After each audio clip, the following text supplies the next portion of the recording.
albergar distintos usos de carácter privado, asistencial, sociocultural, sanitario, hoteleiro e residencial comunitario. Esta ordenación foi aprobada en 2004, hai, por tanto, 20 anos, como transposición ao planeamento urbanístico dun proxecto singular de Jean Nouvel que non chegou a materializarse. A ordenación proposta, como expliquei en novembro, distingue só dúas zonas.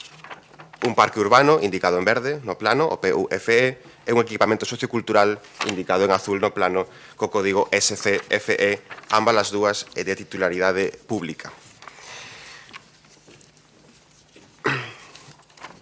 A Dirección Xeral de Patrimonio Cultural e o Instituto de Estudos do Territorio emitiron cada un seus informes favorables e vou ler algunha parte de cada un destes informes. No informe emitido pola Dirección Xeral do Patrimonio Cultural do 17 de abril de 2024, valórase positivamente a proposta finalmente escollida de desbotar a posibilidade de usos edificatorios privados na parcela e integrala na súa totalidade no sistema de espazos libres públicos, dado o seu singular emprazamento en relación coa cidade histórica e o seu territorio natural.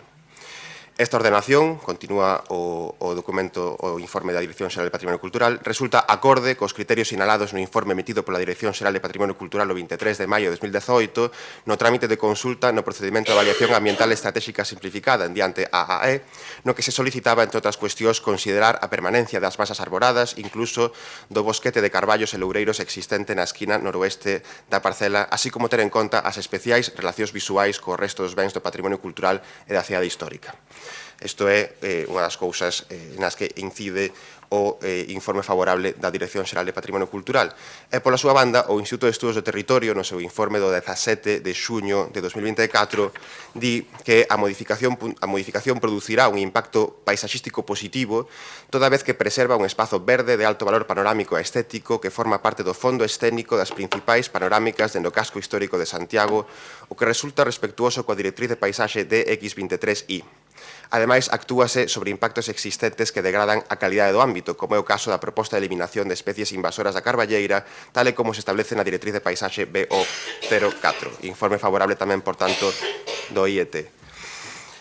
En síntese, o obxectivo desta modificación puntual é preservar a calidade ambiental e paisaxística do espiño a través da supresión do aproveitamento lucrativo previsto na parcela EMFE e, por tanto, da eliminación do volume edificable e dos usos privados previstos no planeamento aprobado en 2004. Insisto, como dixen ao principio da miña intervención, a proposta é idéntica á que foi aprobada inicialmente por unanimidade en novembro de 2023. Grazas. Grazas, señor Lestegás. Ten a palabra a señora Rosón, cando queira. Sí, moi bo día, alcaldesa, compañeiros e compañeiras da corporación. Moi bo día tamén a todas as persoas que nos siguen a través de streaming. Eu pido que se me unan os minutos das dúas intervencións, aínda que creo que vou a ser moi breve. Hoxe continuamos co proceso de modificación puntual do Plan Especial da Cidade en Montepío e no Espiño, unha modificación que iniciouse xa no ano 2017 coa suspensión de licencias na parcela en cuestión e que hoxe sométese ao Pleno para a súa aprobación provisional. Con esta modificación o que se pretende protexer e manter un espazo de incuestionable interese ambiental e paisaxístico cuxa preservación aconsella incorporalo ao Parque Público do Espiño. O que se fai é eliminar, como moi ben contou antes o concelleiro, o volume edificable previsto no plan vixente e cualificar dita parcela como sistema xeral de espazos libres públicos. Cunha simple lectura do expediente pódese comprobar que queda perfectamente acreditado o interese público da nova ordenación que obedece a criterios obxectivos e de sostenibilidade urbana e de protección dun espazo de interese ambiental e cultural. Sobre a finca do Espiño levase dito moito neste pleno, é unha peza singular no corazón de Compostela en varios gobernos que varios gobernos levan protexendo e recuperando para uso e desfrute da veciñanza da nosa cidade. Por iso, nos compartimos esta proposta porque continúa e complementa o traballo que se leva facendo dende hai máis de 35 anos. As novedades que hoxe se poden discutir aquí son as que ditaminan os informes sectoriais preceptivos de outras administracións, como os diferentes informes de diferentes órganos e organismos da Xunta de Galicia, Deputación da Coruña ou Delegación de Goberno, que son favorables a esta modificación. As posibles alegacións do titular da parcela, que non presentou alegacións, e outras feitas por outros particulares. Sobre este respecto, o informe proposta redactado polas técnicas de xestión urbanística creo que é claro e exhaustivo. A propiedade tivo entre 2007 e 2023, coas suspensións de licencias do ano 17, 16 anos para solicitar unha nova licencia de edificación e non o fixo, porque recordemos que a que se solicitou no ano 2006 non cumpría coas especificacións do Plan Xeral, e así o confirmou o TSJ en 2007. Repito, foron 16 anos no que non se solicitou ningunha nova licencia e, polo tanto, a suposta indemnización por perda dun aproveitamento urbanístico non parece ter cabida segundo as técnicas da área de urbanismo. O Concello cumpriu os convenios urbanísticos dos anos 2001 e 2005. Estamos a falar hoxe dun solo urbano consolidado que alcanzou esa condición o día que se abriu ao público no ano 2014, grazas a esas obras de urbanización que fixo o Concello na finca do Espiño. E iso a pesar de que estas obras tiveron un custe real moito maior que os ingresos por cotas de urbanización fixados neses convenios. Polo tanto, cumpriuse e creo que poñendo de máis. Respecto á obriga do novo plan a que o Concello adquira obrigatoriamente os terreos afectados, a dúbida que lle xurde a este grupo municipal analizando o expediente non é nin urbanística nin xurídica. Nosa inquedanza é saber a que vai a renunciar o goberno da señora San Martín no próximo orzamento para facer fronte a ese millón e algo de custo da expropiación da parcela. Sería interesante ver como orzamentan isto. En definitiva, eu creemos que continuar coa protección e a conservación da finca do Espiño é unha boa nova, é moi bo para a cidadanía de Compostela, é bo para a nosa cidade. Como dixen no pleno de novembro pasado, cando se aprobou inicialmente esta modificación, o Grupo Municipal Socialista apoiará sempre, goberne quen goberne, propostas con sentido en defensa do interese público. Por iso, o noso voto continúa a ser a favor desta proposta. Moitas grazas. Grazas, señora Rosón. Polo Partido Popular, o señor Constenla. Esperamos un momento, non se preocupe.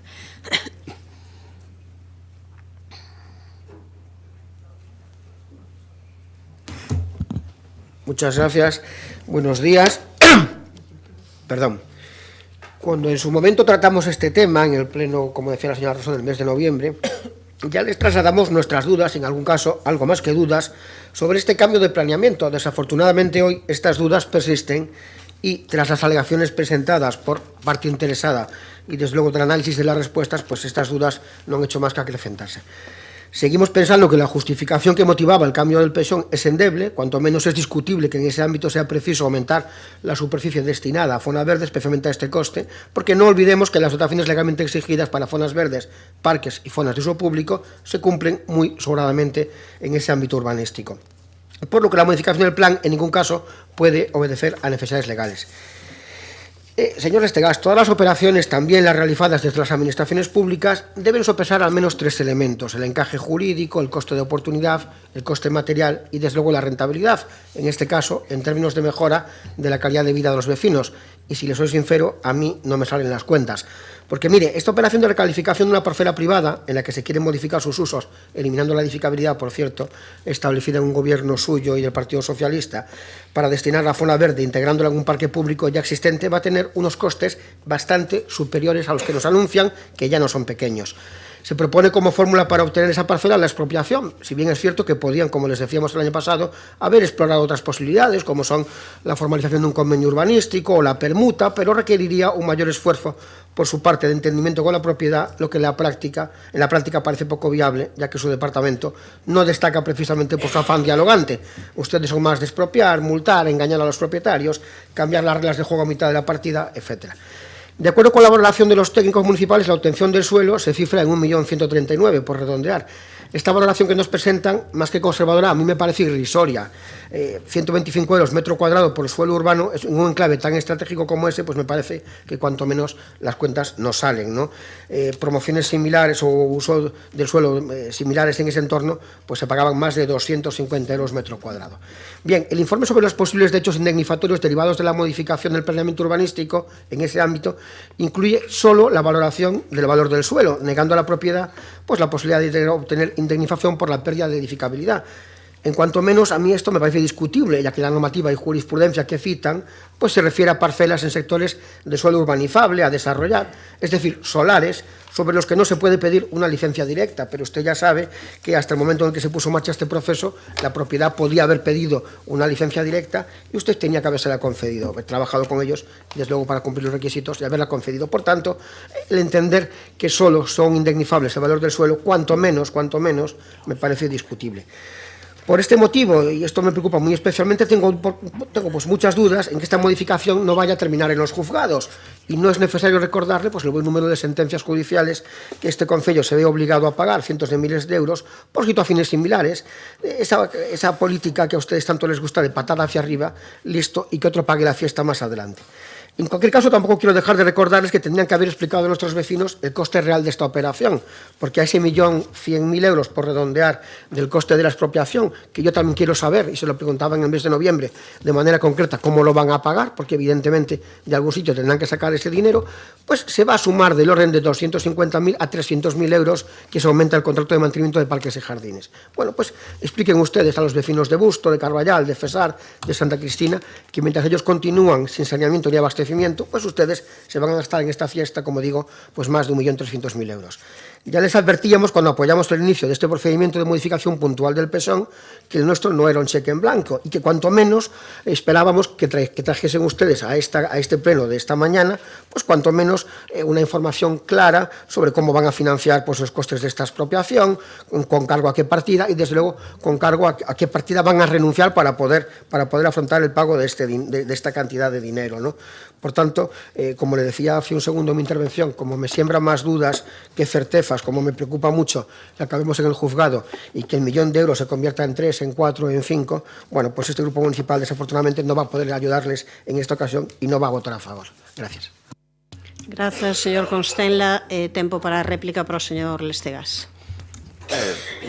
Resulta sorprendente o cambio de posición do Partido Popular con respecto a este tema. Non é o único tema sobre o que o Partido Popular cambia de opinión últimamente, pero sorprende en este caso concreto, tendo en conta que a proposta que nos sometemos hoxe a aprobación provisional é idéntica á proposta que sometemos a aprobación inicial en novembro de 2023. Por tanto, hai un cambio de posición do Partido Popular con respecto a este tema. Centráronse as dúas intervencións, tanto a do Grupo Municipal Socialista, ao que agradezo o apoio, como a do Grupo Municipal Popular, do que, insisto, lamento o cambio de posición na cuestión da expropiación. Bueno, o certo é que non é certo que só se considere a expropiación, non é certo. Se lee o documento con atención, verá que se consideran calquera dos mecanismos previstos na Lei do Solo de Galiza para a obtención de terreos para dotacións públicas, que son, un deles, efectivamente, a expropiación forzosa, pero tamén o convenio entre administración e particulares ou a permuta forzosa por terreos do patrimonio municipal do solo. O documento contempla calquera destes mecanismos legais que define, insisto, a Lei do Solo de Galiza para obter terreos con destino a dotacións públicas, e esta administración valorará calquera deles. É certo que se inclúe no estudo económico financeiro unha estimación do custo de expropiación, eso non significa que ese vai a ser necesariamente o método que se utilice para a súa obtención. Non estamos nese punto agora mesmo. Hoxe estamos no proceso de modificación do planeamento, igual que estábamos en novembro de 2023. E hoxe o que procede é valorar como dixo o Grupo Municipal Socialista, o interese xeral do cambio da ordenación urbanística. É dicir, hoxe o que temos que decidir, o que temos que valorar, é se queremos que se materialicen ou non as previsións do planeamento que se aprobou hai 20 anos, en 2004, nunhas circunstancias específicas, para transpoñer ao planeamento un proxecto singular que nunca chegou a executarse. En novembro estábamos de acordo unánimemente todos os grupos desta corporación en novembro entendían que era necesario modificar a ordenación, entendo que hoxe algo pasou polo medio e iso cambiou. Entendo que o PP terá que explicar por qué, porque os informes técnico e xurídico que se incorporan ao expediente dan resposta cumprida ás alegacións que, por certo, non presentou a propiedade, sino que presentou outro particular. A propiedade, insisto, non presentou alegacións. Pouco máis que dicir, xa mencionei antes as conclusións dos informes sectoriais da Dirección Xeral de Patrimonio Cultural e do IET, do Instituto de Estudos do Territorio, que creo que deixan claro o interese xeral desta modificación que hoxe sometemos a aprobación provisional. Grazas. Grazas, señora Rosón, a súa quenda.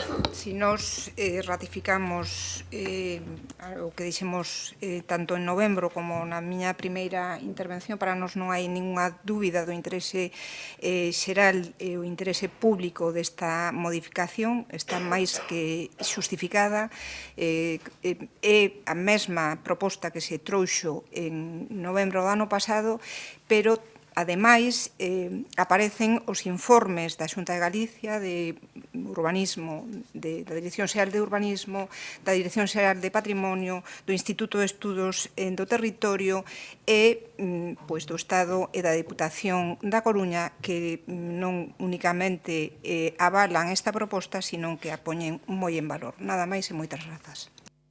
Grazas, señor Constenla.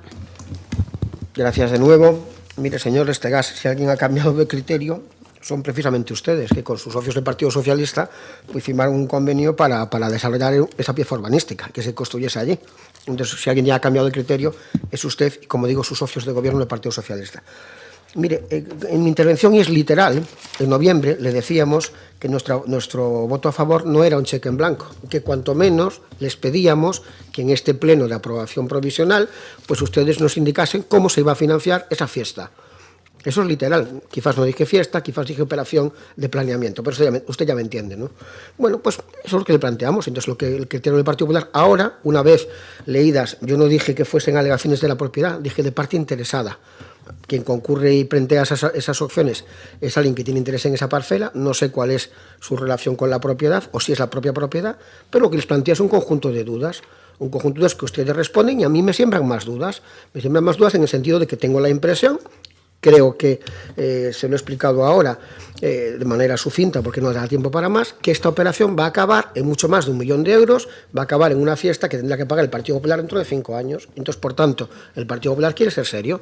Entonces, lo que quiere hacer es plantearles, oiga, díganos usted, y todavía está a tiempo si quiere pedir 1 minuto para aclarármelo ahora, diga usted cómo va a pagar esta operación, ¿no? Y no me diga que vendiendo parcelas municipales, porque ya sabemos cómo acaba eso, que es que, bueno, pues no tiene ningún sentido, ¿no? Mire, yo no tengo ninguna duda del carácter singular de esa parcela, yo no tengo ninguna duda, ¿no? Lo que tengo una duda es que tiene usted la obligación de gobernar para toda la ciudad. Su gobierno tiene que entender que gobierna para toda la ciudad y no solo para su parroquia, para toda la ciudad. Y como le decía, vamos a gastar en esto más de 1 millón de euros, vamos a incrementar muy notablemente el coste del contrato de mantenimiento de parques y jardines, cuando tenemos en esta ciudad vecinos que no tienen saneamiento público. Y esto me parece una vergüenza. Entonces yo le digo, mire usted, a veces lo mejor es enemigo de lo bueno. Ojalá tuviésemos recursos infinitos para que usted tuviese fiestas todas las semanas. Pero como no los tenemos, habrá que priorizar. Por eso le decía antes, con cierto criterio, que cuando uno pone en marcha una operación, ha de al menos utilizar 3 criterios, o 4. Uno, el costo de oportunidad. ¿Aquí hay un coste de oportunidad? Pues no lo mismo. Coste jurídico, yo tengo dudas muy notables de que esto acabe bien. Pero sobre todo el coste de inversión para los vecinos.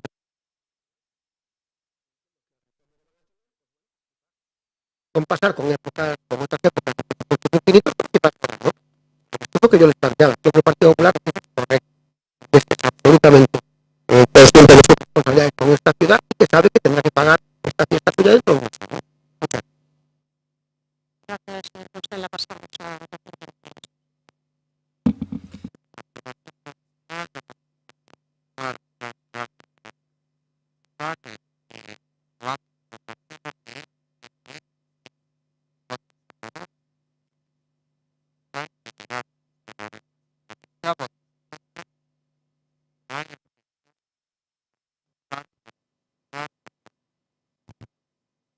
Pasamos ao punto número 4, que é por acordo da Xunta de Portavoces en debate.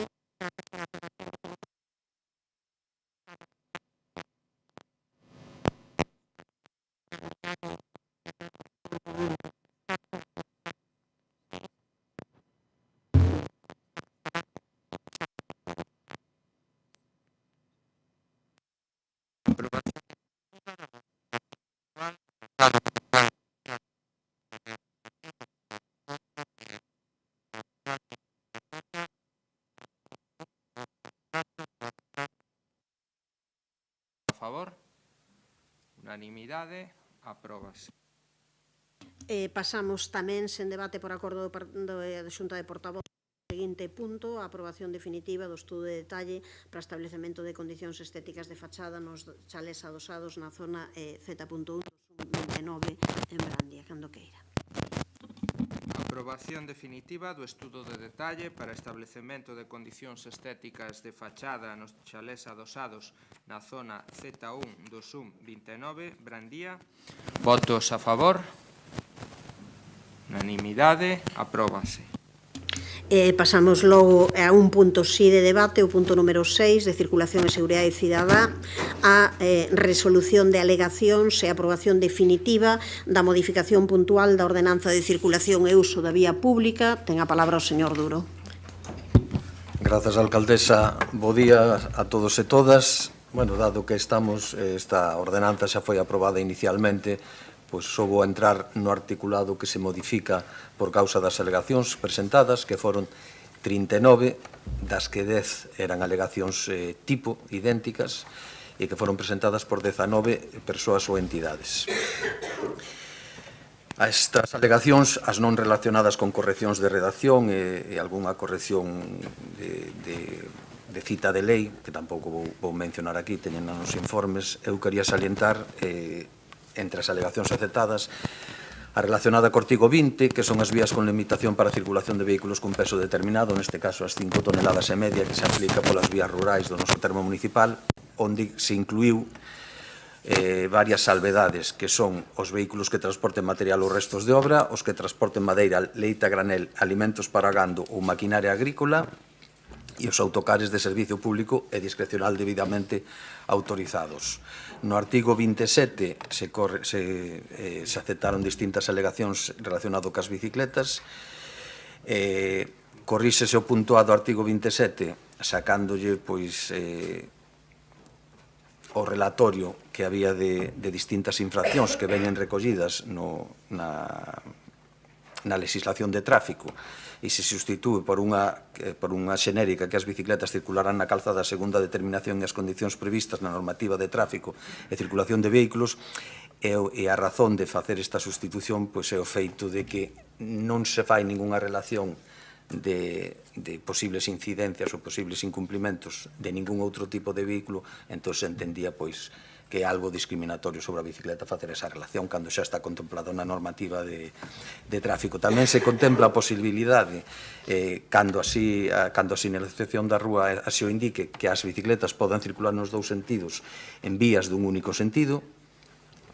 Se contempla que podan adiantar aos vehículos parados pola esquerda sen interferir no tráfico en sentido contrario con fin de acceder ás plataformas semafóricas que están diseñadas para elas, que xa tedes algunhas, por exemplo, na zona de Virxen da Cerca, que se poderá transportar persoas en asentos ou remolques específicos debidamente certificados e homologados. En relación ao estacionamento, no punto C deste artigo, se autoriza, no caso de non haber aparcamentos gratuitos específicos, utilizar elementos do mobiliario urbano que non sexan postes de iluminación, semáforos, bancos e papeleiras, nin árbores. É dicir, fundamentalmente serían as sinais de tráfico. Ao respecto do abandono de bicicletas se fai unha pequena corrección, fala que se poden retirar cando dificulten a circulación e produzcan dano ao mobiliario, e engadimos por unha alegación ao patrimonio público. O artigo 38 relacionado cos autobuses de transporte público, donde regulamos o uso das paradas e o aparcamento tanto no artigo 43 como no artigo 44 e no artigo 46. Todas estas teñen distintas correccións, establecendo unhas normas específicas para os transporte público discrecional, pois como ten que facer para poder usar en momentos puntuais as paradas do transporte público de Santiago. Logo hai modificacións, non sei se importantes, pero si chamativas, no anexo 2, no réxime de mobilidade de cidade histórica, donde aceptando unha alegación da Asociación de Repartidores, pois incrementa media hora o previsto. Estaba prevista na aprobación inicial de 7 a 9:30, e, alegaron e justificaron, creo que ben, a necesidade de ampliar ese horario, polo cal concedimos media hora máis para reparto, pois apoiado fundamentalmente no reparto dos meses máis importantes de turismo que necesitan o tempo. Tamén se regula claramente os tipos de tarxetas de paso e parada, de residentes, os procedementos e os requisitos para acceder a elas.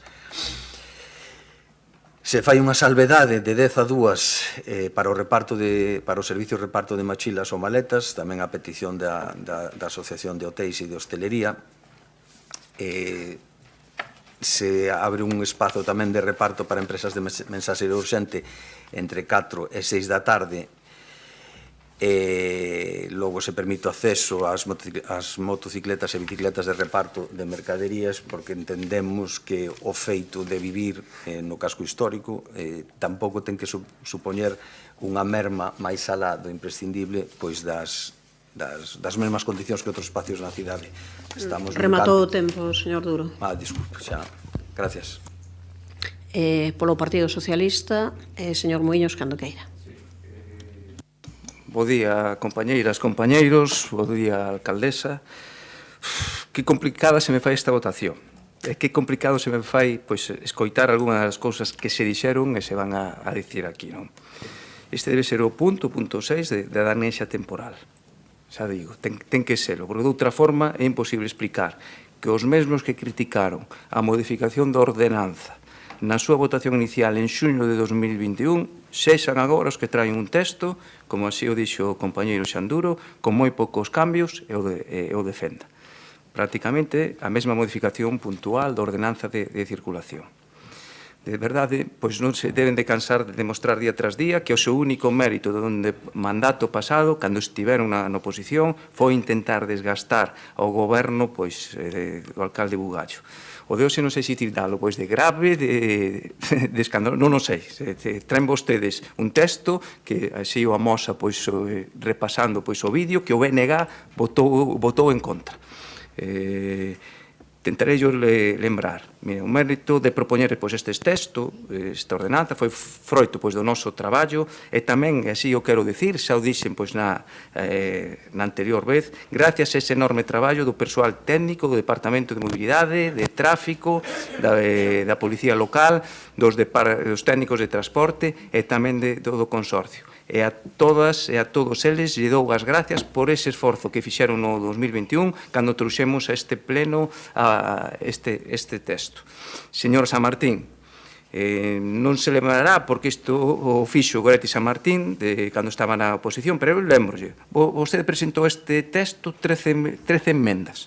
A maioría das enmendas presentadas polo BNG pois non se incluye neste texto da ordenanza, pois que trae a pleno o goberno do BNG, non? Este texto non ten un título preliminar que explique un cambio de filosofía, como vostede pedía, por suposto non cambia o nome da ordenanza como exixía, tampouco incluye no artigo 27 normas xerais 5 ou pola noite que vostedes pedían, por suposto ningún cambio no anexo 3, artigo 1D que vostede propuña sustituir por outra redacción. En definitiva, esta non é a ordenanza de circulación do BNG.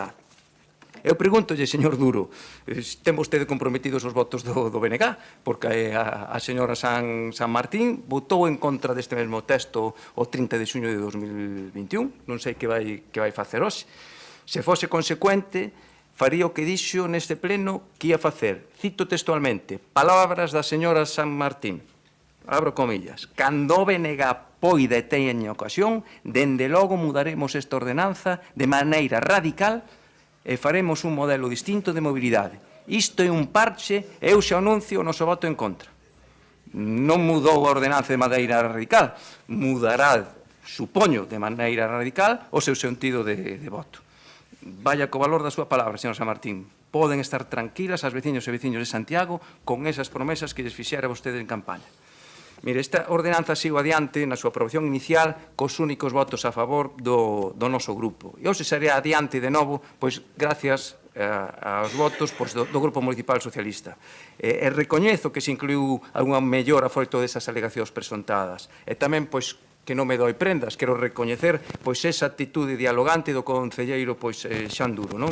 E sobre todo son consciente da enorme importancia pois que ten esta ordenanza, sobre todo pois para poñer fin ao caos do reparto de mercadorías no casco histórico, acabar con algunha laguna legal que había para a circulación de vehículos pesados pois no rural, actualizar a ordenanza, nova legislación e regular cuestións importantes como a bicicleta e vehículos de mobilidade reducida como patinete. Creo firmemente que este é un bo texto, só cría no 2021, non cambia o meu parecer porque apenas cambia pois o texto desta ordenanza. De novo, pois, compañeiras, compañeiros, creo que dende o Grupo Municipal Socialista volvemos a amosar que se pode estar na oposición sendo coherentes e leais ca cidade. Grazas. Grazas, señor Muiños, polo Partido Popular. Señor Berea, cando queira. Grazas, presidenta.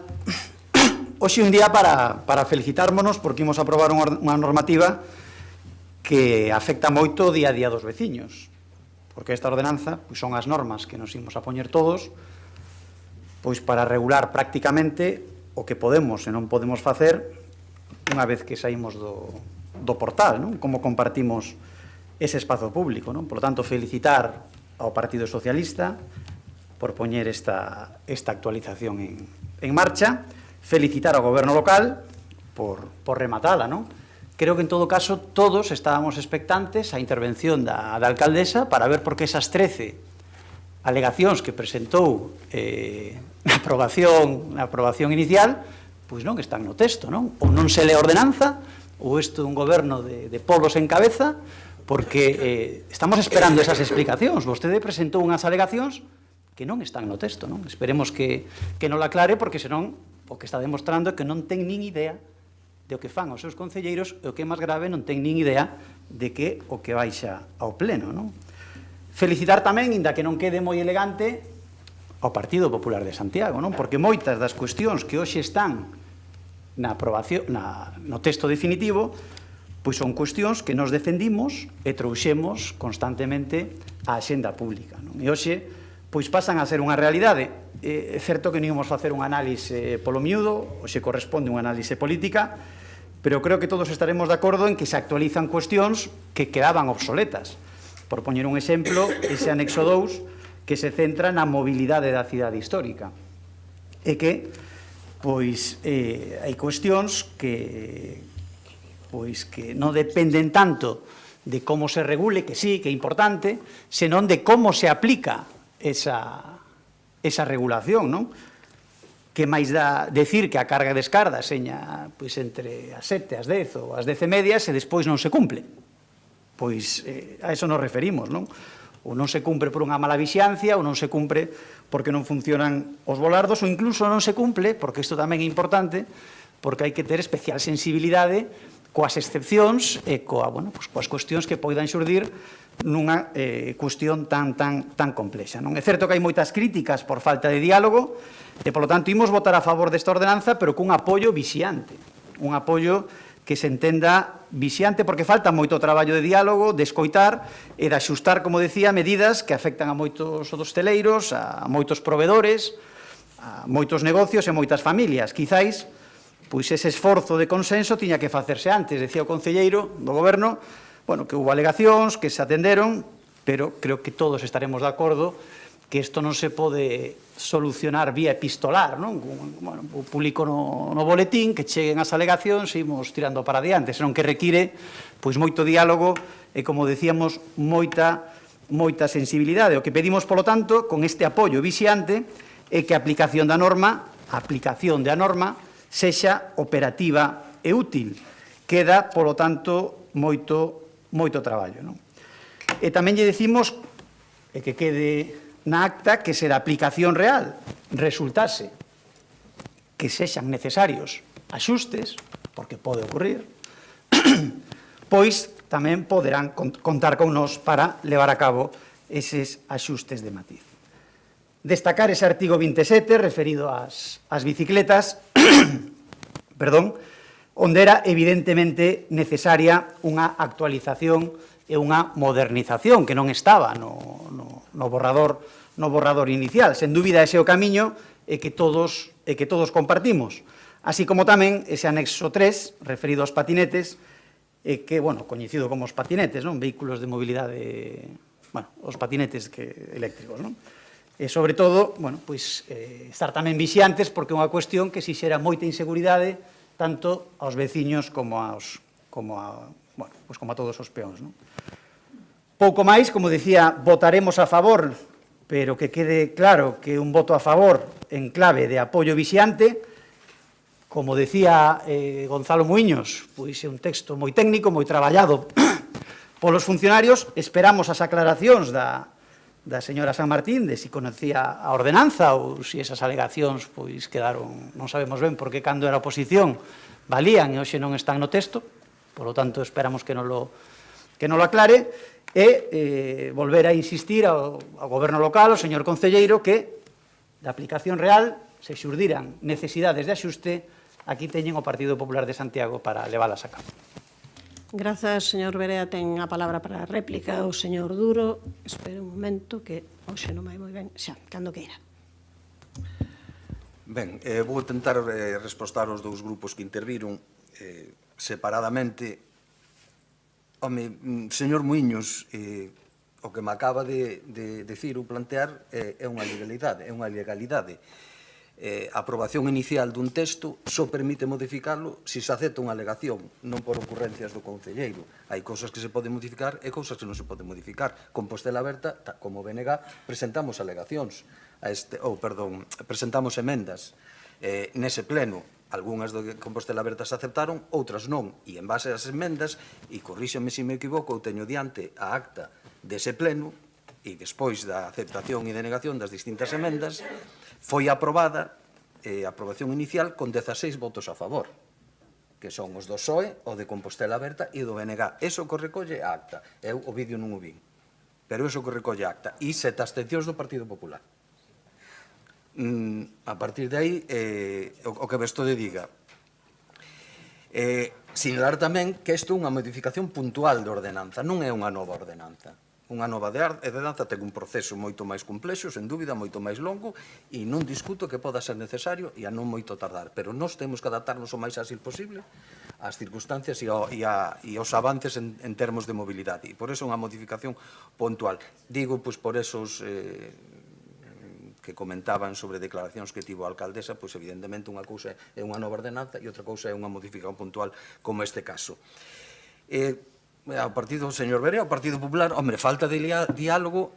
Eu, sendo concelleiro da oposición no pasado mandato, cando se tramitou isto, reuníme con multitude de persoas, asociacións de veciños, grupos de ciclistas, grupos de repartidores, o reparto urxente, e como concelleiro, outro tanto, nestas alegacións. Todas as alegacións que se presentaron, que tiñan algunha viabilidade, discutíronse telefónicamente ou presencialmente ca xente que as propuxo, e chegáronse a acordos intermedios nuns casos, e outros pois non chegamos a acordos e fixemos o que nos corresponde como xestores políticos deste Concello.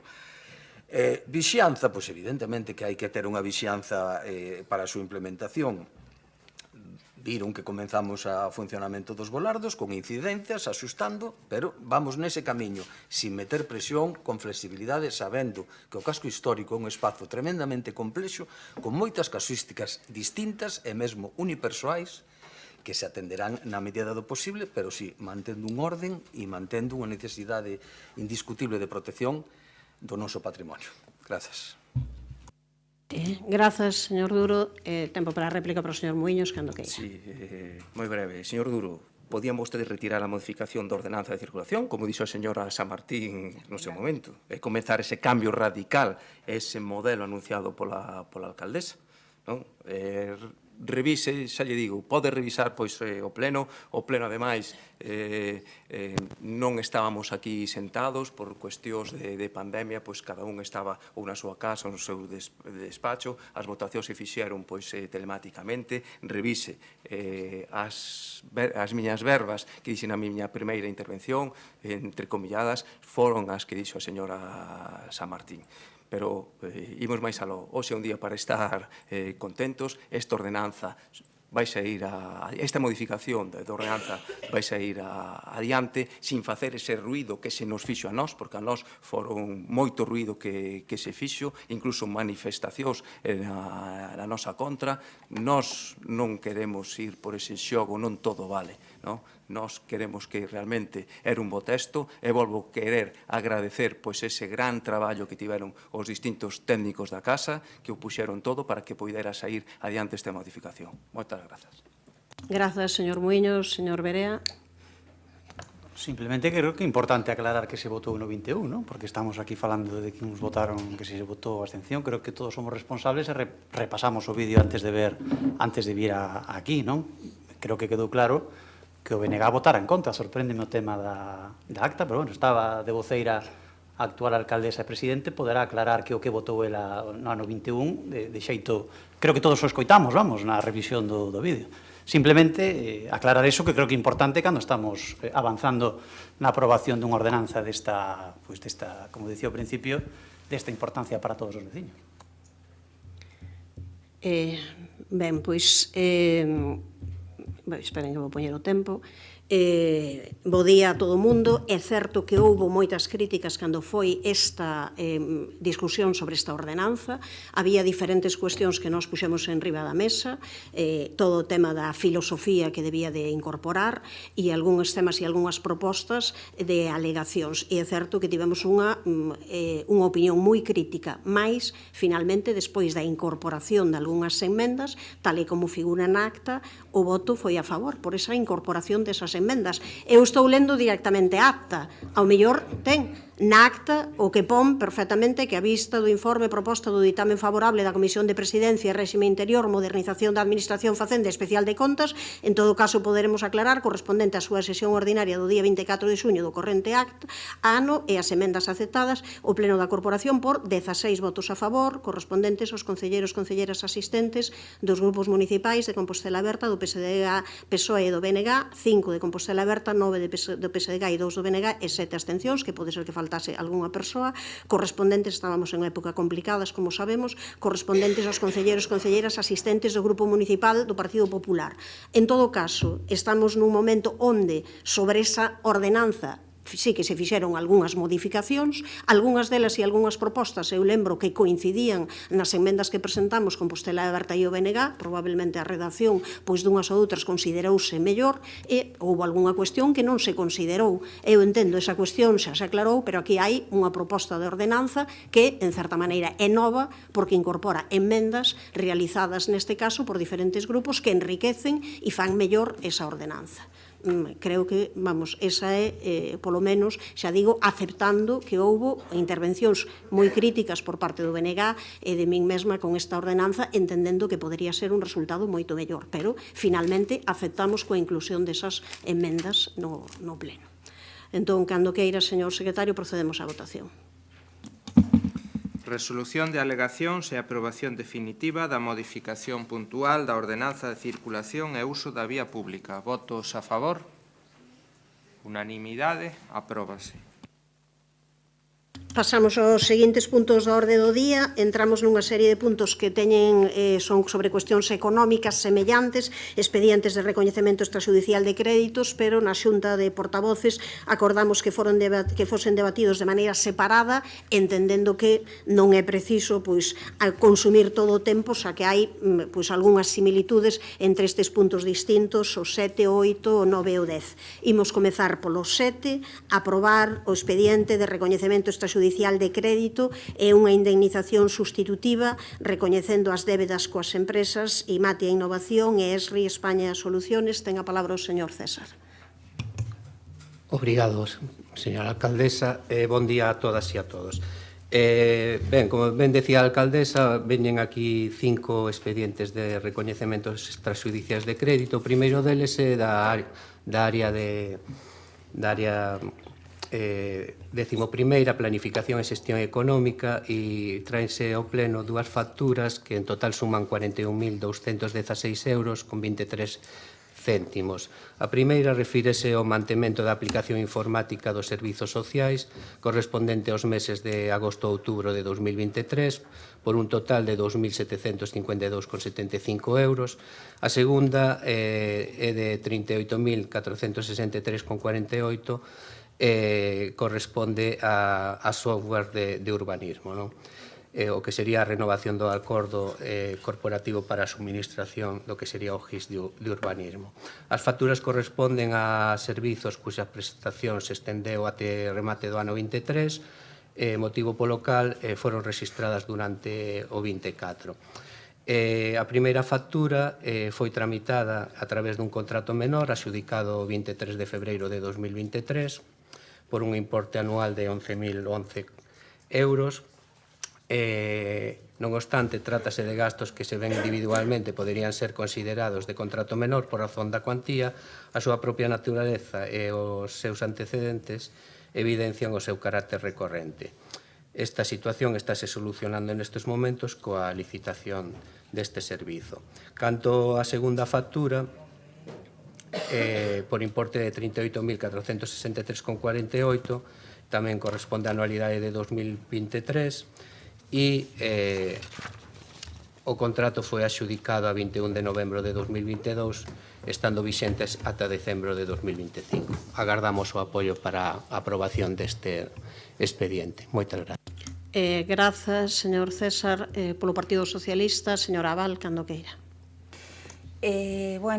Simplemente decir que votamos en falta, acaba de decir agora o concelleiro de algún modo as medidas que se están adoptando para solventar as deficiencias que teñen estas facturas, e que votamos en falta que estas medidas se reflexen nas propostas de recoñecemento extrajudicial que se levan a pleno, é dicir, as medidas que se están adoptando dende o Departamento de Informática para regularizar esta situación. E tamén, simplemente queremos poñer outra vez de manifesto que non vemos que no ámbito da informática, no ámbito da modernización da administración local se estén dando pasos, porque, dende logo, dende que o Goberno tomou posesión, e dicir, xa pasou máis alá de un ano, pois non somos conscientes de que se procedera á regularización daquelas prestacións que quedaban sin contrato no ámbito da modernización da administración local, en particular do CAU e do servicio de mantemento daqueles servidores e daqueles centros de procesado de datos que estaban sen mantemento. Polo demais, anunciar o voto a favor do Partido Socialista. Moitas grazas, señora Abal. Polo señor de la Fuente, polo Partido Popular, cando queira. Bos días a todos. Efectivamente, nos traen un novo recoñecemento de crédito, o día que podemos confirmar xa que Santiago se sitúa, lamentablemente xunto con Ourense, nas peores ratios de Galicia no cumprimento de prazos de pago medio a provedores. Levamos camiño de cuadriplicar o prazo legal e que efectivamente denota un problema estructural, pero non do Concello. Feo queda botarlle a culpa aos funcionarios, senón do goberno local, que non é quen de axilizar nin os máis elementais procedementos de xestión. Pequenos autónomos e empresas afogan económicamente, mentras o goberno local ten os cartos nas súas contas por unha xestión que non é quen de arrancar. Efectivamente, estamos falando de dúas facturas relativas aos servicios informáticos, nun caso porque non se xustificou adecuadamente a utilización do procedimento negociado sin publicidade, xustificado por unha razón de exclusividade non acreditada adecuadamente, e noutro caso porque se utilizou un procedimento de contrato menor para un servicio recorrente, efectivamente, para o que, polo tanto, debería de haberse utilizado o procedimento ordinario, que é o procedimento aberto en función da cuantía, ben podría ser un simplificado mediante tramitación abreviada. Un claro caso de fraccionamento do importe do contrato, se fraccionan os anos de duración para eludir a utilización do procedimento de licitación ordinario. Ambos casos, un grave e palmario incumplimento evidente do artigo 99.2 da Lei de Contratos do Sector Público. Exemplos evidentes, os dous, dunha tramitación, digamos, pouco ortodoxa da contratación pública que gaña rapidez e axilidade na tramitación do expediente, eso é certo, pero que tamén, compre lembrar, fora utilizada fora dos casos expresamente contemplados na lei de contrato, supón un quebrantamento palmario dos principios de liberdade de acceso, de publicidade, de transparencia, de non discriminación e de igualdade de trato. Isto é o que se deduce dos expedientes que nos someten agora á aprobación. A utilización dos procedementos de licitación elixidos eludiron a utilización do procedemento que debería terse utilizado.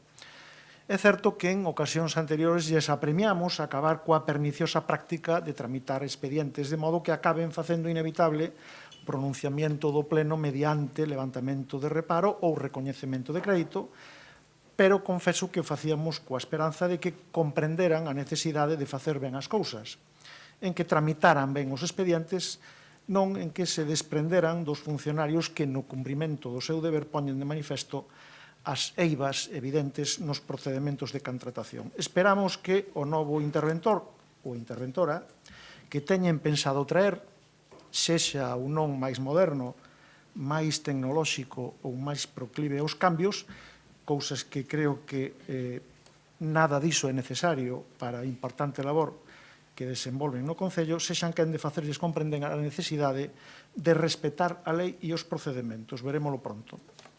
Nos opoñeremos ao recoñecemento. Moitas grazas, señor de la Fuente. Tempo para a réplica para o señor César. Grazas, señora alcaldesa. Ben, eu xa vexo que se utilizan este tipo de expedientes para facer outras cousas que non é aprobalos, entón vou utilizar este tempo para replicar esas cuestións. É evidente que o período medio de pago pois nestes momentos é moi alto. Éramos conscientes que iba a ser alto, porque co volumen de OPAs que quedaron desde 2023, pois lóxicamente o período medio de pago é unha operación matemática, vai apalancando, non?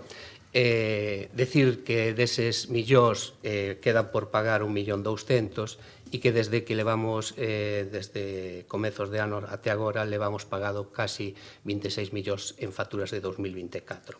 Lóxicamente, isto non é algo que non se poida mellorar, porque neso estamos. De feito, as medidas que queremos implementar pois non van todo rápido que quixéramos, porque, por exemplo, para implantar as unidades de xestión necesitamos aprobar unha nova RPT, gústanos facer as cousas conforme os mecanismos legais que están vixentes, e tamén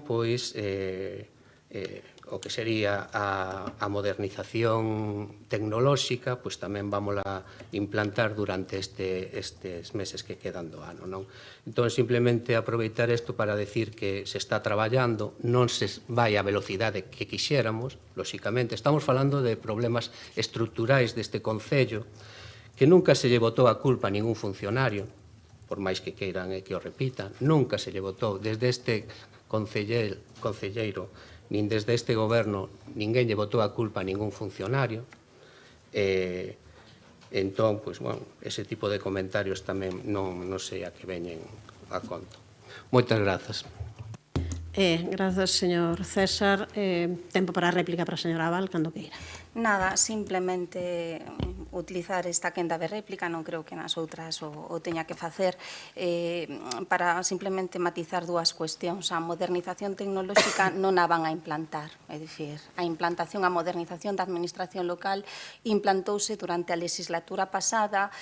Solo lles pido que sí que é verdade que e ademais isto en concreto o Bloque Nacionalista Galego fixo unha propaganda bastante mala do que é da plataforma de administración electrónica do Concello e é negativo, a verdade, porque todo sempre é susceptible de melloras, pero estas cuestións requiren o seu tempo, requiren o seu pouso e teñen vostedes unha ferramenta excepcional.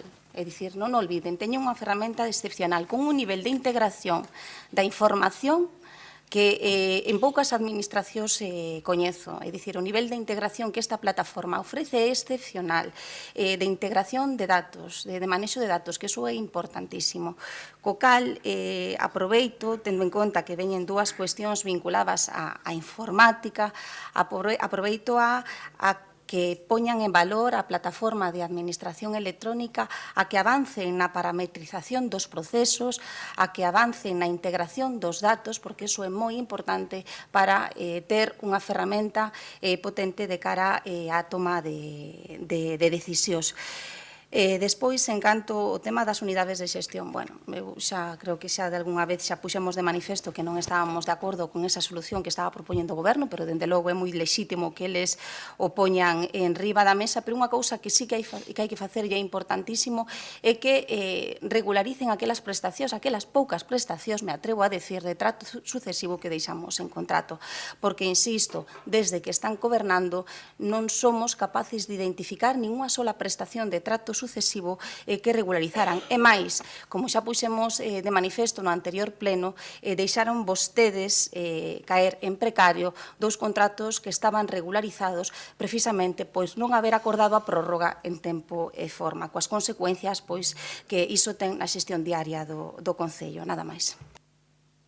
Grazas, señora Val. Tempo para o señor de la Fuente, cando queira. Sí, bueno, terán moi boas intencións, pero o que é indudable que van un pouco lentos, non? Fala de que é necesario modificar, entre outras cousas, a RPT ou tramitala, se lle requiriu xa desde o pleno en varias ocasións, e a propia xunta de personal, os propios funcionarios non entenden porque non son capaces de axilizar ou non eran capaces de axilizar a RPT, si é un paso previo a esa mellora que decían. A administración electrónica non está funcionando no Concello. O saben ben, por exemplo, os usuarios dos centros socioculturais que están agora nun proceso de inscripción e de pago de matrícula para actividades deste ano. Non sei se son moi conscientes do lío que está montado en torno nos centros socioculturales, ca sobrecarga de traballo que teñen que sufrir os traballadores porque se negaron a arbitrar un medio de pago alternativo que facilitara aos veciños o pagamento desas matrículas. Se empeñaron en facelo desa maneira, se están empeñando en facer as cousas de tal maneira que nin son capaces de axilizar a tramitación de expedientes, nin de xestionar diligentemente os procedementos, nin de facerlle máis fácil aos ciudadanos esa actividade. Ben, unha cuestión simplemente para sinalar que evidentemente que houve avances na administración electrónica no anterior mandato, mas tamén todo o mundo sabe, e a señora Val tamén, que había problemas importantes dentro desa administración electrónica, porque tivo que ser implantada de maneira rápida, porque non todo o mundo tivo os mesmos ritmos e porque, sobre todo, desde o punto de vista da xestión económica, había diferentes aplicacións que non eran compatibles entre sí. É dicir, que hai unha serie de cuestións que aínda se están resolvendo neste momento que puido comezar a facelos o anterior mandato e o anterior, pero que non estaban todos perfectamente ben resoltos. E iso está sendo un problema aínda non solucionável para alén dos problemas estruturais que ten este propio Concello. Cando queira, señor secretario, procedemos á votación. Aprobar o expediente de recoñecemento extrajudicial de créditos e unha indemnización substitutiva recoñecendo as débedas coas empresas Imatia Innovation SL e RI España Soluciones. Votos a favor? Grupos municipais, BNG, Compostela Aberta e Socialista. Votos en contra? Non hai. Abstencións? Grupo Municipal do Partido Popular. Apróbase a proposta. Pasamos ao punto número 8 logo, a aprobar tamén o expediente de recoñecemento extrajudicial de crédito por gastos derivados de varias facturas da Banda Municipal de Música. Señor César Candoqueira. Grazas de novo. Ben, propónse ao Pleno a aprobación deste expediente de gastos correspondentes a 4 facturas dos Centros Xestor 24, Banda de Música, durante o ano 2023, por un total de 7.260 euros. As 3 primeiras facturas foron emitidas por Miraxe Sociedade Cooperativa Galega e corresponden a gastos que foron tramitados mediante un contrato menor, mas que tiñan que ser obxeto de tramitación maior. Trátase do servizo de montaxe e desmontaxe do backline para os ensaios e os concertos da propia banda, que neste momento xa se encontra regularizado, sendo axudicado este servizo con data 1 de xullo deste ano. A cuarta factura emitida por Brais González Pérez de 363 euros e foi adxudicado tamén mediante un contrato menor que podería ser correcto por razón da cuantía, mais a resolución desta adxudicación foi asinada o 2 de xuño de 2023 con data posterior á realización das prestacións que tivo lugar o 31 de maio e o 1 de xuño de 2023. Agardamos o seu apoio. Grazas. Grazas, señor César. Señora Abal, cando queira. Nada que decir, simplemente vamos a manifestar o apoio. Grazas polo Partido Popular. Señora Baleato, sí, cando queira. Bo día. Con respecto á primeira factura por importe de 363 euros pola interpretación a piano, como acaba de dicir o concelleiro, foi tramitada mediante un contrato menor.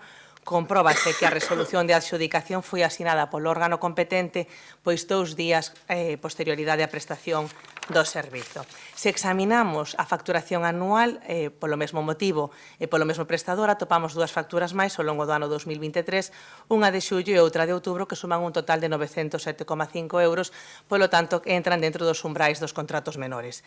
Trátase, iso sí, dunha factura por servizos realizados nos meses de maio e xuño que se trae ao pleno nada máis e nada menos que 16 meses máis tarde. No caso das outras 3 facturas, por razón da súa contía e dado o seu carácter recorrente, deberían terse acudido ao procedemento de contratación ordinaria. Como dicía, igual que no caso anterior, trátase de facturas por servizos prestados no ano 2023, pero neste caso parece que son por un mesmo servicio xa que teñen o mesmo obxecto contractual, tal como acabamos de deducir da literalidade das descripcións dos obxectos que figuran nas facturas. Non estaríamos, polo tanto, ante un único contrato co mesmo obxecto contractual? Non teríamos que ter licitado ese contrato. Non estamos acudindo a un fraccionamento do obxecto do contrato. Os servizos de montaxe e desmontaxe do backline para ensaios e concertos da banda de música municipal entendo que son servizos recorrentes e que a banda conta cunha programación anual, polo tanto, non estamos diante de necesidades que xurdan de forma imprevista, senón que responden a gastos previsibles e que se poderían estimar xa que case van da man coas actuacións. Saben canto se facturou por este servicio se vemos a relación de contratos menores do ano 2023? Pois un total de 24.926 euros, o que implica un valor estimado de 20.600. Na relación de contratos menores constan estas 3 facturas de outubro, novembro e decembro que veñen neste intreo pleno e que suman 6.897 euros. Pero hai máis, hai unha factura polo Servicio de Atención Técnica para ensaios e concertos da banda municipal por importe de 18.029 euros que figura no listado do primeiro cuatrimestre do ano 23. Valor estimado 14.900 máis un IBE de 3.129, ou seja que sí, esta primeira factura entraba diante dos umbrais do contrato menor. Isto nos leva, polo tanto, a entender que houve un contrato menor ben tramitado a principios no primeiro trimestre do ano, pero despois 3 facturas máis que fan exceder do importe do contrato menor. En calcara caso, como acabo de dicirles, saben vostedes canto permite a lei, verdade, 15.000 euros máis IBE. Sabe canto facturou con idéntico obxecto contractual? 20.600 máis IBE. Vulnérase, polo tanto, o artigo 118 da Lei de Contratos, no que se fixa o valor estimado, como decía, inferior a 15.000 euros. Habería, ademais, que analizar polo miúdo os informes de necesidade onde se debería argumentar que non se está alterando o obxecto contractual coa fin de evitar a aplicación dos umbrais citados na lei.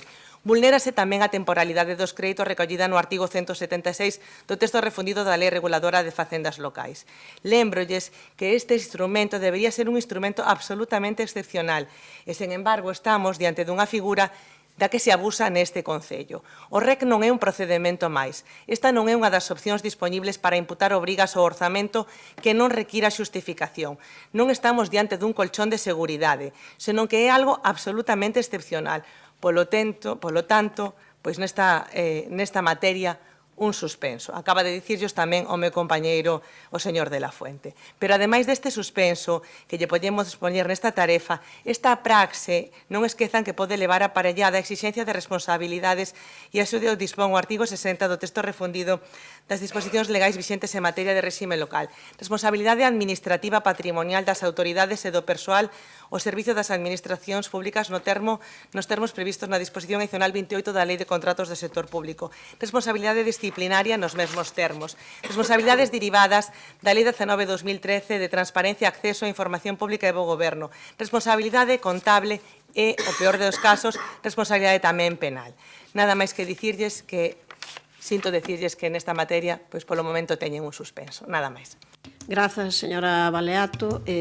Tempo para a réplica, señor César. No, simplemente decir que a partir de xuño espero que esteamos aprobados. Grazas. Tempo para a réplica para a señora Val, se quere. Non, señora Baleato, pasamos á votación daquela.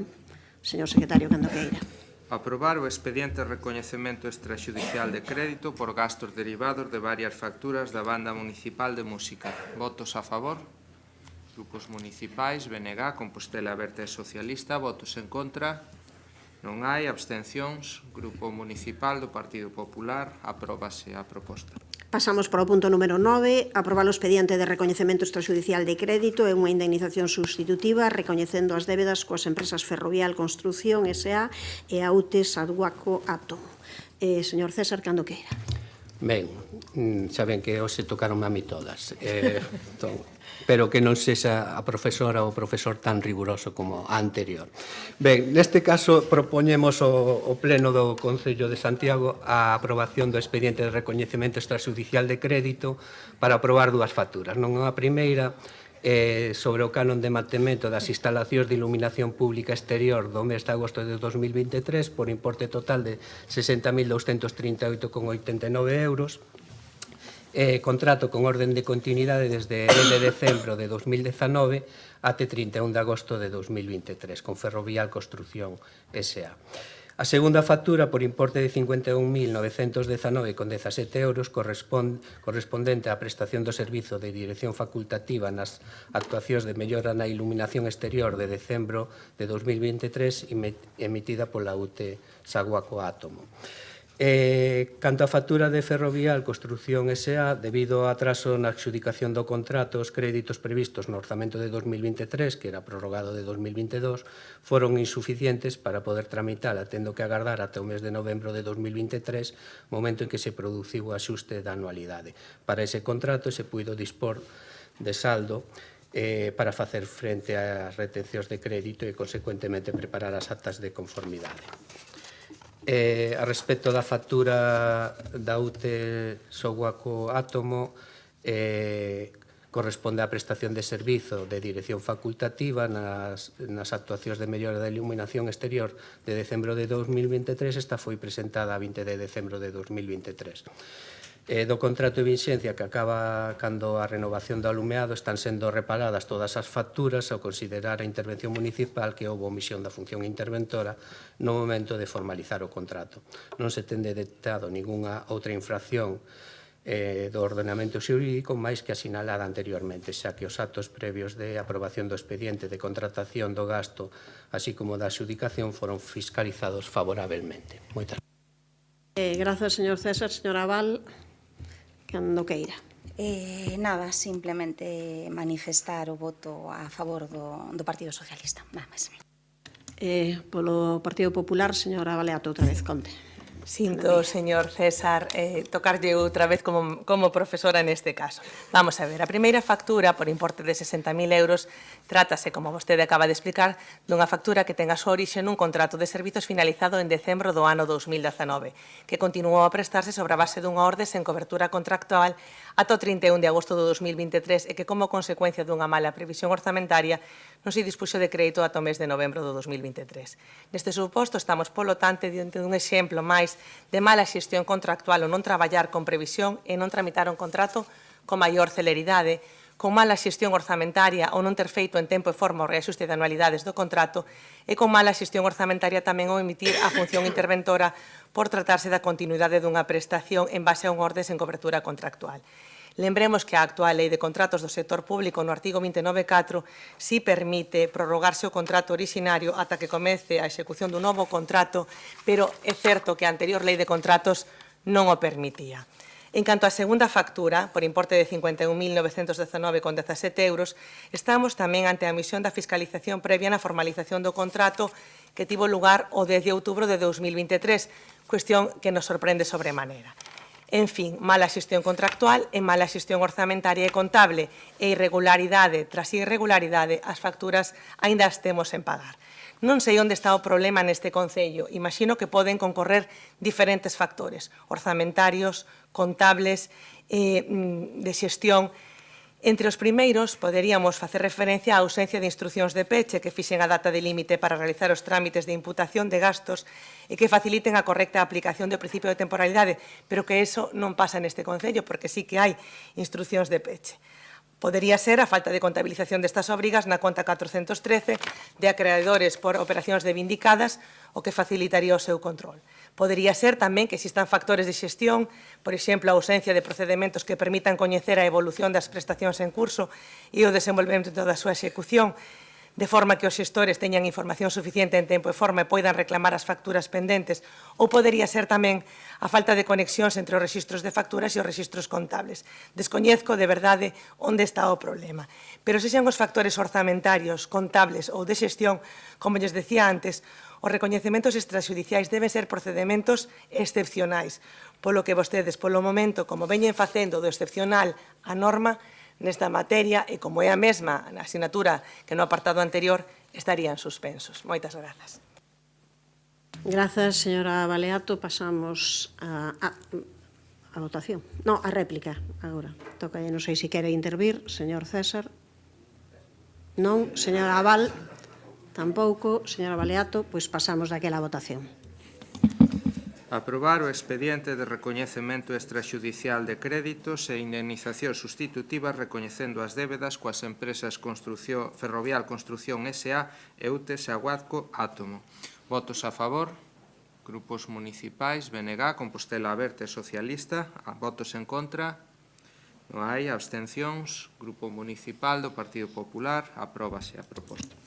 Pois punto número 10 de Parques e Xardíns, aprobar o expediente de recoñecemento extrajudicial de crédito e unha indemnización sustitutiva recoñecendo as débedas coa empresa Redondo, Valladares e Rodríguez SLP. Señor César, cando queira.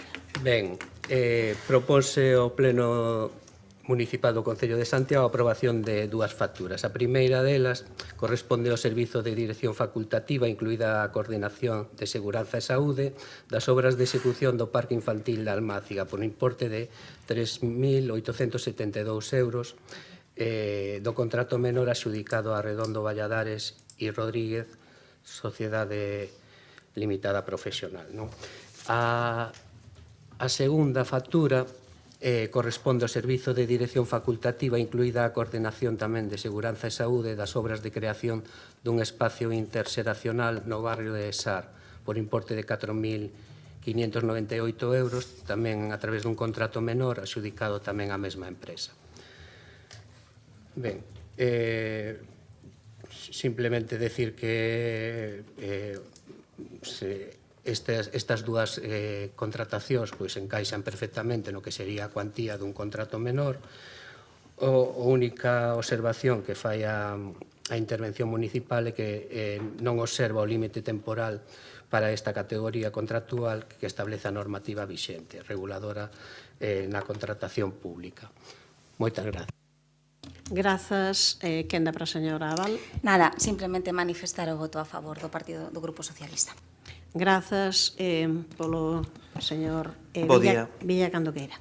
Nada, en primeiro lugar, aínda que ela non quere felicitarlle o cumpleanos a compañeira Rosario, que está hoxe aquí celebrando con todos nós no pleno. Non hai mellor plan posible.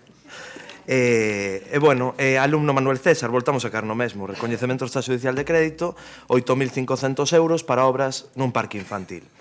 E saben por qué? Pois porque todavía non temos ese plan de parques infantís na cidade que vostedes nos anunciaron.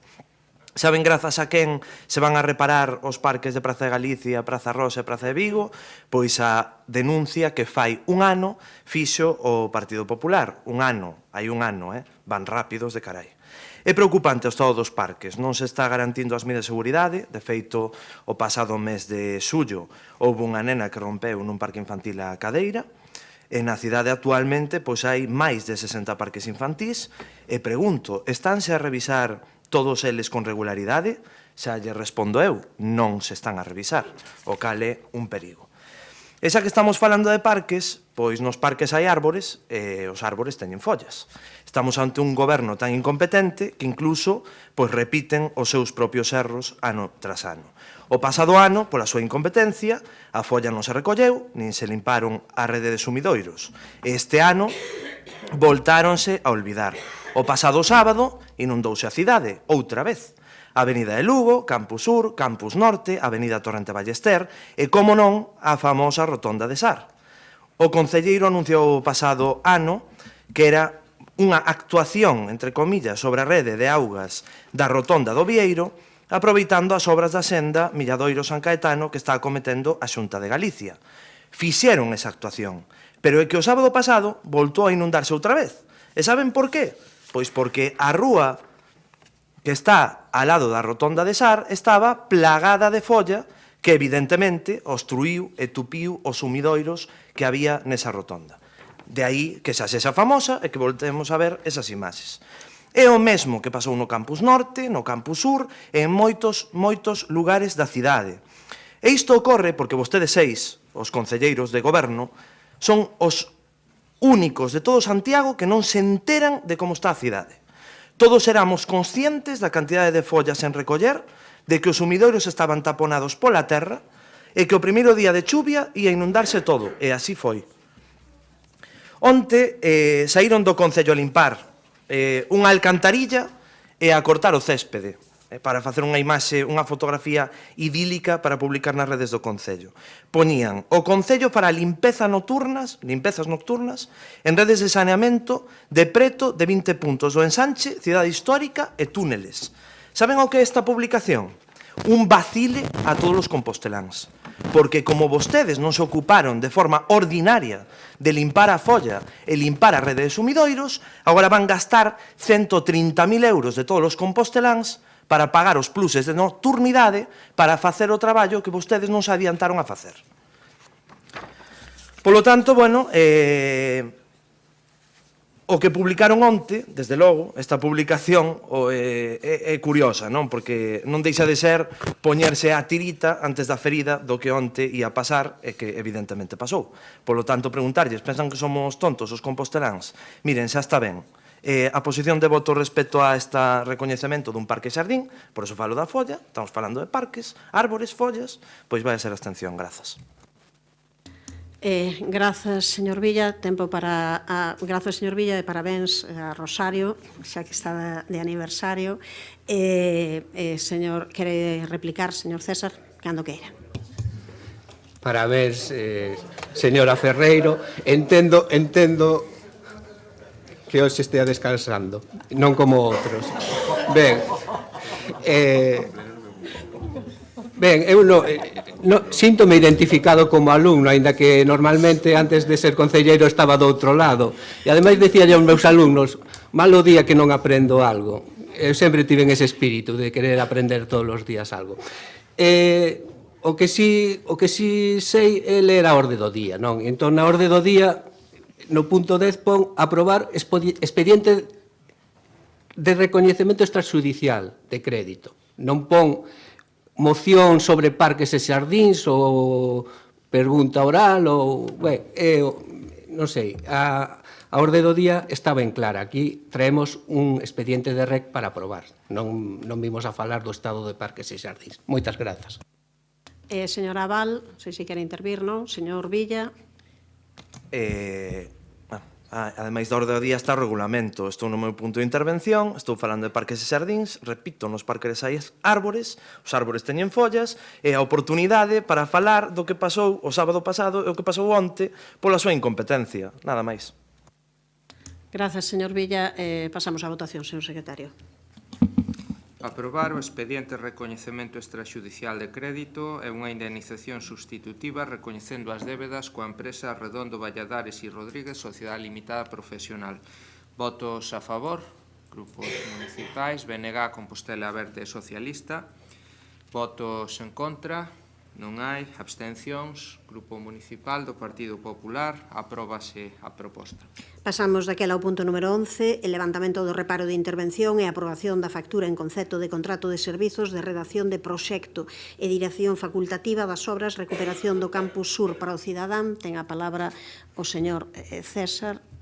Ben, moitas grazas de novo. Neste caso proponse ao Pleno o levantamento de reparo para a aprobación dunha factura de dirección facultativa da obra de recuperación do Campus Sur para a cidadanía. Desde o Servizo de Proxectos e Obras remitiuse a intervención municipal para a súa fiscalización a factura con número contable F/2024/2572, expedida por Salgado e Liñares Arquitectos, Sociedade Limitada Profesional, en concepto de contrato de servizos de redacción do proxecto e dirección facultativa das obras de recuperación do Campus Sur para a cidadanía vinculadas a EDUSI Revive Compostela e confinanciada en 80% polo FEDER, polo que corresponde á dirección de obra das certificacións 4, 5, 6, 7 e 8 correspondentes aos meses de decembro de 2023 a abril de 2024 por importe de 11.255,38 euros. A habilitación de crédito tivo lugar a 7 de abril de 2024 derivada dunha modificación orzamentaria de crédito que non entrou en vigor até o 9 de marzo.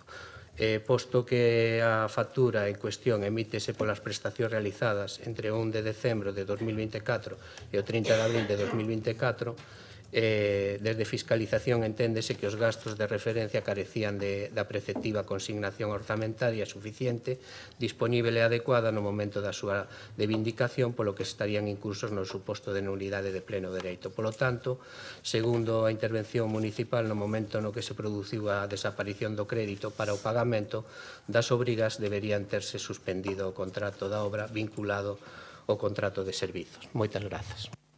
Grazas, señor César, polo Partido Socialista. Señora Abal. Nada, simplemente manifestar o voto a favor do Grupo Municipal Socialista e desexar que en xuño empecen a aprobar en esta materia, a verdade. Grazas polo Partido Popular. Señora Ferreiro. Ahora sí. Bueno... Sí. Bueno, seguimos parcheando as actuacións vinculadas a EDUSI Revive Compostela. Non deixa de sorprendernos a neglixencia deste goberno no pagamento das facturas, xa que no mes de xullo trouxos a pleno o pagamento das certificacións desta obra dos meses de decembro, xaneiro, febreiro e marzo, as certificacións 4, 5, 6 e 7. E, sen embargo, a factura da dirección facultativa tramítase 3 meses máis tarde, cando as certificacións da obra necesitan da conformidade da dirección facultativa para a súa validez, polo que óptimo sería telas tramitadas conxuntamente ao ser o contrato de dirección facultativa un contrato complementario da obra.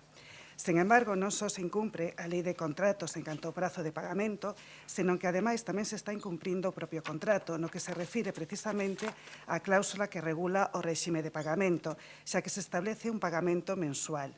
E, como podemos ver, o pagamento, en vez de mensual, case é anual. Iso sí, e para enredar máis, agora faltaría a certificación da obra número 8, que debeu quedar no esquecemento sen tramitar no pleno anterior do mes de xullo, xa que os servicios da dirección facultativa incluín esta certificación correspondente ao mes de abril. Non sei se hai máis certificacións de obra pendientes, xa que, segundo consta no expediente da obra, o prazo de remate tras a ampliación do prazo de 2 meses sería o 25 de marzo de 2024, salvo que houvese outra ampliación de prazo que descoñezo, tendo en conta que a Xunta de Goberno aínda autorizou a recepción a finais do mes de xuño. Como xa se expuxo, ven a pleno esta factura debido á falta de consignación orzamentaria no período de decembro de 2023 a abril 2024 como consecuencia de perder a financiación europea ao non estar rematada a obra 31 de decembro de 2023 e ter que esperar a aprobación do orzamento do 2024. Cansámonos de repetir unha e outra vez a deficiente xestión que se fixo dos fondos EDUSI, que levou a perder unha importante financiación europea.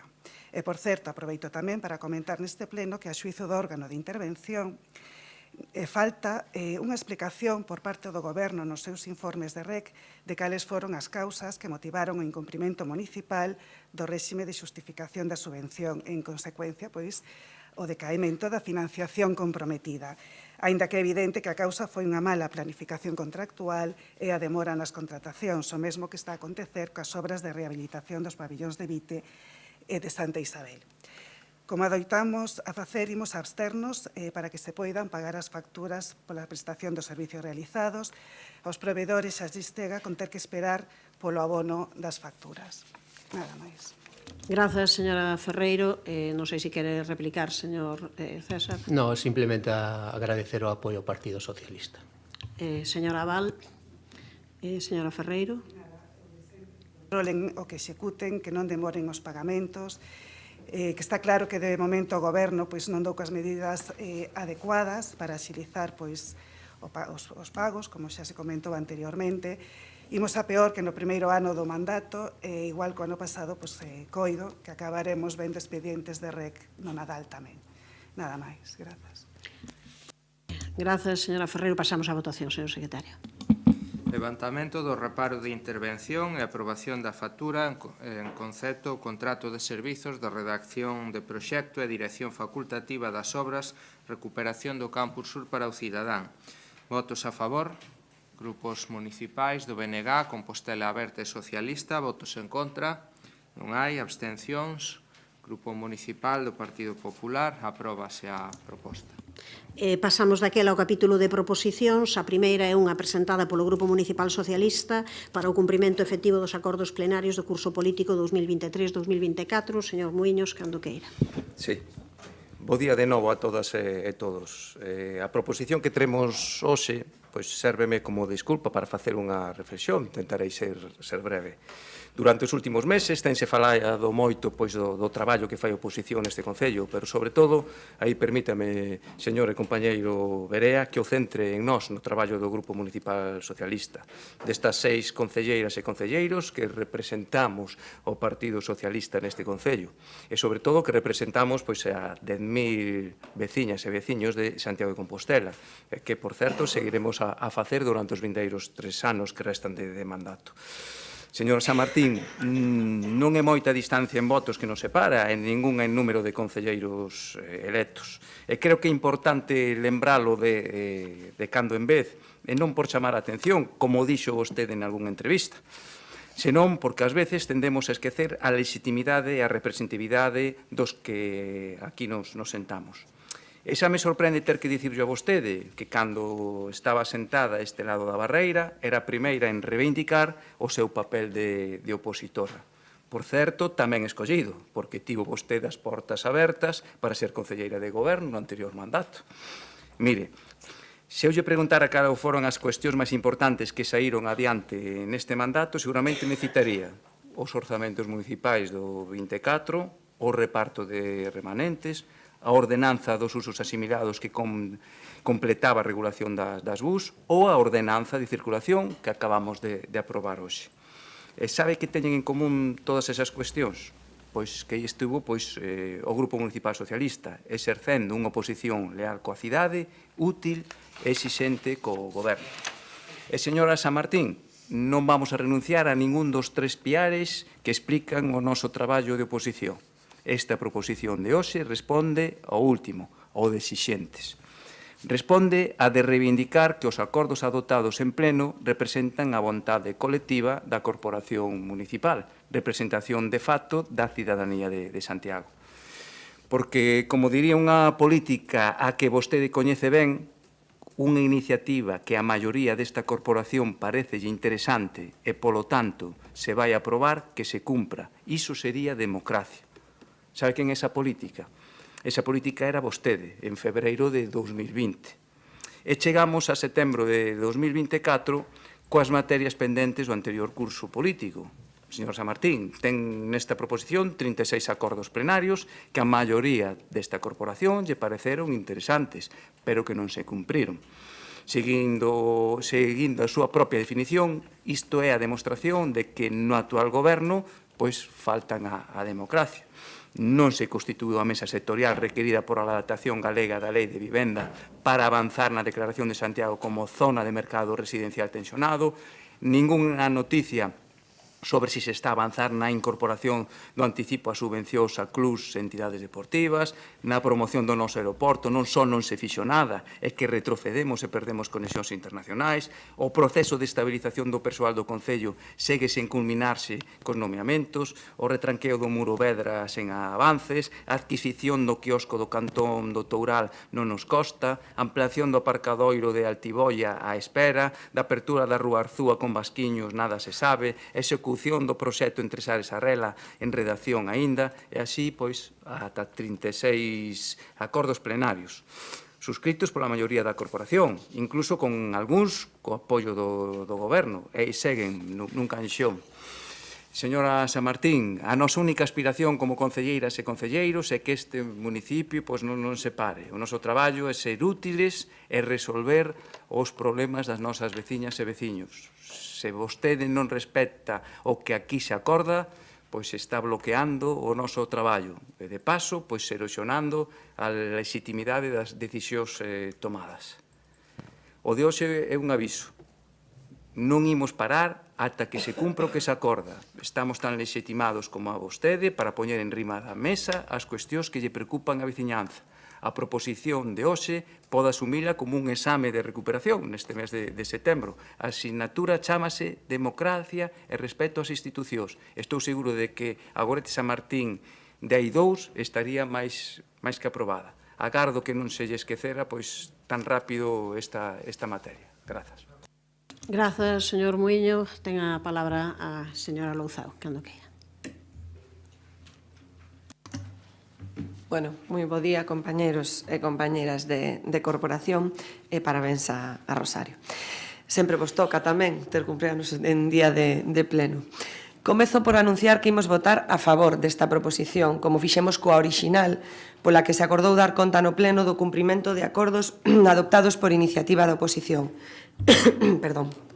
Hoxe mesmo, nun punto desta sesión, o Goberno, comprometido co que se decide, dá conta do cumprimento duns 40 acordos promovidos polos grupos municipais. Nunca tal cousa pasou, e lembrolles, por se o esqueceron, que os grupos da oposición tiveron na súa man demostrar o seu compromiso democrático á fronte da alcaldía deste concello durante moitos anos.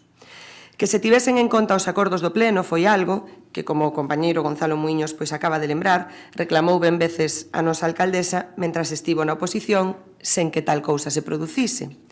Pero como os teño por persoas sensatas, pregúntolles: creen vostedes que é serio pedir que cada trimestre haxa que vir explicar punto por punto canta xestión se realiza para cumprir o acordado o mes anterior? Ou creen que ten sentido dar conta de acordos que non reparan en se existe orzamento, son competencia municipal ou cales son os trámites precisos? Saben perfectamente que este xeito de exercer a oposición sen límites ditados pola responsabilidade pois non parece moi serio. E voulle poñer só 2 exemplos. En xullo de 2023 votaron e aprobaron que se impulsase a creación dun centro de atención residencial para persoas con discapacidade. Alguén podería agardar que en outubro estivese máis preto de ser real un proxecto que é competencia da Xunta de Galicia, para o que teríamos que saltar a taxa de reposición de efectivos e para o que é imposible atopar recursos municipais? Ou ten algún xeito reclamar que en xullo deamos conta do cumprimento dunha proposición para abrir rúas para as que hai que modificar planeamento, obter terreos, etc., nun proceso tan custoso e complexo que leva agardando dende a aprobación daquel pexou de finais dos 80? Recoller as opinións de todos os grupos, telas en conta na acción de goberno, facilitar información e cumprir co que se acorda dentro do que é posible e razoable é unha práctica que exercemos con responsabilidade e que nunca vimos en medida similar en gobernos anteriores. A proposición presentada polo Grupo Municipal Socialista quere parecer o que non é macroproposición, chamaronlle na prensa, pero en realidade é unha reciclaxe do xa falado. O que ven a dicir é, sinxelamente, no punto 1, que reiteran o pedimento de que se dé a conta. Xa o facemos cun punto expreso e farémolo con máis detalle no debate do estado do municipio que xa se anunciou. E no punto 2 reiteran o que xa se tratou en plenos anteriores sobre o que este órgano xa se pronunciou e que este goberno, como dicía, está xestionando dentro do posible e razoable. Imos votar a favor, máis nada. Obrigada, señora Louzao. Quenda para o Partido Popular, señor Berea, cando queira. Grazas, presidenta. Estamos ante un debate importante que xa tivemos nalgúnha ocasión, ademais, oportunidade de discutir en sesión plenaria, que é o debate da educación democrática. Vostedes perderon as eleccións, o BNG perdeu as eleccións. Creo que isto é unha realidade obxectiva, non? Creo que é indiscutible. Vostedes teñen 6 concelleiros e nós temos 11 concelleiros. Vostedes, como digo, sacaron 6 concelleiros de 25. E aínda está na retina de todos os santiagueses e santiaguesas esa bochornosa imaxe da noite electoral onde completamente desbocada autoproclamouse gañadora con 6 concelleiros de 25. Educación democrática. Esa imaxe lamentable escondía moito máis do que podíamos imaginar nese primeiro momento. Vostedes perderon as eleccións, pero están gobernando. Por qué? Porque o Partido Socialista decidiu que eu, con 11 concelleiros, non sexa alcalde, e vostede, con 6 concelleiros, sexa alcaldesa. O normal é que quen gana as eleccións goberne e que quen perde as eleccións pois esteña na oposición. E máis con tanta diferencia. Aquí é ao revés. Vostede goberna perdendo as eleccións. E iso suporía, ou todos pensábamos que iso ia supoñer, un goberno humilde, un goberno dialogante, un goberno responsable, entendendo responsabilidade, a propia consciencia de que están en minoría absoluta. Eso é un goberno responsable na súa situación. Pois non, todo o contrario. O que temos é unha alcaldesa do BNG soberbia, unha alcaldesa do BNG sectaria e unha alcaldesa do BNG cada día máis illada e máis incomunicada na súa propia radicalidade. Son poucos e con pouca educación democrática. Vostedes non tiveron ningún tipo de escrúpulo para desfacerse dun alto funcionario ou interventor do Concello cunhas xustificacións bochornosas asinadas por outro funcionario, unhas xustificacións bochornosas que son un insulto para todos os funcionarios. Liquidaron administrativamente a un funcionario independente despachando o asunto dicindo que quedou obsoleto. Gustaríanos saber, e deixo a pregunta, se algún alto cargo a dedo foi prorrogado na idade de xubilación, porque se é así, estaríamos ante unha situación moi grave. Funcionarios independentes, obsoletos, para facer as súas funcións cando cumplen a idade de xubilación, pero altos cargos a dedo que poden continuar nas súas funcións. Como digo, se isto se confirma, deixo a pregunta, sería algo realmente grave. Estaríamos rozando a arbitrariedade e a desviación de poder. Poderían tamén autoaplicarse a propia doutrina esta da obsolescencia e o mellor dos 8 concelleiros por ideas obsoletas non debería quedar ningún. Vostede o ano pasado, señora alcaldesa, impulsou un acto para contraprogramar o apóstolo co rexeitamento expreso de 17 de 25 concelleiros. Co rexeitamento expreso. E fixo igual. Educación democrática. Neste caso, pouca educación democrática. Vostedes perderon as eleccións, son 8 de 25, e prohibiron, por exemplo, o himno de España. Realmente creen vostedes que a maioría desta cidade quere que se proíba o himno de España?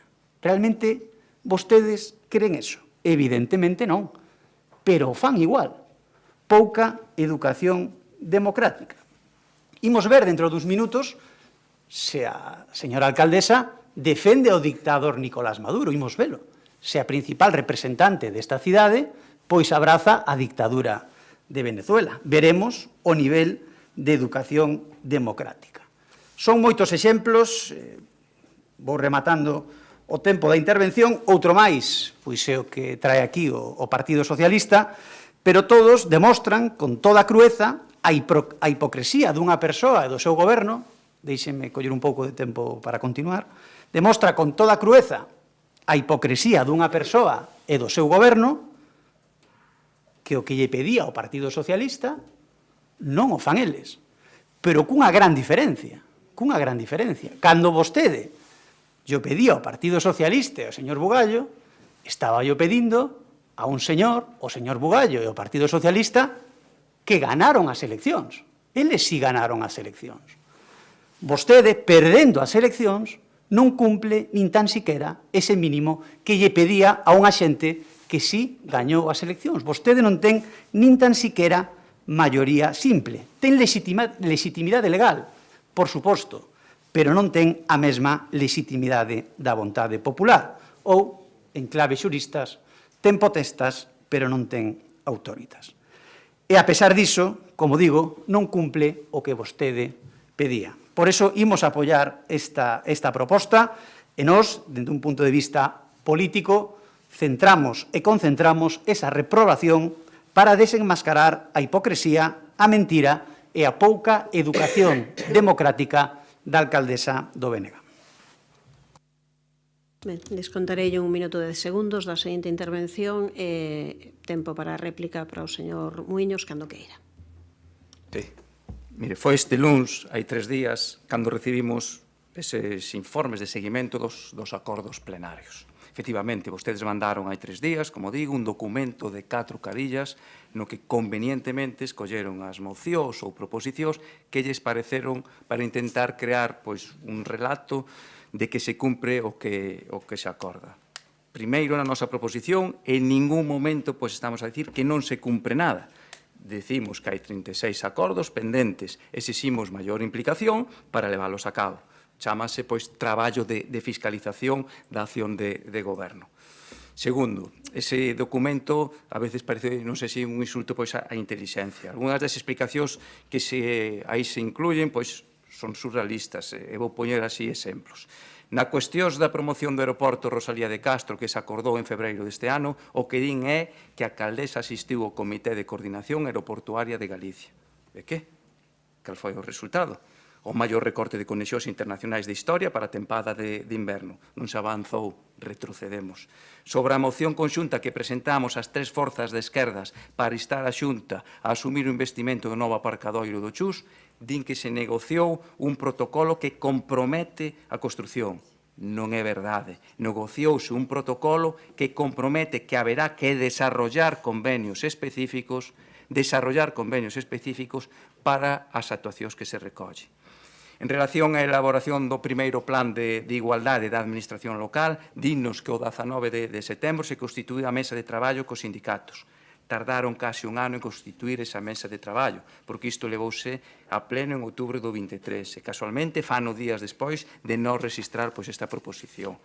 Así podría seguir. Sobre o quiosco do Cantón do Toral din que levan un ano agardando por unha argumentación xurídica da propiedade, que para mellorar a rede de recollida de pluviais en Real de Conxo encargouse un estudio e que iso se debateu en novembro do ano pasado. Incluso din que se dá conta deste seguimento dos acordos plenarios dende setembro do 23. É dicir, se iso fose certo, estarían vostedes a facelo dende antes de nos lelo, de pedir en abril deste mesmo ano.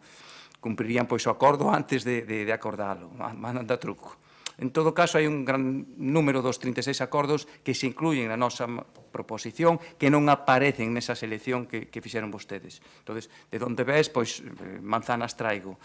Non nos tomen o pelo, non? Evidentemente, non lles pedimos que cheguen a setembro cas obras executadas. O que lle pedimos é avances, pero de verdade. Non que nos manden esas 4 carillas o luns antes de pleno para decir que algo fixeron. Era o que nos faltaba, non? Grazas.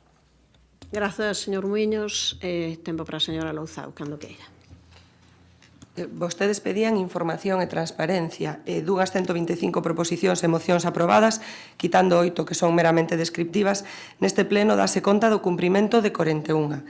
Pero o resto que é posible cumplir estánse facendo xestións e seguirase dando conta en plenos posteriores, alén de toda a información que teñen constantemente a través da Xunta de Goberno e onde se comunican tamén os decretos, da información que se lles facilita dos consellos de participación, etc. Carencia de información ninguna. Non somos partidarios de cargar o pleno con máis ordes do día, nin partidarios de furtarlle a oposición a súa tarefa de control do Goberno.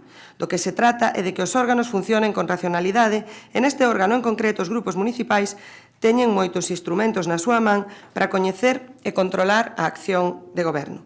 Son palabras do compañeiro Sindo Guinarte aló por febreiro de 2020 cando a alcaldesa pedía esa transparencia. Aprobouse esa proposición e ata abril do 2023 non pasou nada. Agora aprobouse en abril do 2024 e nós en setembro do mesmo ano estamos dando conta e asegúrolle que somos respetuosos co que decide o Pleno e vamos facendo un seguimento de todas as propostas, é dicir, leccións, compañeros do Partido Socialista, as xustas. A vostede, señor Berea, igual lle pasa como o señor Feijóo, que non é presidente porque non quere. Igual que ten unha idea errada da democracia vostede que non entende que a maioría dos composteláns e das compostelás decidiron que non querían que fose vostede o seu alcalde e que chegar a acordos entre diferentes forzas políticas é o propio cerne da democracia. E nós sabemos en que lugar estamos cando gañamos e cando perdemos. Asumimos a posición na que nos deixa a cidadanía.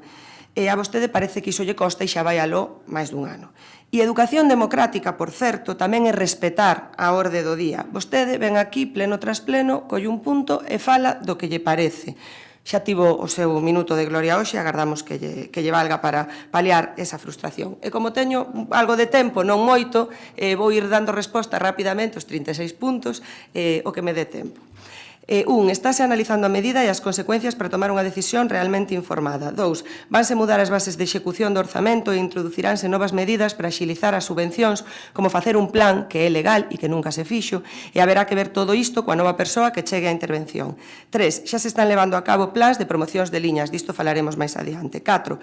Trabállase na nova entidade para promover a vivenda en alugueiro, tamén para estudantado. 5. Non se fixo antes porque hai que superar diferentes trámites, pero saben que non hai que reiteralo porque non ten dúbida e están cobrando exactamente o mesmo. 6. Estúdase. 7. Estánse estudando todas as opcións. 8. Xa se deron as instruccións. 9. Trabállase para recuperar o quiosco que é a criterio técnico propiedade municipal xa. 10. Estáse traballando no proxecto. E non teño máis tempo, pero teremos tempo nos seguintes plenos de ir falando do resto. Moitas grazas. Señor Berea, descontolle un minuto, cando queira. Eu tiño claro porque non son alcalde. Creo que o dixen, entendeume todo o mundo. Eu quero ser alcalde de Santiago. Eu non son alcalde porque o Partido Socialista decidiu que eu, con 11 concelleiros, non sexa alcalde. E que, sin embargo, a señora San Martín, con 6 concelleiros, sexa alcaldesa. Non tiñan nin que votarme, simplemente tiñan que absterse ou votarse a les mesmos. Eso é polo que eu non son alcalde e o sabe toda a cidade. Frustración? Bueno, pois cada un que faga análise que queira.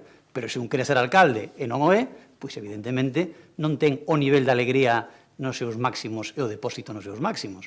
Agora ben, o que se lle pido é un pouco de respeto como eu utilizo o pouco tempo que teño para dirixirme á cidadanía. Lémbrolle que teñen vostedes 29 días ao ano, para facer o que queiran.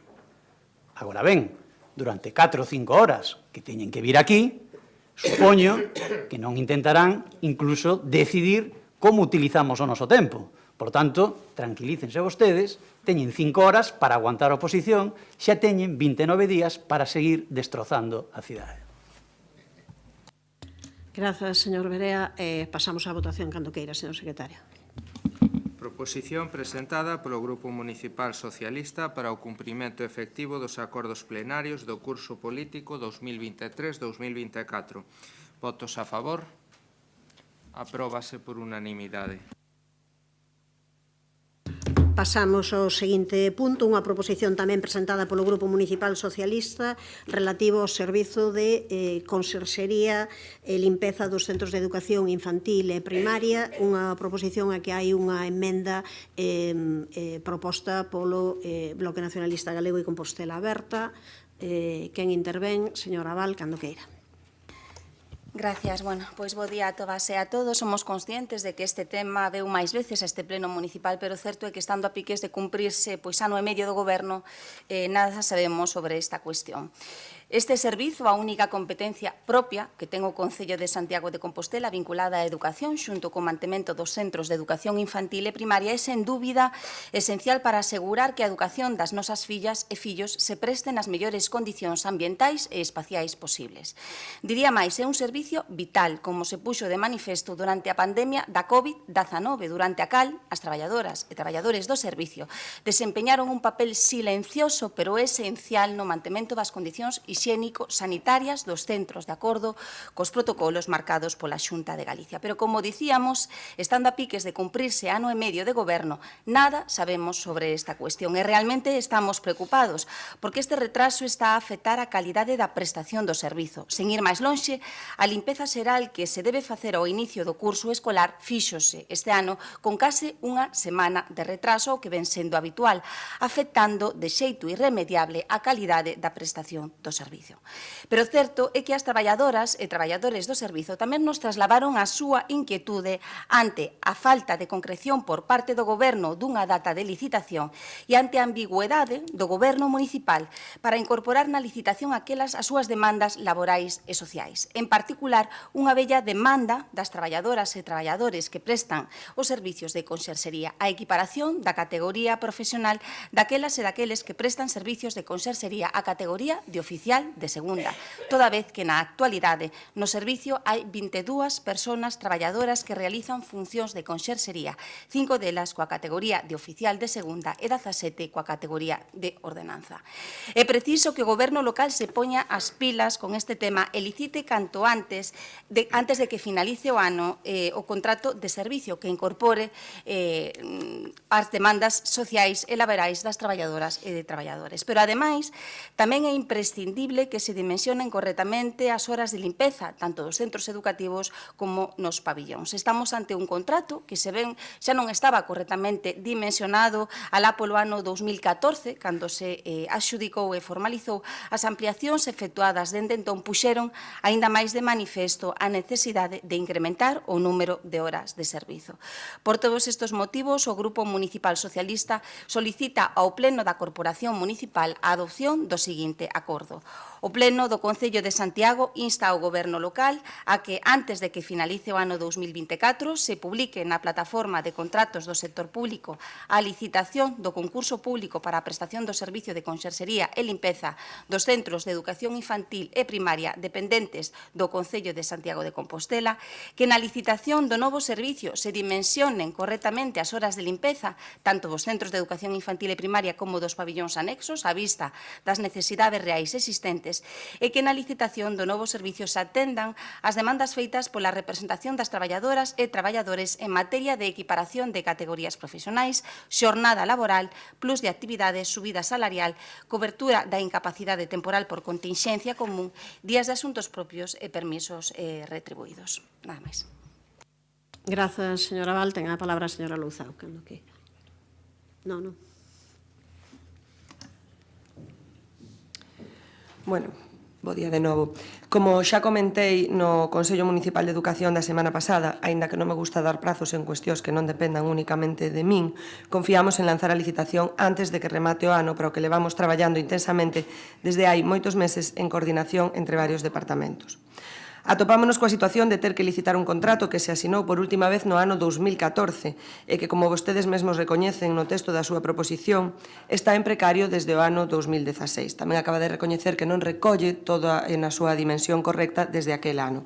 Vostedes estiveron no goberno desde xuño do 2019 ata maio do 2023 e deixárono como o atoparon, en precario. No texto da súa proposición xustifican que non o licitaron no seu mandato debido á COVID-19 e, aínda que evidentemente empatizamos coas dificultades de xestión que supuxo a pandemia e coas condicións especiais que se estableceron, non deixa de sorprendernos que se apoien nesta cuestión para xustificar que sumase 4 anos máis en precario baixo a súa responsabilidade cando no mesmo período licitaron, por exemplo, contratos de limpeza e mantemento en espazos municipais e en instalacións deportivas. Neste tempo que levamos á fronte do Goberno mantivemos xuntanzas e unha estreita colaboración coa representación das traballadoras e traballadores e coa empresa. Colaboración moi necesaria en todos os casos, pero máis aínda cando falamos dun contrato que leva tantos anos en precario. Para nós é importante tomar decisións que amplíen o número de horas do servizo de limpeza e que garantan unha mellor coordinación xeral dos traballos a desenvolver tanto na limpeza como na conserxería ao longo do ano cunha calidade óptima. Entendo que vostedes saben, mellor que ninguén, pola súa propia experiencia no pasado mandato, que é un traballo intenso e complexo, pero temos a determinación de sacalo adiante o antes posible. Estamos agora mesmo na fase do estudo económico e redacción de pregos que se alongou tamén por mor de negociacións do sector que modificaron o convenio e está levando o seu tempo, posto que hai que ponderar, como dicíamos, moitas cuestións e inmensas necesidades que estaban sen cobertura, insistimos, desde hai moitos anos. Como dicía ao comezo, confiamos ter todo para lanzar a licitación antes de que remate o ano para poder superar o antes posible a situación de irregularidade contractual na que se atopa. Por iso, votaríamos a favor da súa proposición, a calle fixemos unha emenda que consistiría en modificar o punto 3 para deixalo así, que na licitación do servizo se atenda, na medida do posible e dentro do marco legal vixente, as demandas feitas pola representación das traballadoras e traballadores. Este é un tema sensible ao estar no momento de redacción dos pregos para unha licitación. Vostedes mesmos repetiron ao longo de todo o último mandato neste pleno municipal que sobre estes temas non se debía dar moita información por cuestións obvias e supoño que non esquecerían esa recomendación que facemos nosa. Saben vostedes que hai cuestións xurídicas que hai que ter en conta e respetar neste proceso. E por iso propoñemos a redacción para poder votar a favor deste terceiro punto, asegurando, iso sí, que os pregos irán elaborados recollendo todas as necesidades e demandas do servizo e tamén desde o máximo respeto e sensibilidade para que o persoal traballador que leva moitos meses nunha situación moi complicada, sabémolo, e facendo, aínda así, un traballo excelente. Moitas grazas. Señor Rubio, cando queira. Comezaba, este tema foi, trouxeno persoalmente a pleno no mes de xaneiro deste mesmo ano e comezaba a réplica a miña moción ou proposta a concelleira, a señora Louzao, dicindo que me tiña por unha persoa informada e que entendía que como estaban os orzamentos deste ano a licitación deste contrato, dábase por suposto que ia ser licitado. Estamos no mes de setembro a finais e acaba de decir que xa non se compromete a que saia este ano, que é a intención do Concello sacalo a este ano. O problema é unha cuestión de confianza. E a confianza acabase perdendo cando mes tras mes, primeiro, enlazando co anterior, non se cumplen os acordos plenarios, e isto é como cando no ano 1993 estrenouse a película Atrapados no Tempo, ou máis coñecida como o Día da Marmota, onde cada día sucedía o mesmo unha e outra vez ao protagonista. Isto é así. É dicir, é un tema que veo a pleno en moitos anos. É dicir, vostede di que o Partido Socialista no anterior mandato tivo tempo de sacar esta licitación, os seus socios de goberno tamén tiveron tempo de sacar esta licitación anteriormente, non? É dicir, porque non é algo que leve en precario no último ano. E mentres nós vimos aquí a pleno un día ao mes e falamos destas cousas, cada certo tempo, os traballadores e traballadoras siguen tendo unhas diferencias salariais enormes, siguen traballando en precario, os cativos e cativas dos centros escolares, os equipos directivos e docentes, é dicir, a comunidade educativa sigue tendo os centros escolares non do xeito que deberían estar suficientemente limpos, podríamos decir, e o dato que deu a concelleira Marta Val, a compañeira, é dicir, se de 22 persoas de conserxería, 5 teñen unha categoría profesional e 17 teñen unha categoría menor, cales son os que teñen as funcións? É dicir, os de abaixo non fan as funcións de arriba, co cal é un servicio moito máis precario do que queremos entender ou do que queremos ver, ou é que as de arriba non fan as funcións, é dicir, non entendo como a día de hoxe, despois dun ano e medio de goberno, seguimos exactamente no mesmo punto. Bueno, sí que o podo entender, porque non é o único que sucede. É dicir, o contrato de limpeza é unha cousa máis dentro do Departamento de Educación que non acaba de arrancar. Eu convidaría, e estou convencido de que o fai, a señora Louzao, en visitar persoalmente os centros, ver como está o estado das fiestras en materia de limpeza.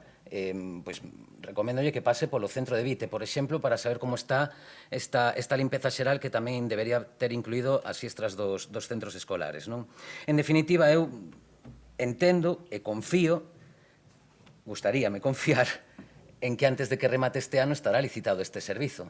A pregunta é se a comunidade educativa e os traballadores e traballadoras deste servizo siguen confiando en que isto sexa así. Moitas grazas. Imos a apoiar a moción, por suposto. Grazas, señor Rubio. Señora Val, cando queira.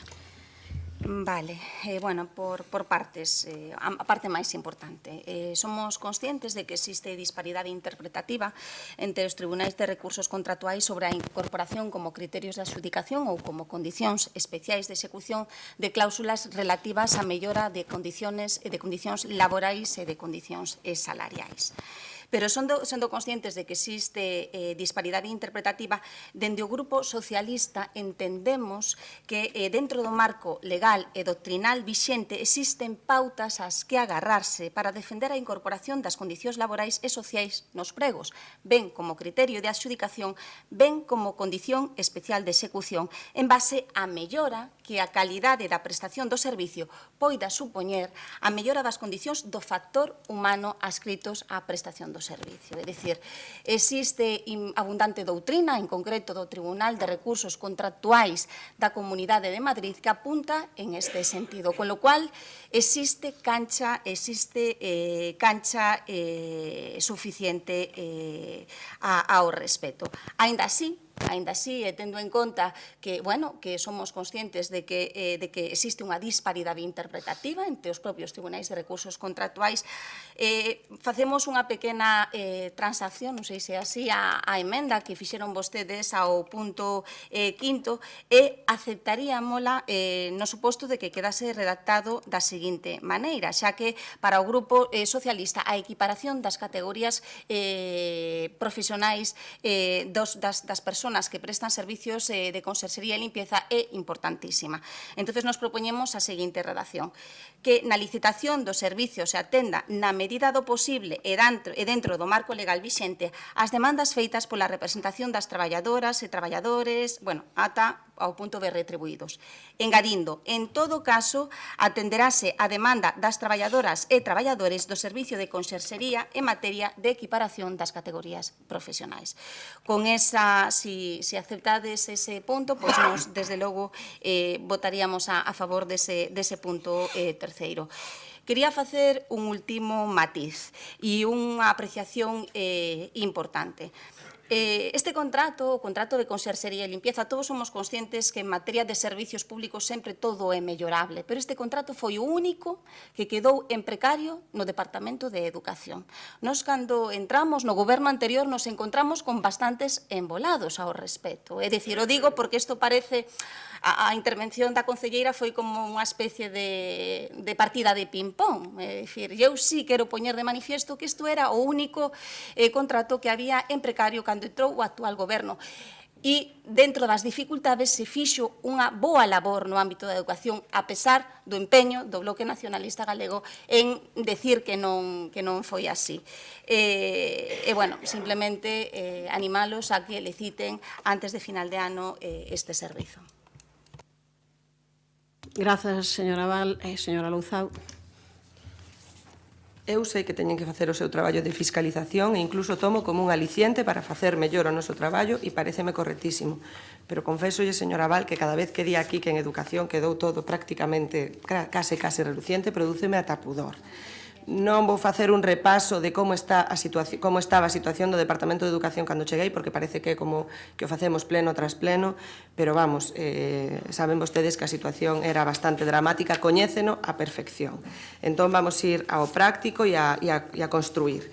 Só unha puntualización ao señor Rubio. O centro de Vite tivo moitos problemas de limpeza no inicio de curso porque aínda había obras, estaban cortando tuberías día tras día e iso facía que se limpiara sobre o limpio e tivo problemas. Non pasou nada porque as obras é importante que se fagan, parécenos ben que se fagan, e entendemos perfectamente que poidan alongarse no tempo máis do necesario e non saia todo tal como queres, porque igual que nos pasa a nós, pode pasarlle a outras administracións, pero era só por puntualizar.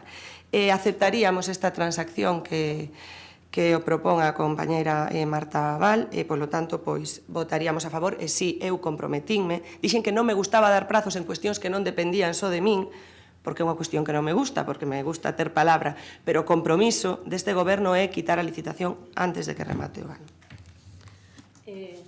Señor Rubio, cando queira. Señora Louzao, de verdade, ou non visita os centros ou decir que polas obras de accesibilidade de tellado non se limparon as fiestras do CEI de Vite é como cando din que non se pinta a fachada porque non é cousa municipal e a fachada do Cole de Vite é algo que é de imperiosa necesidade, pero vou non deixar aí porque eso será para outro momento. Vostede ten a firme convicción non de que intentarán sacar esta licitación antes de final de ano, pero é que a finais do ano pasado dixeron o primeiro trimestre deste ano. En algún momento se mencionou que era o primeiro trimestre deste ano. Entón, ao final, pois resulta complicado seguir vindo aquí e escoitando unha e outra vez as mesmas cousas. O Partido Socialista traía unha moción que non resolveu no seu tempo, o Bloque Nacionalista Galego, agora nun goberno minoritario, dilles que como traen isto, se no seu momento non o resolveron, e podemos continuar así outros 10 anos con este servicio en precario. A realidade é que quen goberna agora mesmo son vostedes, dende fai 1 ano e medio, e non se coñece ningún avance sustentable en materia de educación no Concello de Santiago de Compostela. É así.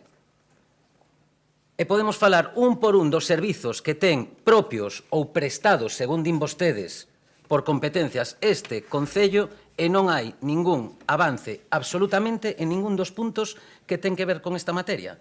Entón, se tan mala era a xestión anterior, vostedes non a están mellorando. Nada máis, moitas grazas.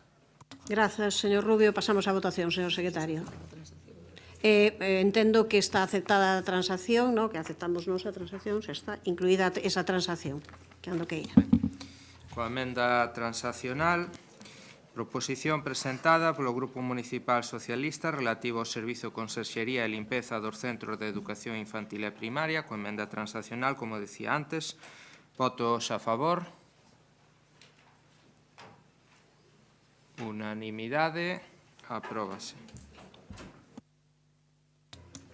Ben, pasamos á seguinte proposición presentada polo Grupo Municipal do Partido Popular para solicitar que o aeroporto Rosalía de Castro deixe de perder competitividade e se convirta no aeroporto de referencia do noroeste español. Señor Berea, cando queira.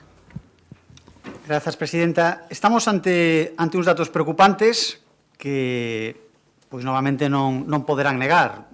Nestes primeiros 15 meses de goberno do BNG, Santiago perdeu e segue perdendo conexións internacionais.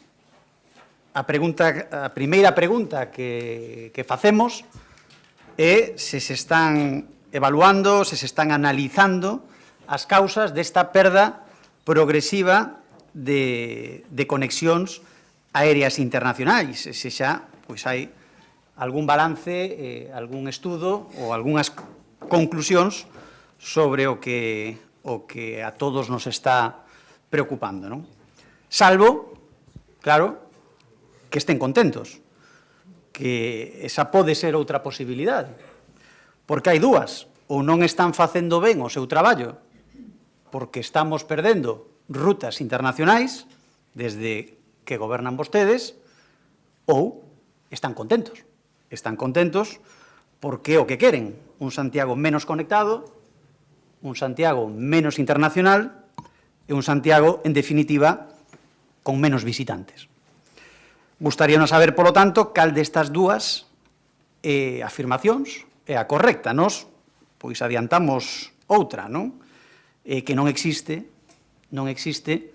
ningunha estrategia política turística neste goberno do BNG. As únicas medidas que coñecemos son unha campaña publicitaria e 5 parellas repartindo mapas. Ridículo. De verdade, está contento o goberno do BNG coa folla de servizos en materia de política turística? E que, ademais, están inventando unha crispación que nunca existiu nesta cidade. Dende o minuto 1, puxeron na diana aos turistas como un problema. Iso é o que se entende das declaracións e dos xestos políticos continuos do BNG. Os turistas son un problema e, como son un problema, pois hai que buscarlle unha solución. Isto é unha gran irresponsabilidade. Nos levamos tamén 15 meses propoñendo outras vías de traballo. Fortalecer e reforzar a relación entre turistas e residentes e non a confrontación. Cando non, como acabamos de ver, a confrontación directa entre veciños, querendo convertir aos cidadáns nunha especie de inquisición para vixiar quen está entrando nas casas, non vai a ser turista e vayamos ter aí unha vivenda de uso turístico. Realmente, esa é a cidade que queren. Esa é a cidade que queren. Veciños vixiándose uns a outros. Nós, non. Vista a súa emenda, imaginamos por onde vai a resposta, porque, bueno, pois algo a que xa estamos acostumados, non? Pois chega o comodín da Xunta, que sexa a Xunta que se encargue dos da política turística, que se encargue dos aeroportos, que se encargue do aeroporto de Santiago. E, de verdade, despois de 15 meses, non sei como non se lles empeza xa a caer a cara de vergoña botando sempre os balóns fora a administración autonómica, porque gobernan vostedes Santiago, non o gobernan os conselleiros da Xunta. Cando se dean conta, vai ser demasiado tarde. De verdade, despois de 15 meses de goberno do BNG, creen que hoxe a cidade é máis amable? Creen que despois de 15 meses de ese relato turismofóbico hai un mellor ambiente hoxe entre veciños e turistas, despois de 15 meses vosos? A resposta é que non. A resposta é que non. E que conseguirán, con eses discursos turismofóbicos que están conseguindo, e botando máis madeira ao lume. Hoxe, tristemente, os ánimos están máis crispados que nunca na cidade entre veciños e turistas, despois de 15 meses de auténtica irresponsabilidade política por parte dun goberno turismofóbico. E, ademais, están incitando eses malos sentimentos. E Santiago non é esa cidade na que a queren convertir vostedes. Santiago é unha cidade amable, é unha cidade universal, é unha cidade cosmopolita, é feliz de recibir xente e de facela sentir como un máis de nós.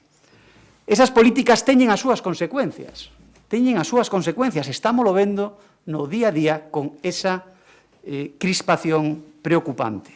Estámoslo vendo tamén hoxe... Rematou o tempo, o resto de sí. Sí, vou rematando. Estámoslo vendo tamén hoxe nesta proposta onde o aeroporto de Santiago leva meses perdendo conexións internacionais. Hoxe, o noso aeroporto é menos internacional. Despois, como digo, de 15 meses do seu goberno. Por tanto, propoñemos un cambio radical nos discursos, e un cambio radical nas políticas turísticas e na estrategia turística de Compostela. Esperemos que comecen a traballar, van a ter todo o noso apoio para que o aeroporto recupere, polo menos recupere, as conexións internacionais perdidas, pero, por suposto, a partir de aí, seguir traballando para convertilo, supoño, no que todos queremos, que sexa o aeroporto referente do noroeste. Moitas gracias. Grazas, descontarei un minuto despois, señor Guinarte, cando queira. Moi bons días, concelleiros e concelleiras, alcaldesa. Bueno, este tema ven hoxe ao pleno municipal por unha doble vía, porque a él fixo referencia o voceiro do Grupo Municipal Socialista e ven tamén por esta proposición do Grupo Popular. Non é a primeira vez, como a proposición do Partido Popular recoñece no seu primeiro parágrafo, di que no mes de febreiro debatemos deste tema porque o Grupo Municipal Socialista trouxo unha moción ao Pleno Municipal. E quero recordar que esa moción, que levaba por título Impulso e promoción do aeroporto Rosalía de Castro, do aeroporto de Santiago de Compostela, foi aprobada por unanimidade, aceptando unha emenda do BNG.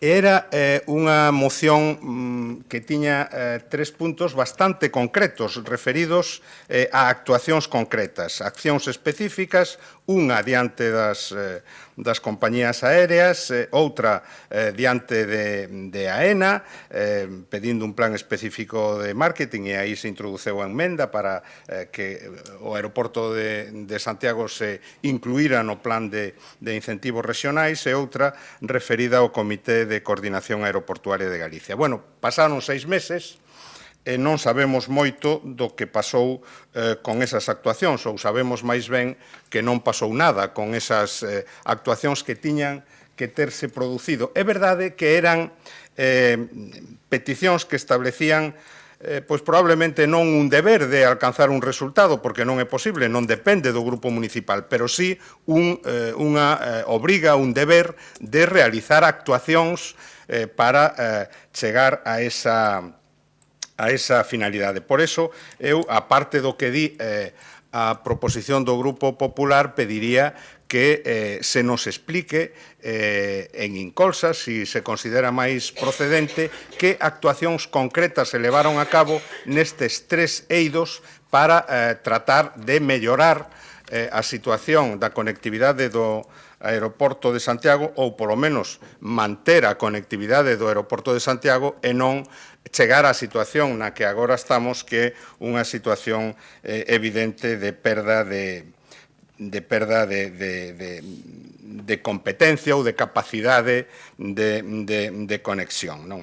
Nese mesmo mes de febreiro, cando nos presentamos aquela moción, salía na prensa en relación coa Feira Internacional de Turismo algún titular que facía referencia a que Santiago cambia o seu modelo turístico. Bueno, me parece un titular, en fin, que é un titular. Eu creo que é moi difícil cambiar o modelo turístico. Eu creo que se pode evolucionar o modelo turístico, pero cambiar o modelo turístico non é como cambiar de coche siquiera, non? Falábase de que ese cambio tiña que vir da promoción internacional en mercados de alto valor engadido, asistencia a feiras e xornadas internacionais.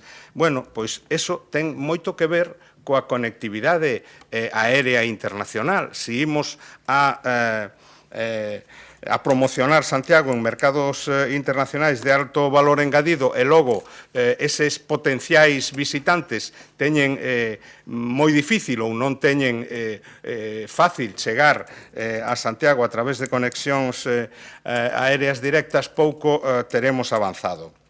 E é verdade que hai que facelo así, non hai unha panacea, non hai unha variña máxica para conseguir ese resultado, pero neses mercados emisores lonxanos imos conseguir turistas de máis valor engadido, imos conseguir un maior número de pernotacións, porque a xente que nos visita vindo en avión quédase máis días en Santiago, e imos conseguir desestacionalización, imos conseguir que veñan, si temos conexións, fora da temporada de verán. Por tanto, todo está conectado, todo ten que ver con todo, e obviamente se perdemos conexións aéreas internacionais que poden traernos visitantes de mercados emisores lonxanos de alto valor engadido e que se quedan máis tempo, pois eu creo que non estamos cambiando o modelo turístico, nin siquiera estamos facendo nada para evolucionar adecuadamente o modelo turístico.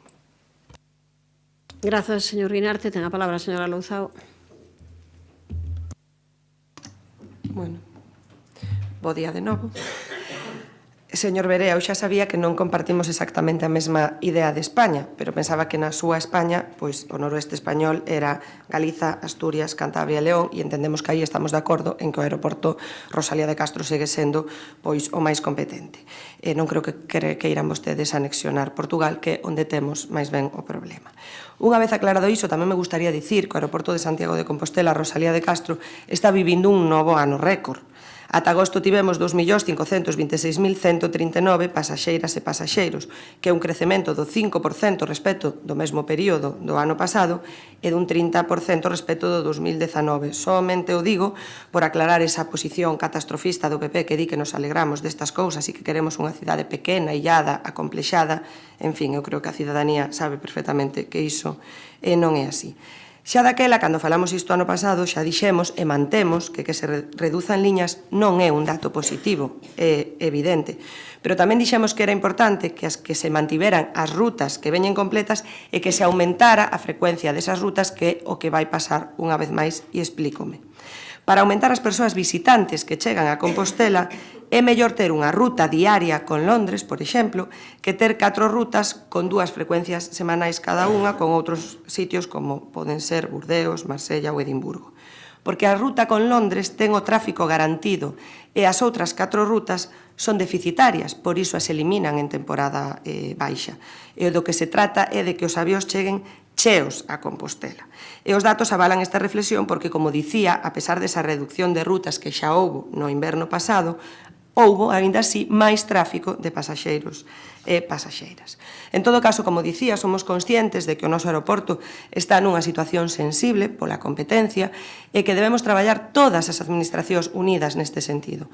Non é unha cuestión de botar balóns fora, é unha cuestión de traballar de forma conxunta por un ben común que todos e todas defendemos. Por iso lembramos a postura que mantivo a alcaldesa na última xuntanza do Comité de Rutas Aéreas de Galicia no pasado mes de abril, onde xa indicou que o noso aeroporto tiña por diante un período moi complicado por múltiples motivos. Entre eles, por exemplo, a reducción dos tempos de viaxe a Madrid no tren ou a eliminación das bonificacións nas súas taxas ao pasar dos 3 millóns de pasaxeiros e, por tanto, non poder entrar nesas bonificacións. E, por suposto, pola tremenda competencia que exerce Porto, cun apoio moi potente do goberno portugués e que fai que o noso aeroporto quede en clara inferioridade de condicións. Ao que agora, ademais, no futuro se van unir os aeroportos de Asturias e Cantabria, onde os gobernos autonómicos tamén están facendo, anunciaron este verán, apostas económicas moi fortes. Naquela xuntanza, a alcaldesa solicitou a elaboración dun plan estratéxico dos aeroportos galegos para o período 24-28 que tivese en conta a singularidade da situación galega, co que estábamos comentando, e que tivese como obxectivo definir esas estrategias que permitisen un crecemento coordinado dos 3 aeroportos galegos. E tamén se lle pediu a implicación económica por parte da Xunta, en tanto que responsable da política de mobilidade e transportes e tamén da turística, na captación de novas rutas internacionais. E respecto de AENA, en tanto que responsable das infraestructuras, solicitamos un esforzo na captación de novas rutas para os aeroportos galegos e tamén que valorase a situación da bonificación das taxas que nos deixa nunha situación moi comprometida. Falámolo con eles en varias ocasións. Estas xuntanzas, como dicía, foron no mes de abril e ata o momento, nin a Xunta de Galicia nin a AENA deron unha resposta positiva a estas demandas. Respecto das propostas concretas que presenta o Grupo Municipal do Partido Popular, a respecto do punto primeiro, indicar que dende Turismo de Santiago, como ben saben os diferentes grupos a través da súa representación no Consello de Administración da entidade municipal, xa se levan a cabo diferentes accións de colaboración coas compañías aéreas. Ademais, mantéñense reunións constantes con elas como non podía ser de outra forma. E as principais liñas estratégicas destas colaboracións mantéñense constantes, incluindo o período no que o PP gobernou a cidade e incluído o mandato anterior. En relación ao punto segundo, estamos preparando os pregos para contratar unha asistencia para elaborar o Plan Estratéxico de Turismo, que, por suposto, incluirá como prioritario continuar mellorando a conectividade do noso Concello, pero o que non pode facer é incluir medidas que corresponda a desenvolver a outras administracións. Aquela intervención da nosa alcaldesa, se me paso, résteme, por favor, no Comité Aeroportuario, a Xunta respondeu dicindo que non se podía elaborar ese plan estratéxico polo localismo dos 3 concellos galegos que tiñan aeroporto. Neste sentido, desde o Goberno Municipal de Santiago queremos deixar claro que temos unha concepción global do país. Non temos unha perspectiva meramente localista, polo que pensamos que este plan estratéxico ten que deseñarse desde esa perspectiva de país. Tendo claro, porque así o avalan os datos e as súas características co aeroporto central e o de Compostela, tamén entendemos que hai que poñer en marcha uns obxectivos e unhas liñas de traballo eficaces para o desenvolvemento da mobilidade aérea galega no seu conxunto.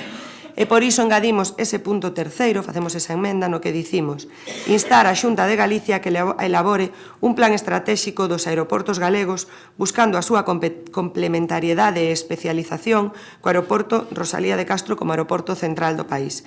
Desde logo que queremos deixar claro que dende o Concello de Santiago estamos para colaborar conxuntamente con esa perspectiva de país que entendemos debe compartir tamén a Xunta de Galicia. Moitas grazas. Grazas, descontarelle 45 segundos. Tempo agora para a réplica para o señor Berea, cando queira. Pois quedamos, xa estábamos preocupados, pois doblemente preocupados, non? Preguntábamos se ten analizadas as causas, os porqués, que é o que está pasando, por que Santiago perde liñas internacionais e non nos dá unha resposta. Despois, supoño que aclarará na réplica, porque polo que dixo vostede, prefiren poucas conexións cheas que moitas. Xa lle decimos que nós non. Que nós non. Non nos interesa un voo cheo a Londres e non máis conexións internacionais. Claro que queremos chegar a máis puntos de Europa porque eso xera riqueza. Por tanto, supoño que o aclarará ou, senón, pois está recoñecendo precisamente isto, que quere poucas conexións cos avións completamente cheos. É un clamor nesta cidade que o BNG de Santiago é turismofóbico. é un clamor. O sabe todo o mundo. Simplemente hai que escoitarvos. O que decides e o que facedes. E as consecuencias están aí. Eu volvo a facer a mesma pregunta. Despois de 15 meses de goberno do BNG, hai hoxe un ambiente máis amable na cidade entre residentes e turistas? Mellorou ese ambiente? Ou o que estamos vendo é que a crispación está medrando, que os ánimos están peor que nunca e que siguen día a día botando madeira ao lume? Unha auténtica irresponsabilidade que, máis alá, aínda que grave, do perigo que xera entre a relación entre veciños e visitantes, comeza a ter tamén as súas repercusións económicas. E unha delas é precisamente a que estamos falando hoxe aquí. Hoxe, despois de 15 meses de goberno do BNG, o noso aeroporto é menos internacional e máis pequeno. Grazas, señor Berea. Tempo para os compañeiros Ino Guinarte, cando queira. Sí.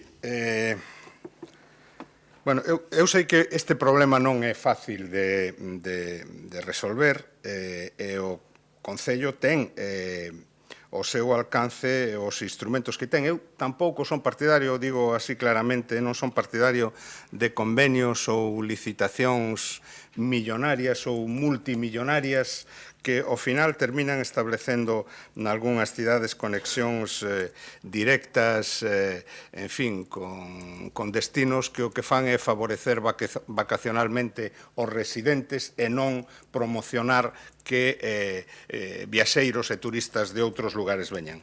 Eu teño moitas dúbidas de que esa afirmación de que é mellor ter varias conexións ou conexións diarias con Londres e non outras conexións máis diversas. O turismo inglés non é un dos nosos principais fornecedores de turistas. Pode ter sentido como conexión do turismo que ven dos Estados Unidos, pero non teño claro que eso sexa así. E eu creo que tampouco debemos comprar, por así decirlo, a linguaxe das compañías aéreas cando din que as outras conexións son deficitarias. Non son deficitarias, simplemente teñen a opción de establecer conexións con outros destinos máis rentables, pero non son deficitarias, porque para as compañías, en fin, e vostede eu sabémolo, pois o que sexa unha ocupación por debaixo do 90 ou 95%, pois non é axeitada. Iso non quere decir que unha ocupación do 70 ou do 75 sexa deficitaria. Por tanto, eu creo que hai que seguir traballando coas compañías e, obviamente, a linguaxe que se xenere na cidade respecto do turismo é importante nese discurso para conseguir manter e diversificar ou diversificar e manter. Unha última cuestión brevemente respecto ao tema da Xunta. A mí me gustaría que se aceptase a emenda, que creo que non se vai aceptar. Me gustaría que se aceptase porque aí o único que se propón é a elaboración dun plan estratégico. Non se propón nen sequera que se aporten recursos. Quero recordar, porque hai que ter memoria, que antes a Xunta de Galicia aportaba recursos ás cidades para esta finalidade. Deixou de aportalos no ano 2009. Non é unha casualidade, o ano 2009. E eu creo que a Xunta de Galicia neste tema pois ten como unidade de medida o voto. E claro, simplemente pois hai que comparar a Coruña, Vigo e Santiago. E, por tanto, de aí non podemos esperar moitos resultados. Grazas, señor Guinarte. Ten a palabra a señora Louzao. Cando chega a 45 segundos debe rematar. Vale, cando queira. O que é un clamor na cidade, señor Berea, é que o PP, pois neste tema, como en tantos outros, só se dedica a calumniar, pero vamos a deixalo aí. Sí que me gustaría que explicara por que non acepta a emenda, porque efectivamente, como di o señor Guinarte, fixémola o máis aséptica posible, precisamente para poder chegar ao acordo. Como ben saben vostedes, xa que ambos grupos pasaron polo goberno e tiveron competencias nesta materia, pois dende Turismo de Santiago non se poden comentar as conversas coas compañías aéreas porque así o solicitan eles na confidencialidade. Pero asegurolles que estamos en constante comunicación, como lles dicía ao comezo. Creo que sobra dicilo, pero por si acaso, adiantaba agora o compañeiro Guinarte, está ben aclarar que as compañías aéreas son empresas privadas que toman as súas decisións baseadas en lóxicas puramente económicas. E a colaboración coas campañas de comunicación é un importante aliciente. Como dicía, este goberno mantén as mesmas campañas de colaboración que se estaban levando a cabo cando chegamos e que supoñen 1 millón de euros, unha terceira parte do orzamento de turismo de Santiago. Entenderán que é complicado medrar nesa cantidade. E poñolle algún exemplo de novas que pudemos ver en agosto. Ryanair recibirá 18 millóns de Cantabria en 4 anos por facer publicidade nunha docena das súas liñas aéreas. O Goberno de Cantabria, a través da empresa pública Cantur, pagará 17,92 millóns de euros a Ryanair para promocionar a comunidade autónoma como destino turístico os próximos 4 anos. O Principado de Asturias invertirá 3,1 millóns de euros na súa estrategia de conectividade aérea para promocionar Asturias, coas compañías de Volotea e Vueling. E doulles un dato. O orzamento de turismo de Galicia é superior ao orzamento do Concello de Santiago. De todo o Concello, non só da materia de turismo. É unhas 50 veces superior ao orzamento de turismo de Santiago. Un tercio do orzamento de turismo de Santiago vaise en campañas de comunicación nas compañías aéreas. E a porcentaxe do orzamento da Xunta de Galicia é facilísima de concluir e de calcular. 0 euros. 0. Dicía antes o compañero Sindo Guinarte que o bipartito si mantiña estas colaboracións, despois deixáronse de facer. A explicación é obvia.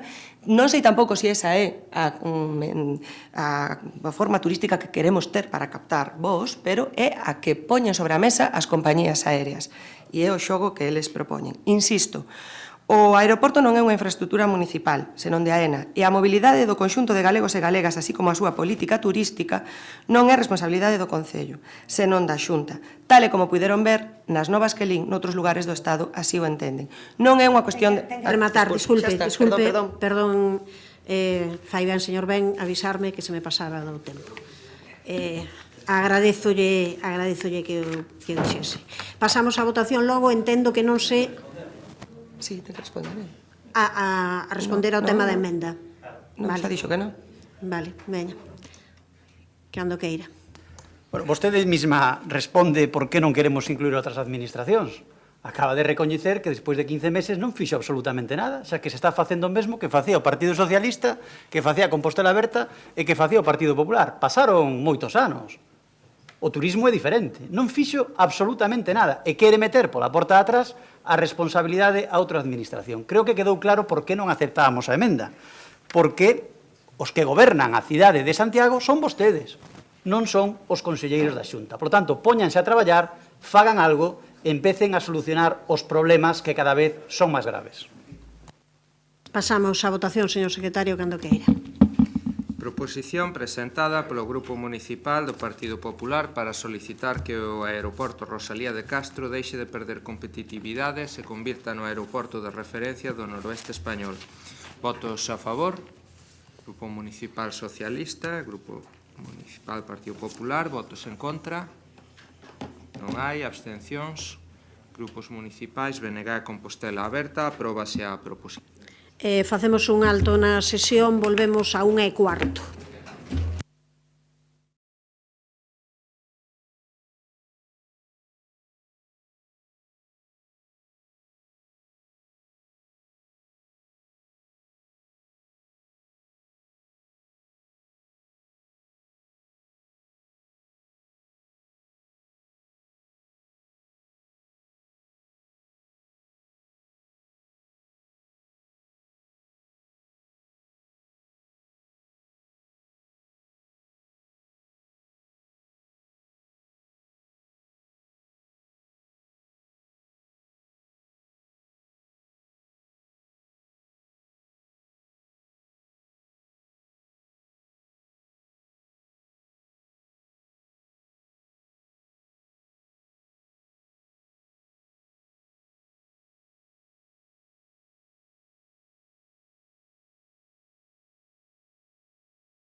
Admítese que pola tarde traías algo, mentres non, de sobremesa.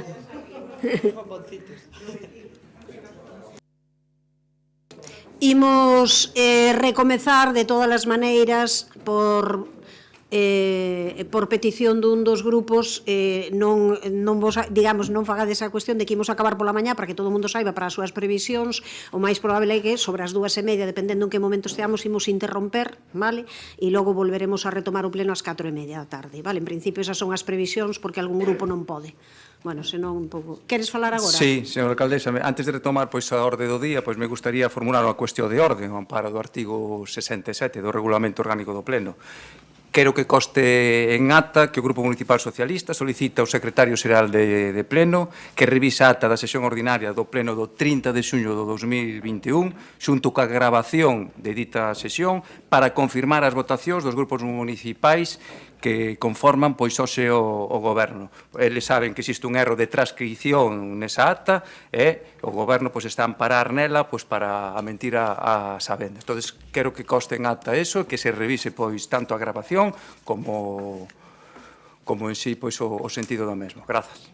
Ben, é unha cuestión, pero evidentemente non hai ningún problema, toda a transparencia do mundo en que se solicite esa revisión, que se contraste e que se compare o que faga, pero sí que pediría que non se fixeren insinuacións a respectos de mentiras, porque nós o que dixemos non vamos a entrar agora en debate, pero unha vez que se fai esa petición, que digo que sin ningún problema, solicítase ao secretario que faga iso, que faga esa comprobación e que se mire cal era o estado, pero eu tamén insisto que o que fixo referencia a este grupo de goberno sempre en todo momento é algo que consta na acta e que se pode ler na acta. Entón, o que non vale é deslizar cuestións de mentiras nin cuestións polo estilo. Entón, aclararémolo no seu momento e o señor secretario falará e dirá o que teña que decir ao respecto. Seguimos logo coa orden do día, neste caso, co punto número 15 da orde do día, proposición presentada polo Grupo Municipal do Partido Popular para pôr en marcha o mantemento dos polígonos industriais da Xionlla de Costa Bella, dado o lamentable estado de conservación. Quen vai defender esta proposición? Olalla, cando queiras. Ben, bo día a todos e a todas. No mes de xuño formulamos a este pleno unha pregunta relativa á necesidade de adoptar medidas para solucionar as deficiencias existentes no polígono da Xionlla.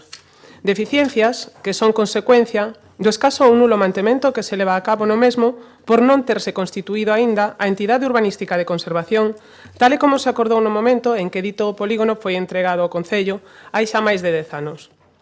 Entón, preguntamos tamén si este goberno tiña previsto adoptar algunha medida provisional, en tanto en canto non se constituía, non se creaba esta entidade. Desafortunadamente, a contestación a aquela pregunta foi en verdade unha non resposta. Esta resposta obtivémola, co pasar dos meses, ao comprobar que a situación dos polígonos continuaba a ser a mesma. Algunhas fotos nas que podemos ver, nada, un par de exemplos. Habería moitísimos máis. Non é só o polígono da Xionlla, senón tamén o de Costa Bella, o que presenta un estado prácticamente de abandono.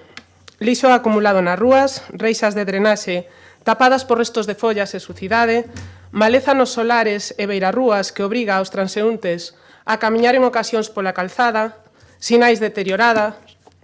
Mención aparte merece a situación das luminarias, moitas delas rotas, coas caixas de conexión abertas co perigo que desto se deriva, e non en poucos casos, directamente, como víamos na foto, tiradas no chan.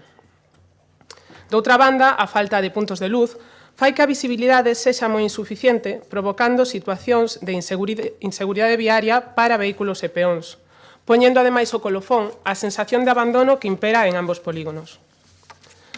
A situación da que falamos é coñecida por todos, e no caso concreto da Xionlla, consecuencia, como dicíamos, do incumprimento do acordo para a constitución da entidade urbanística de conservación e do continuo rexeitamento dos estatutos necesarios para a creación da mesma por parte dos diferentes gobernos de esquerdas.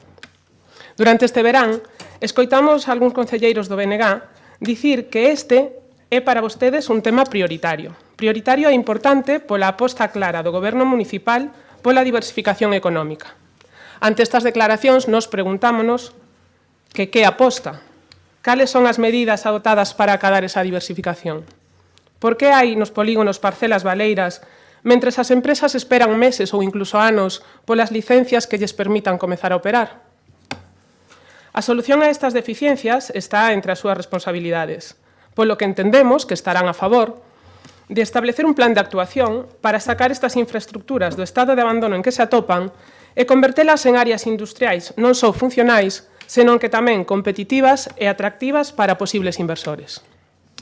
Polo exposto, propoñemos que o Pleno adopte os seguintes acordos. Que se estableza un plan de actuación concreto e de carácter urxente e con plazos definidos que recolla as medidas necesarias para acometer o mantemento dos polígonos industriais da cidade, garantindo así que as empresas que operan nos mesmos poidan levar a súa actividade en condicións axeitadas e recoller en dito plan un calendario de actuación para a constitución da entidade urbanística de conservación como figura indispensable para levar a cabo o mantemento do polígono da Sionlla. Grazas, señora Otero. Polo Partido Socialista, señora Rosón, cando queira. Moi bons días de novo, serei breve. A verdade, señores e señoras do Partido Popular, vostedes son bastantes creativos cando teñen que sacar balóns fora. Lendo a exposición de motivos, eu pensei que o primeiro punto do acordo do día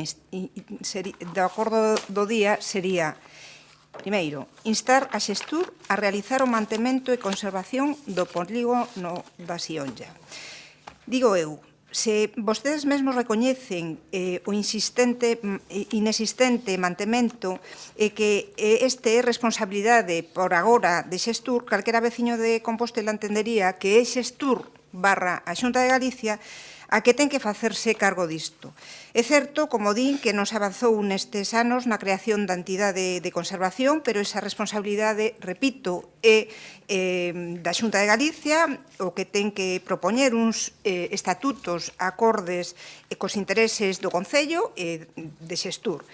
Dende logo, non podemos cambiar agora as regras do xogo. O plan sectorial foi promovido pola Xunta de Galicia, polo Xestur. Fala dunha unidade urbanística de conservación. A estas figuras constitúese unha finalidade moi concreta que ten que ver ca conservación e o mantemento das obras de urbanización e as dotacións e instalacións de todos os servizos públicos. Polo tanto, non ten sentido que a estas alturas se propoña que sexan os veciños de Santiago de Compostela os que agora, por decisión unilateral da Xunta de Galicia, os que teñan que manter todas esas cargas cando o que asinou foi todo o contrario. Creo que debo recordar o que asumiu este Concello con respecto a este polígono. Cando nos chegamos no ano 19, o Goberno non se podía conceder licencias na Sionlla. Tiñamos, creo que algo así como 25 licencias bloqueadas. E para solucionalo, primeiro tivemos que resolver todos os problemas derivados da suministración de auga e saneamento, coa posta en marcha da estación de bombeo e os depósitos de auga. E segundo, tivemos que exixirle á Xunta de Galicia, a Xestur, que construíse a subestación eléctrica prevista no seu proxecto de urbanización, que non estaba executada cando chegamos nos no ano 19, porque non se podía daquela garantir a suministración eléctrica deste polígono e, polo tanto, non se podían outorgar máis licencias. Unha vez arranxados todos eses problemas de grandísima envergadura, desbloqueamos a concesión de licencias e acabamos o mandato concedendo, creo que algo así como 87 novas licencias nos polígonos industriais. Iso sí que foi ter interese na política industrial de Compostela. Queda totalmente acreditado. Sinceramente, o que tiñamos que aprobar aquí hoxe é instar a Xestur, a Xunta de Galicia, a que mañá mesmo asuma o mantemento e conservación do polígono da Sionlla, ata que non presente uns estatutos conformes co que se acordou ao respecto de quen se ten que facer cargo dese mantemento e desa conservación da urbanización. Nada máis, polo tanto, he dito todo isto, o voto do Partido Socialista en contra desta proposta. Nada máis e moitas grazas. Grazas, señora Rosón. Ten a palabra o señor Lestegas. Grazas, concordo con todo o dito pola representante do Grupo Municipal Socialista. Efectivamente, esa é a situación. Por certo, que se outorgan, non son poucas as licenzas que se outorgan nos últimos tempos para xustamente o polígono da Sionlla. Dito isto, é certo que é necesario que o Concello aprobe o proxecto de estatutos para a entidade de conservación. Iso é certo.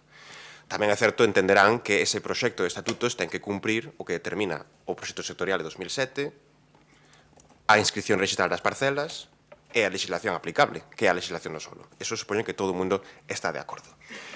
Todo isto que propoñen non é necesario, e por iso nós tamén votaremos en contra desta proposición. O que é necesario é constituir esa entidade de conservación. Efectivamente, eu, en agosto, comprometíme persoalmente a priorizar esta cuestión e dixen que en setembro tentaría, por todos os medios, ter unha xuntanza con Xestur para abordar este problema. E isto foi o que fixemos. A principios de setembro, puxémonos en contacto telefónico con Xestur para axendar unha xuntanza para abordar este tema. Dixéronnos que tiñamos que enviar un correo electrónico a un enderezo. Enviamos un correo electrónico o día 9 de setembro, solicitando unha xuntanza co Concello de Urbanismo para abordar esta cuestión. Como non tivemos resposta, o día 11 de setembro enviamos outro correo, insistindo, reiterando a petición de xuntanza con Xestur, e xa propoñendo unha data concreta que era o 13 de setembro que nós previamente reservamos nas nosas axentes. Tampouco tivemos resposta. Entón eu chamei persoalmente a directora de Xestur para preguntar por esta cuestión. E díxome que sí, que efectivamente era coñecedora desto, pero que están inmersos nun proceso de reestructuración competencial e que iso facía que, mentres non resolvesen esa reestructuración competencial, non podían atender este asunto e non podían darnos unha xuntanza. Cousa que eu poido entender.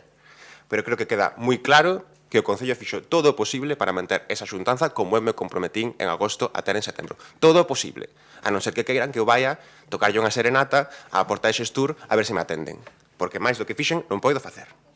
Deber legal de conservación da urbanización, incluído reposición e, no seu caso, reparación de elementos. A quen lle corresponde? Está moi claro.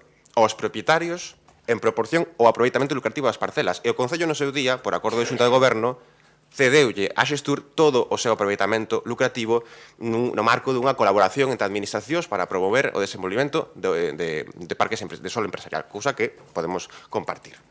Está claro que os propietarios deben presentar proxectos de estatutos para unha entidade de conservación que ten que abranguer a totalidade das obras de urbanización. Eso non o digo eu, eso digo o proxecto sectorial no seu artigo 6.3. E cito textualmente por si non se fían de min.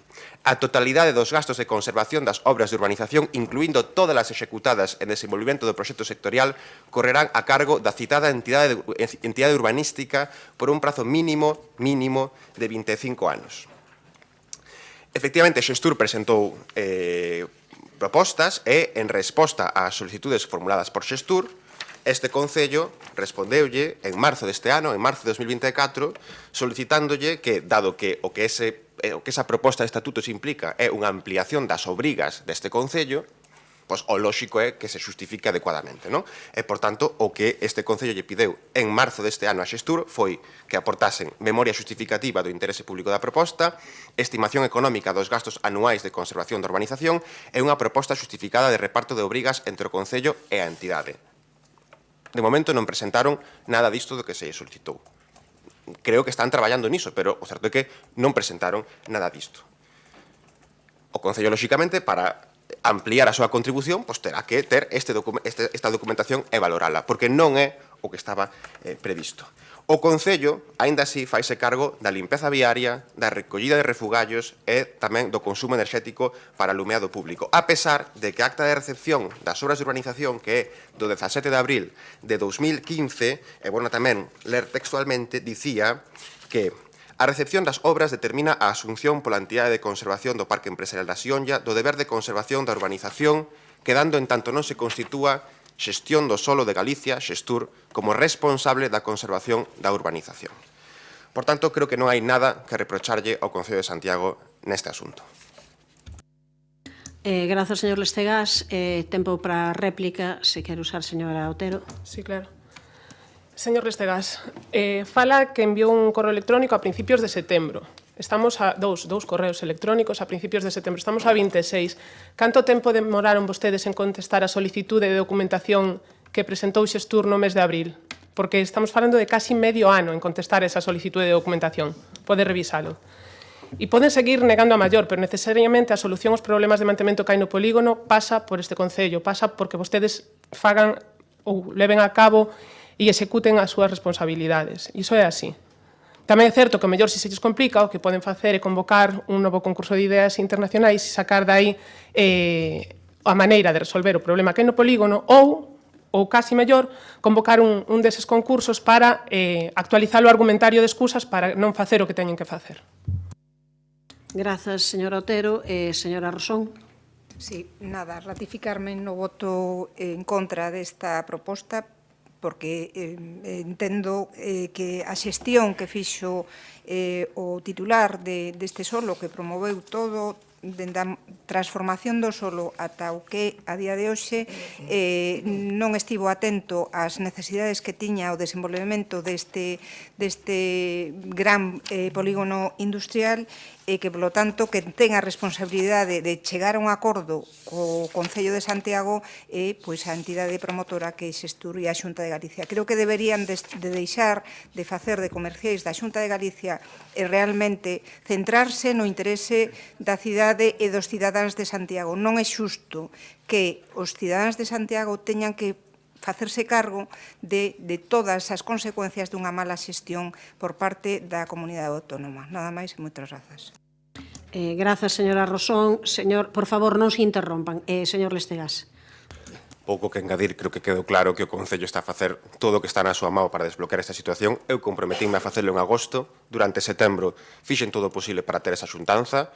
Sigo disponible para ter esa xuntanza. Estou seguro, ademais, de que teremos esa xuntanza en canto Xestur solucione esta cuestión de reestructuración competencial que me explicaron, eu entendín perfectamente e non estou cuestionando eso, pero, bueno, o certo é que agora mesmo o Concello está agardando a ter esta xuntanza para abordar ese tema e outro máis, por certo, do Sub-29 con Xestur, que son dous temas moi importantes para o solo empresarial nesa cidade.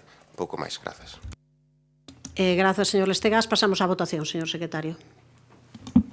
Proposición presentada polo Grupo Municipal do Partido Popular para pôr en marcha o mantemento dos polígonos industriais da Sionlla e de Costa Bella, dado o lamentable estado de conservación.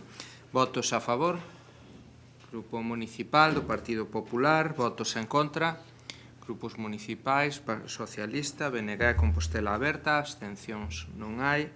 Rexéitase a proposición. A continuación, o punto 16, toma de coñecemento da aprobación definitiva da modificación do regulamento de títulos, honras e condecoracións do Concello de Santiago de Compostela. Punto número 17, tomar coñecemento do informe sobre o cumprimento de acordos plenarios. Punto número 18, toma de coñecemento do informe de fiscalización de data 13 de agosto, referencia 393/2024. Punto 19, toma de coñecemento de resolución da Alcaldía de Delegación de Atribucións. E punto número 20, toma de coñecemento de resolucións da Alcaldía, das Concellarías Delegadas e actas da Xunta de Goberno local. Pasamos daquela ao apartado de rogos, preguntas e interpelacións, comezando polo rogo formulado polo Grupo Socialista relativo á recollida do lixo na Costa do Vedor. Señora Castro, cando queira. Grazas, señora alcaldesa, e bo día, concelleiras e concelleiros. Hai uns días, veciños do barrio de San Pedro falaron con nós do que está a acontecer na Costa Vedor desde hai aproximadamente 3 meses coa recollida de lixo. Trasladáronnos que os contenedores que se atopaban en superficie máis ou menos na mitade da rúa foron retirados. Falamos dunha rúa que ten preto de 300 metros, unha rúa que ten unha pendente bastante pronunciada, e isto fai que actualmente os residentes desta rúa, que en moitos casos é xente maior ou que ten algún problema de mobilidade, pois, teñan que subir ata a Rúa Corredoira das Fraguas ou baixar a Quiroga Palacios. A día de hoxe non sabemos, nin eles, nin nós, por que se tomou esta decisión. Non sabemos se é por razóns técnicas, que pode ser por razóns técnicas. O que sí sabemos é que esta decisión non se consensuou con ninguén, non se falou coa veciñanza e non se lle deu explicacións. Por todo isto, hoxe pedimos neste pleno que o Goberno municipal busque a alternativa axeitada para que estas veciñas e veciños da Costa do Vedor volvan a ter un servicio de recollida de lixo pois adecuado á súa situación. Mais nada, grazas. Grazas, señora Castro. Responde o señor Domínguez. Moitas grazas e moi bo día a todas e a todos. Estamos traballando para buscar a mellor forma de prestación do servizo de recollida do lixo na Costa do Vedor. Os cambios que se produciron nos últimos meses foron por razóns de seguridade da veciñanza e das persoas traballadoras. Cunha pendente de máis do 13%, a recollida en sentido ascendente implica un risco importante para a seguridade das persoas que deben colocar os colectores de gran tamaño e peso no peine elevador da traseira do camión, co risco de desprazamento cara atrás. En sentido descendente, a circulación está prohibida, tamén para os vehículos de servizos municipais, xa que a baixada dos camións en sentido contrario ao resto dos vehículos nunha rúa tan estreita e en costa provoca incidencias e xera un perigo de colisións. Por estas evidentes razóns, a Policía Local e o Departamento de Mobilidade eliminou o sinal de agás servizos que permitía ao camión baixar en sentido contrario como viña facendo. Isto foine comunicado á veciñanza indicando que ante a imposibilidade de que o camión de recollida percorra a rúa, a posición dos colectores sería ao inicio e ao final da mesma. A Costa do Vedor ten 228 metros de longitude, o que non supón unha gran distancia aos colectores e cumpre cos requisitos fixados para o servizo. Contan cun colector a menos de 115 metros, no caso das vivendas máis afastadas, mais comprendemos que esta situación non é óptima para as persoas con problemas de mobilidade. Temporalmente, un operario está recollendo a man as bolsas que a veciñanza non deposita nos colectores e deixa na propia rúa. Tamén se lle vai enviar de xeito inmediato outra comunicación á veciñanza para detectar as dificultades específicas e puntuais que poidan ter algunhas persoas co fin de darlle resposta puntual. Con todo, ante importante pendente, estamos traballando para atopar algunha alternativa, como xa decía. Grazas. Pasamos daquela ao capítulo de preguntas, neste caso a primeira do Partido Popular sobre a falta de beirarrúas nas rúas do Naval e dos Príncipes e a consecuente perigosidade para o tránsito de persoas. Quen a defende, señor de la Fuente, cando queira. Bos días de novo a todos. Logo dun procedimento e execución incomprensiblemente larga, onde nin PSOE nin BNG estuveron á altura dos veciños que gobernan a Diputación, ambos e gobernaron ou gobernan a cidade durante todo este proceso, polo tanto suspenso aquí tamén para ambos, a Rúa do Naval e a Rúa dos Príncipes, unha vía de titularidade provincial a 7.802 que une Roxos con Reborido, veñen de sufrir a intervención da Diputación da Coruña para a ampliación do ancho da calzada e reposición de firme. O proxecto foi redactado no 2018, a aprobación do Plan de Inversións de Vías Provinciais no 2020, a adxudicación e formalización do contrato é do ano 2021 e contemplaba un plazo de execución de 12 meses. Polo tanto, a obra debería de estar rematada e recibida en torno a marzo-abril de 2022. Estamos en setembro de 2024, polo tanto, 2 anos e medio despois, e a obra non está totalmente rematada. Digo que non está totalmente rematada porque, a pesar de que a empresa contratista desapareceu xa da zona, son visibles, a simple vista, os restos sen recoller, as marquesinas do autobús sen instalar e a senalización tirada polo chan. Alguén do Concello, pensamos, debería chegarse por ali para facer un control da obra e exixirlle á Diputación que a remate dunha vez. Os veciños realizaron, no seu momento, alegacións cuestionando a necesidade das expropiacións realizadas, pois acreditaron, á vista do proxecto, que se estaba expropiando terreo innecesariamente, máis do que era necesario, como finalmente se comprobou. E pedían que, se finalmente procedían a tal apropiación do terreo, polo menos se construíran beirarrúas para garantir a seguridade e integridade de viandantes. A Diputación da Coruña seguiu adiante co seu plan sin atender ningunha das demandas realizadas, en realidade sin siquera contestalas de forma racionalmente motivada. Parece que sin siquera tomarse a molestia de lelas, porque tanto o proxecto como as respostas a alegacións teñen tales erros que só así se pode entender o contido das denegacións. Hoxe teñen a calzada xenerosamente ampliada para o tránsito de automóviles, pero o tránsito peonil non pode realizarse nin a través das beirarrúas, porque non existe, non se quixeron construir, nin polo arcén, que é impracticable no estado actual. A realidade deixou espida a Diputación, cun procedimento de contratación mal configurado, a vista está a grande cantidade de baixas desproporcionadas que hubo que desbotar, que ao pouco de iniciada sufriu diversas paralizacións e retrasos nunca ben explicados e, quen sabe, si debidamente motivados. Doble calvario para os veciños, lamentable fase de exposición pública e posterior expropiación e lamentable fase de execución de obras. Rematou o tempo. Se me desconta da seguinte, se fai favor. Paralización e demora unha vez iniciadas nunha situación tremendamente perigosa. Ademais da cuantioso número de vivendas na zona, se localizan no entorno o campo de fútbol de Villestro, o local social de Villestro, a iglesia de Santa María de Villestro e o cementerio de Roxos. A pesar destas circunstancias, no proxecto constructivo non se tiveron en conta as peticións dos veciños e non se previron e, polo tanto, non se construíron beirarrúas. Sabemos que a vía é da Diputación e a ela lle corresponde o seu estado de mantemento, pero o Concello ten unha responsabilidade política para cos seus veciños, cando menos unha responsabilidade en vigilando, preocupándose de que a Administración provincial faga o seu traballo como debe en beneficio exclusivo da seguridade de viandantes, cousa que non fixo. Ese é o motivo da pregunta. Nos preguntamos ou queremos saber que xestións e actuacións de maneira inmediata ten previsto realizar o Concello para arranxar esta grave deficiencia. Tempo para lle contestar da señora Lueiro, cando queira. Ben, bo día a todos e a todas. En resposta á cuestión que vostede formula, dicirles que coincidimos coa súa preocupación e máis coa da veciñanza, de veciños e veciñas, as veciñas tamén, é que é certo que nos parece tamén excesivo o tempo de execución desa obra. Hai meses que tamén nos preocupamos porque os acabados estuveron paradas moito tempo as obras e queríamos saber cal era o motivo, entón puxémonos en contacto coa Diputación. E diante destas obras e desta situación, dicirlle que, xa digo, con anterioridade xa fixéramos xestións, pero o pasado luns tivemos unha reunión aquí no Concello con responsables de obras da Diputación. Eles xa falaron tamén ca veciñanza para mirar que do remate deses que quedaban altos e baixos diante das súas casas, que parece que non se querían facer cargo e que xa chegaron a acordo. Eu falei que eu pasei por ali, onde estiven ali co capataz, por eso non estará a empresa, pero o capataz está.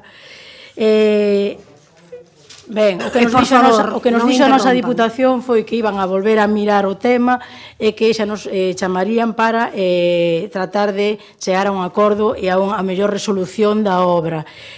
Como vostede mesmo di, é unha obra da Diputación. O BNG non ten competencias en obras e nós estamos facendo seguimento. Cando vostede pregunta aquí que imos a facer para a construcción inmediato, xa lle podo adiantar que non vai ser no 2024.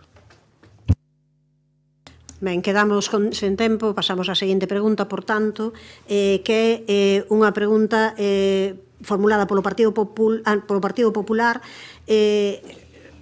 sobre o cambio de localización de contedores do rural. Señor Villa, cando queira. Vamos a ter que facer máis dun pleno ao mes, porque a semana antes ao pleno vostedes xa collen a orde do día e xa van solventando todo o que hai por aí, xa chegan, se miran como están as cousas, solucionan. É increíble isto. Hai que ampliar os plenos, sen dúbida. Bueno, respecto á miña pregunta, estamos preocupados. Hai un fenómeno extraño no rural de Santiago. A ver se a señora Lueiro e o señor Domínguez poden descubrir que está pasando aquí ou senón pois ir a falar con Iker Jiménez a ver se fai unha investigación, porque os colectores de lixo do rural están a moverse solos de ubicación. É un misterio, nadie sabe quen os move, nadie sabe cando os moven, e o máis preocupante, os veciños e veciñas cando saen pola mañá de casa teñen que facer unha especie de xincana pola parroquia e ver onde está o contenedor de orgánico, onde está o de vidrio e onde está o de papel, porque cada día está nun sitio. Sí, non se miren que é así. Pode parecer un chiste ou exagerado, pero é real, Bueno, no mes de agosto, na parroquia de Laraño, había un lugar, concretamente no Casal, que hai, pois, un vertedoiro, onde hai varios colectores de orgánico, de papel, de vidrio, etc. E é certo que ali hai algunha persoa irresponsable que o utiliza tamén como vertedoiro ilegal e tira cousas que non debería tirar. Pero, cal foi a solución do goberno para eliminar ou erradicar ese vertedoiro? Porque eu entendo que sería esa a súa intención. Pois foi mudar os colectores de sitio. Todo isto, claro, os mudaron sin previo consenso cos veciños e tamén sin previo aviso nin información ao respecto. Ben, a veciñanza do Casal, a maioría cos que tivemos ocasión de reunirnos, que foron como 30 veciños, un 15 de agosto, pois o que nos trasladaron foi que eles querían os contenedores onde os tiñan, pois xa estaban acostumbrados a tirar ali o lixo.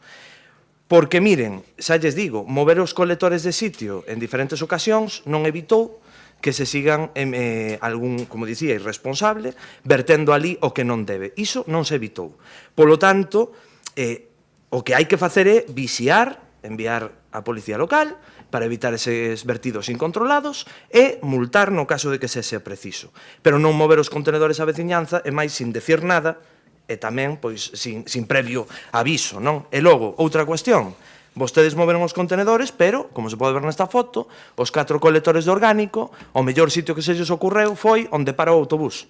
Por lo tanto, se a vía xa non é demasiado ancha, estás a producir aí algún que outro problema nesa curva, por falta de visibilidade, porque non entra o autobús e ven un coche, porque non entran 2 coches, por lo tanto, o único que fixeron foi trasladar o problema dun sitio para outro. Por lo tanto, preguntarlles cal foi o motivo de mudar a localización e por que non tiveron vostedes un consenso nin informaron a veciñanza. Grazas, señor Villa. Contesta yo, señor Domínguez. Bo día de novo.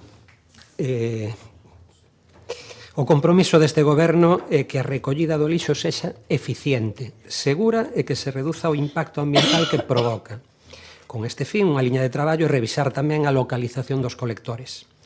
Arredor de algunhas zonas de colectores viñanse detectando reiteradamente desde fai bastantes anos vertidos incontrolados, como ben apuntaba. Algún destes puntos eran San Marcos, a Estación do Casal, a Granxa de San Lázaro, a Rúa das Estrelas, Requesende ou a Estrada de Lavacolla. Segundo consta nos informes técnicos, nalgúna destas localizacións os materiais abandonados eran perigosos, inflamables, comburentes, algún deles tiña un alto poder calórico e supoñía risco de incendio coas altas temperaturas estivais, alén das sustancias nocivas para o medio e para as persoas que contiñan, como metais, produtos químicos e outros contaminantes que poden filtrarse ao solo e á auga. Estes verquidos xeraron numerosos avisos, queixas das asociacións veciñais e información na prensa e nas redes, tamén nos últimos meses. Por suposto, o Servizo de Limpeza retira puntualmente cada verquido incontrolado que se detecta e tamén desde a Policía Local se abren investigación ao respecto, e algunha mesmo con éxito. Co fin de reducir esta situación, ademais de doutras medidas, decidiuse mudar de lugar os colectores que agora se atopan en localizacións máis visibles e máis próximas ás vivendas. Isto provocou unha inmediata reducción destas incidencias, mellorando a paisaxe e a salubridade do espazo. A recolocación dos colectores é unha resposta de acordo co criterio técnico ás incidencias reiteradas dentro das tarefas normais de organización do servizo, consensuada entre o servizo técnico e a empresa. Os datos destes cambios están publicados na web santiagosostible.gal, onde se pode tamén formular calquera proposta ou comunicar as incidencias que avalía o servicio municipal. E, por certo, algunhas das modificacións respondían a pedimentos asociativos, como dixen ante, e a outras foron xa parabenizadas polas entidades veciñais que agardaban longamente solucións a este problema. O sea, aplaudido que desapareceran estes vertedoiros incontrolados. Esperemos que a medida se manteña no tempo. Tempo para réplica, espere un minutiño, cando queira. Vostede dase conta, señor Domínguez, que cada vez que lle traigamos aquí unha pregunta, un rogo, unha proposición, ao final respóndese vostede a sí mismo co que nos está dicindo. É dicir, danos aquí a masterclass do tema da recollida de residuos, vale, o que lle estou dicindo é que vostedes mudaron os contenedores para evitar ese vertedoiro incontrolado, correcto. Vostedes informaron a veciñanza? Non, esa é a realidade. Nin o consensuaron, nin falaron con eles. Eles enviaron, non me pode dicir que vos non sei quen lle parabenizou. Non sei se o mellor lle parabenizou a Asociación de Veciños de, non sei, da outra esquina de Santiago, porque no caso de Laraño presentaron un escrito para decirlle que devolveran os contenedores ao sitio inicial, ali, na estación do Casal. Eso foi o que pediu a Asociación de Veciños. Non sei con quen fala vostede. Di vostede, repito, na página web publicaron vostedes o cambio de ubicación. Vostede cree que a xente do rural que vive ali está a consultar todos os días a página web para saber onde ten o contenedor diante da súa casa ou na outra punta da parroquia? Remato o tempo, señor Villa. Tempo para réplicas, señor Domínguez.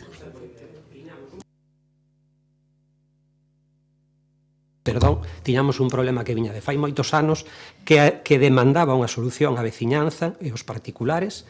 Resolveuse ese problema, esperemos que mellore a situación, que desaparezan eses vertedoiros incontrolados, e mesmo algún comunicado de algunha asociación de veciños parabenizaba, e posiblemente a mesma que vostede di, solucionouse o problema.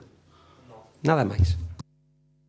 Ben, pasamos á seguinte pregunta, tamén formulada polo Partido Popular, sobre a campaña de boas prácticas e conductas para un turismo sostible. Señora Baleato, cando queira. Sí, bo día novamente. Como todos vostedes saben, o 14 de agosto deste ano adxudicouse pola Xunta de Goberno Local o contrato de sensibilización acerca de boas prácticas e conductas respetuosas para un turismo sostible. O obxecto dese contrato era planificar, xestionar e dinamizar unha campaña de comunicación e sensibilización de boas prácticas e conductas respetuosas para un turismo sostible na cidade. A empresa xudicataria debería abordar tres tarefas principais. Poñer en marcha un servizo de benvida e información a pé de rúa, que é o que nós chamamos os informadores, deseñar e producir novos materiais de comunicación que sirvan de soporte e complemento á campaña de información a pé de rúa, que entendo que son os mapas que vimos publicados na semana do 23 de agosto, non sei se hai algo máis. E, en terceiro lugar, deseñar e implementar unha campaña de comunicación en redes sociais. Tendo en conta as características do contrato, creemos, por suposto, que algo é algo e que máis vale algo que nada.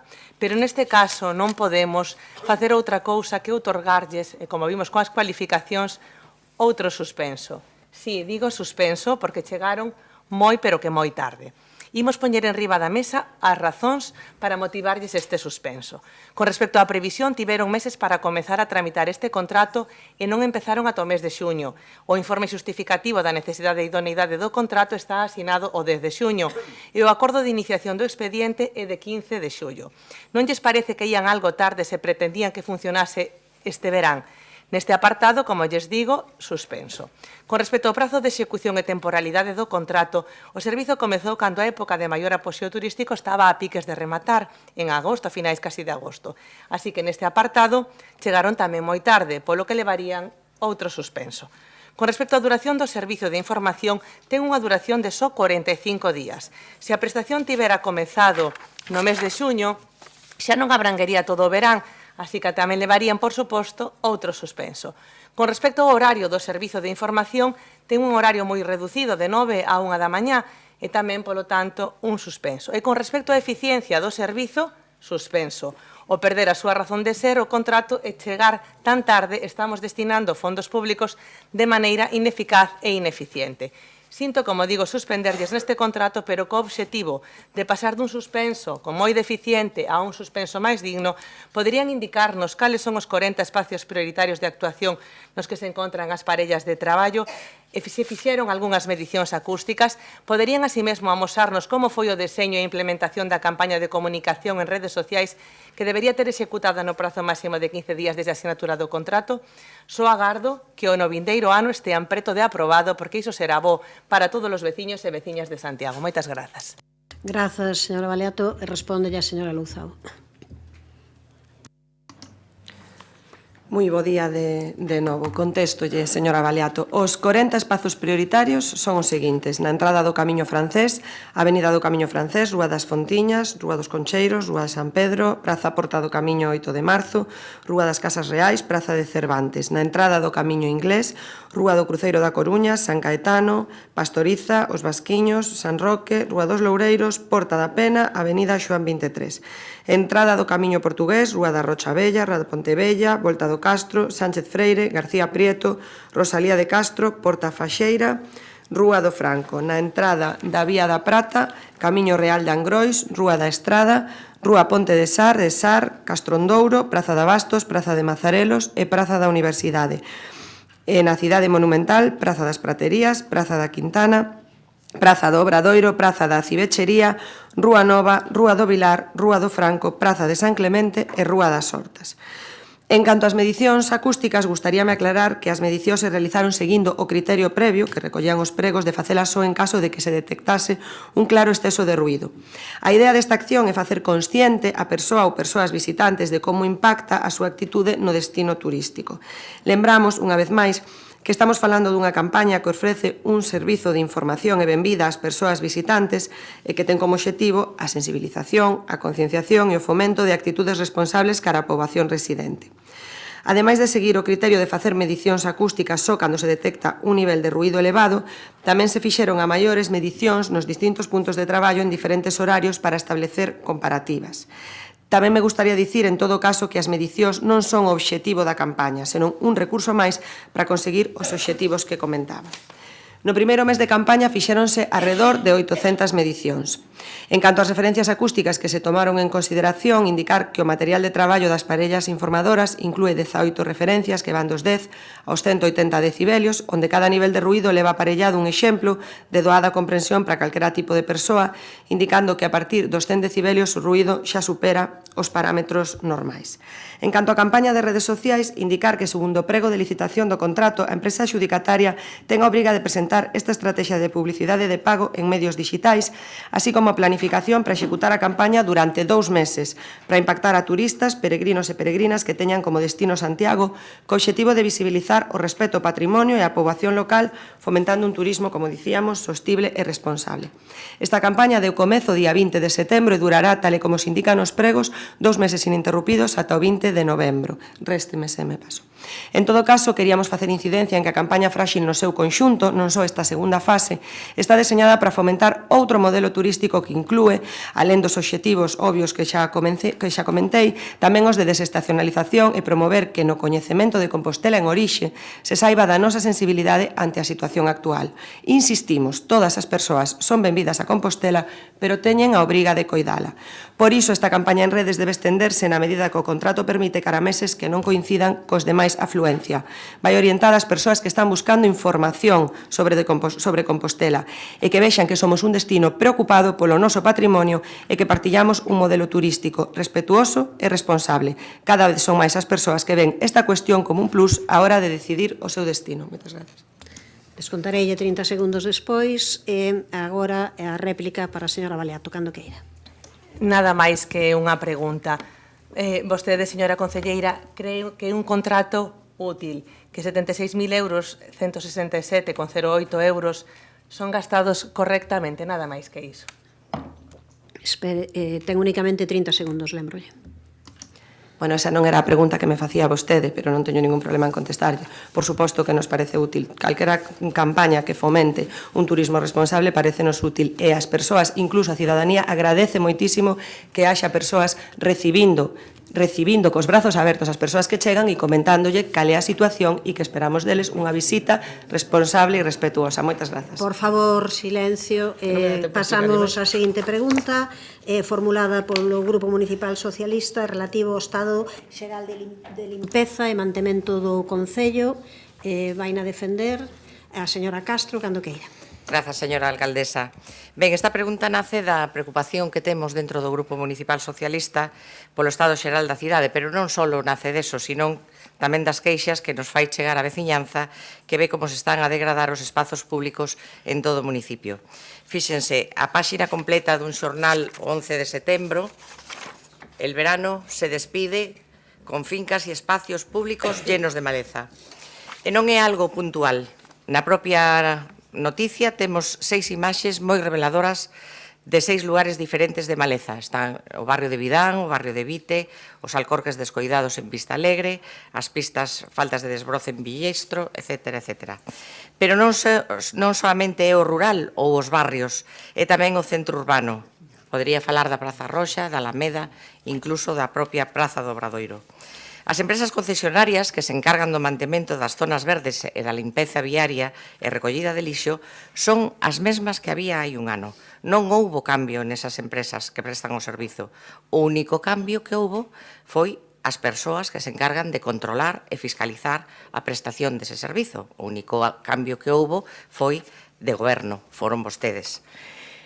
Señora San Martín, cantas veces lle escoitei aquí neste salón de plenos cando estaba na oposición, que nunca vira a cidade tan sucia, tan descoidada. Lembra isto vostede? Supoño que o lembrará, xa que se sinta ofendida cando decimos que pode contar mentira, pode ser que ao revisar as actas unha e outra non coincidan, pero usted lembrarase do que votou ese día. E eu digolle, usted lembrase cantas veces nos dixo que a cidade estaba descoidada e sucia? Moitísimas. E agora, bueno, cambiou eso por decir que nos sentimos orgullosas de ser de Compostela. Pois claro, estou segura de que todos e todas os que estamos aquí estamos orgullosos de ser de Compostela, pero seguramente nos sentiríamos máis orgullosos se o noso Concello lucise máis limpo e cuidado durante todo o ano. Pregunto yo directamente, tendo en conta que tanto o contrato de mantemento das zonas verdes como de limpeza viaria e recollida de lixo que foron renovados no goberno socialista non mudaron do anterior mandato a este, é unha falta de control ás empresas concesionarias o que está detrás do estado xeral da cidade en termos de limpeza e mantemento ou o que mudou para que vexamos a cidade nun estado de abandono, que cousa foi?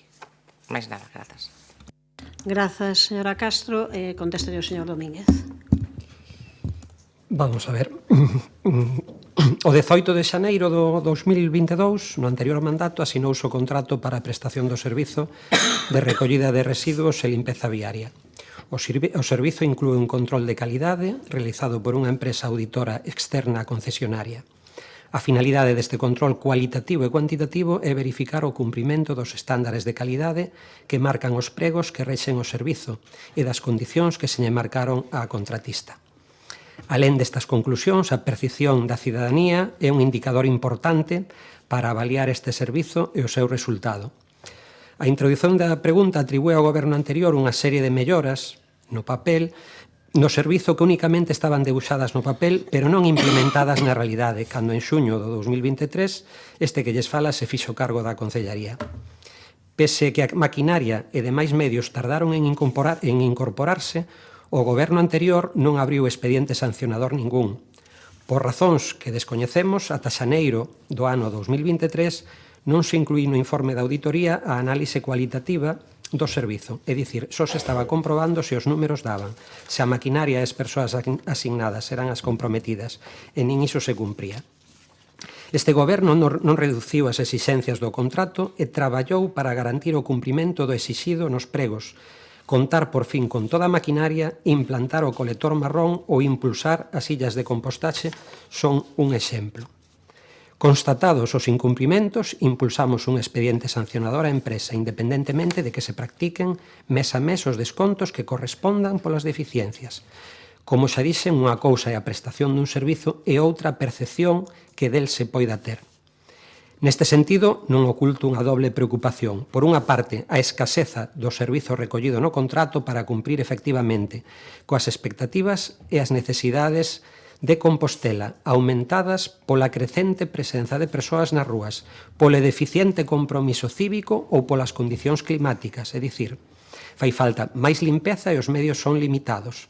Traballaremos para aumentalos e por acrecentar tamén a responsabilidade da veciñanza e das persoas visitantes. Por outra parte, preocúpanos este relato que os grupos da oposición están intentando construir, un relato irresponsable que ten o obxectivo de danar este goberno, pero que dana, en realidade, a propia cidade, a Compostela.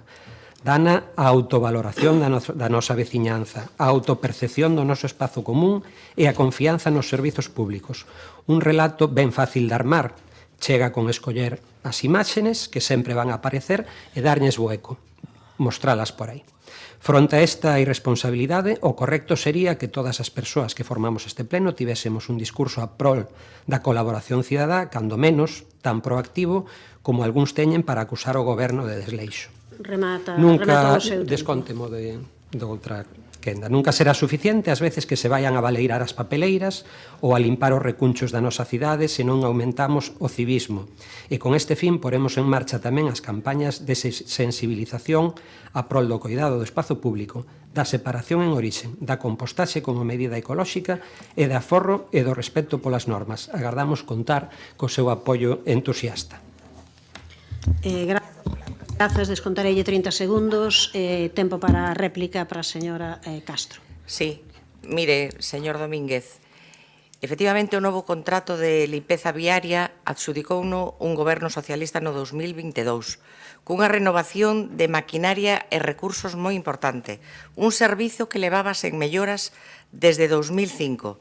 Vese que a percepción que temos hoxe daquela, donde vostede tamén tiña unha percepción, porque a veces, bueno, pois encabezaba protestas e manifestacións por este servicio ante as concesionarias, a percepción vese que variou. Eu, o único que lles pido é que teñen vostedes recursos de abondo para manter a nosa cidade limpa e coidada. Se non o fan é porque hai unha falta de control evidente. E outra cousa, vou rematar, aquí non hai vídeo, pero recollí unhas palabras que decía a señora San Martín. Urxe un maior control das empresas concesionarias de servizos públicos para que cumpran os contratos co fin de manter en bo estado as zonas verdes, o sistema de limpeza, a recollida de residuos. Pois, xa digo, hai que poñerse a elo. Graciñas, señora Castro. Ten 30 segundos únicamente, señor Domínguez. Precisamente o que fixemos foi un maior control, abrimos eses expedientes, evidentemente a situación é mellor. Eu recordo fai un ano os lixiviados que iban perdendo os camións por aí, que tardaron en incorporarse, precisamente por eso, co cal a imaxe non podía ser mellor que a día de hoxe, e mesmo en Parques e Xardíns acabamos de recibir unha vez máis a certificación e máis sobre o tratamento de todos os parques e xardíns, co cal algo se estará facendo ben tamén. Pois como todos os anos. Rematou o tempo, non discutan entre vostedes, por favor, non debatan, nin debatan. Imos a cinxirnos aos tempos. A seguinte pregunta é tamén formulada polo Grupo Socialista sobre o protocolo do Chus. Defende o señor Muiños, espere, agora mesmo. Perdón, a señora Val, espere que lle volvo a poñer o tempo. Señora Val. Vale, moitas gracias. Bueno, o pasado 5 de agosto, a alcaldesa Goretti San Martín e conselleiros do Goberno da Xunta de Galicia asinaron un protocolo de colaboración entre as dúas administracións para a mellora da accesibilidade do Chus. Un documento que non formaliza ningún compromiso firme, que convida as partes a asinar no futuro unha serie de convenios para executar os compromisos que se incorporan no protocolo.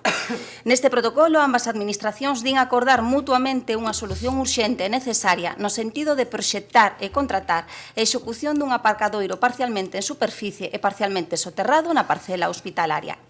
Esta infraestructura sería financiada pola Xunta nun 80% e polo Concello nun 10%. En contraprestación, ademais disto, o Goberno de Santiago comprometeuse a bonificar nun 95% o imposto sobre construcións correspondentes a esta nova infraestructura e a maiores a exención do IBI de todo o complexo hospitalario universitario de Santiago, unha vez rematada a ampliación que se está a executar e a construción do centro de prontoterapia e unha vez concluído o que é o aparcadoiro. Unha exención que significaría unha perda de ingresos para o Concello de cerca de 1 millón de euros tras a ampliación do clínico que se está a executar na actualidade e a construción do centro de prontoterapia todos os anos. Unha liña vermella, isto é importante telo en conta, que o anterior goberno nunca quixo traspasar. A pesar do detalle das intencións recollidas neste protocolo para ambas administracións, non sabemos nada sobre as negociacións ou conversas que existiron ou que aínda existen ao respecto da explotación do futuro aparcadoiro do Chus, que é a principal reivindicación deste Concello fronte á Xunta de Galicia. Por todo isto, o Grupo Socialista formula as seguintes preguntas no pleno desta corporación. O futuro aparcamento do Chus vai a ser público e gratuito ou, pola contra, vai ser unha concesión pública a unha empresa privada? Se o modelo acordado é o da concesión, comprometéronse ambas administracións a que as tarifas sexan o máis razoables posibles? Gracias. Ben, vou responder eu mesmo a esta pregunta.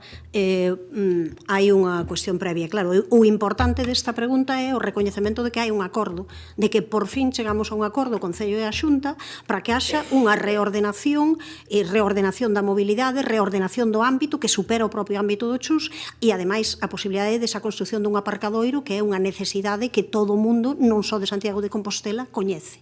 Por suposto, nunha negociación hai cesións, hai cousas cousas que se gañan e hai cousas que se perden. Claro, vostede pon a énfase nalgunha que é importante para o Concello de Santiago, pero hai outras que tamén son importantes, que, por exemplo, non nomea, e que tamén neste protocolo de colaboración que logo se desenvolverá en sucesivos convenios, leva aparellado 3 millóns de euros para o rural compostelán, que están tamén ben necesitados. Así que hai distintas cuestións que son importantes. E logo, unha aclaración antes de ir ao tema concreto da renuncia, da pregunta.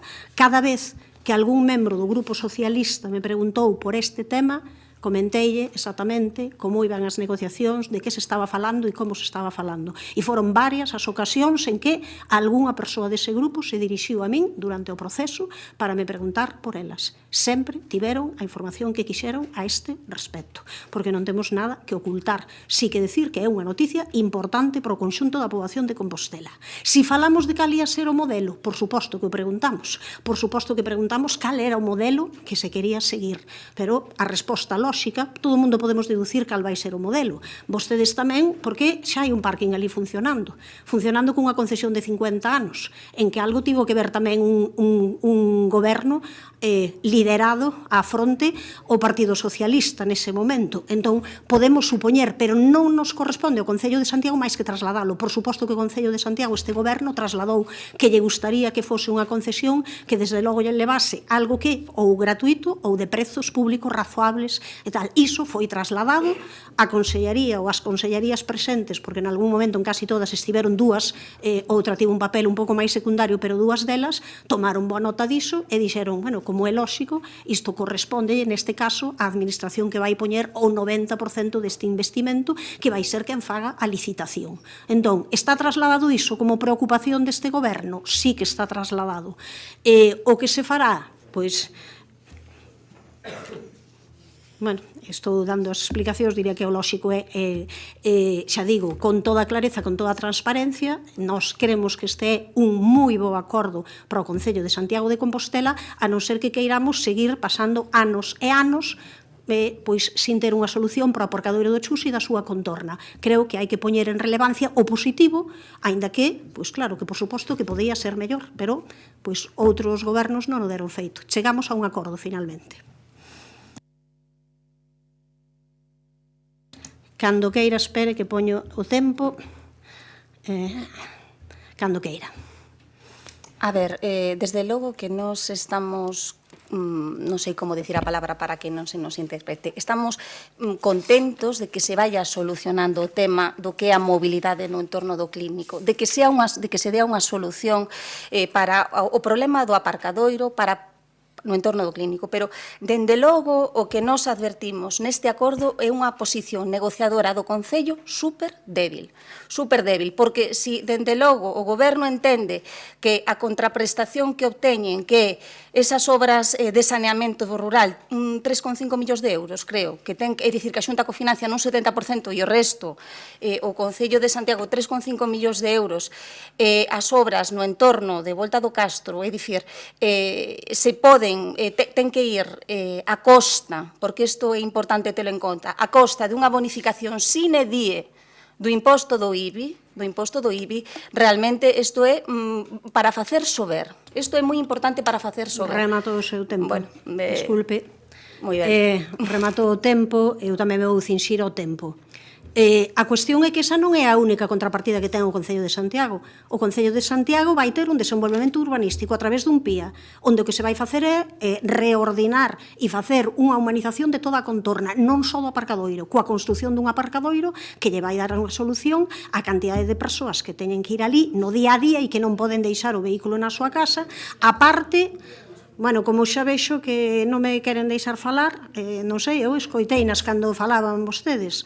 Entón, eu creo que única e exclusivamente hai un tema que está claro. Chégase a un acordo que é positivo para a veciñanza de Santiago e para a veciñanza da comarca, onde por fin imos avanzar. Imos avanzar neste tema, nun ter un aparcadoiro, ter unha reordenación de todo o ámbito e poder facelo de maneira colaborada entre dúas administracións, onde todo o que é o proceso de licitación, espero que teñan en conta aquelas consideracións que o Concello lle fixeron chegar, pero que son responsabilidade da propia administración que pon máis recursos. Pasamos, se lles parece, ao seguinte punto. O seguinte punto é formulado tamén polo Grupo Socialista sobre a xestión da rede de centros socioculturais. Señora Rosón, espere que poño o tempo. Espere que poño o tempo, que son 3. Aí vai, cando queira. Serei breve. Bo día de novo. En novembro do ano 21, no pasado mandato, licitouse o Servizo de Xestión da Rede de Centros Socioculturais do Concello de Santiago de Compostela un contrato que se distribuiu en 4 lotes ben diferenciados. Finalmente se adxudicaron os 3 primeiros lotes e o cuarto precisou dunha nova licitación que se resolveu meses despois.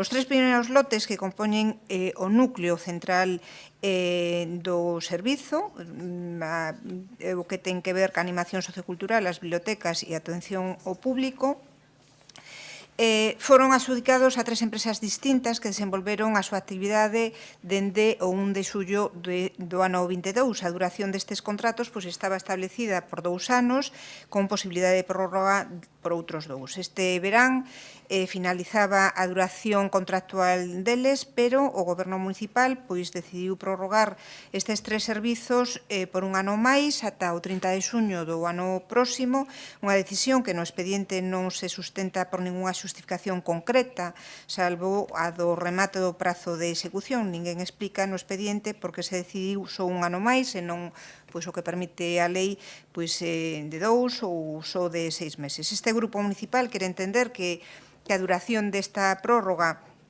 obedece o tempo que necesita o actual Goberno municipal para preparar a nova licitación destes servicios e por todos estes motivos o noso grupo, o Grupo Municipal Socialista, pregunta que, tendo en conta que apenas quedan 10 meses para que finalice a prórroga destes contratos, cales son os planes que ten o Goberno Municipal para a licitación deste servizo tan esencial, e despois de revisar o plan de contratación do actual Goberno, onde non aparece, non se oculta de alguna maneira información deste contrato, si se vai a licitar como un contrato único ou por lotes. Nada máis e moitas gracias.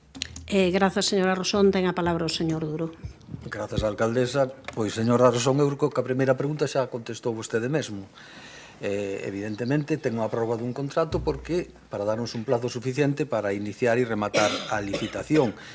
Contextualicemos, o contrato está vixente, o propio contrato prevé 2 anos, máis 2 anos de prórroga máximo. Se pon un ano, insisto, porque temos intención de sacar a licitar este contrato, os pregos técnicos están elaborados, estánse pechando os números do estudo económico e seguimos traballando nesta línea. Sobre a súa segunda pregunta, primeiro non hai vontade ninguna de ocultación, porque o contrato aparece no plan de contratación. Eu entendo que simplemente hai un erro de transcripción, porque se efectivamente o apartado de lotes figura Valeiro, non pon ni sí ni non. Así que, será. Ben, como estou seguro tamén que sabe, a Lei 9/2017 de contratos do sector público introduce un novo regulamento para a división dos contratos por lotes, invertindo o que era a norma xeral ata ese momento, e agora debe xustificarse no expediente a non división do contrato en lotes para facilitar o acceso á contratación pública de un maior número de empresas e sin ter en conta o seu tamaño, así que evidentemente a licitación vai ser por lotes. Grazas. Señora Rosón, se quere... Moitas gracias, señor Duro. Dende logo estaremos moi pendentes destes contratos tan urxentes e esenciais para a xestión dun servicio importantísimo do noso Concello que articula e cohexiona a vida de todo o noso termo municipal. Nada máis e moitas grazas. Non sei se quere replicar algo, señor Duro. Non?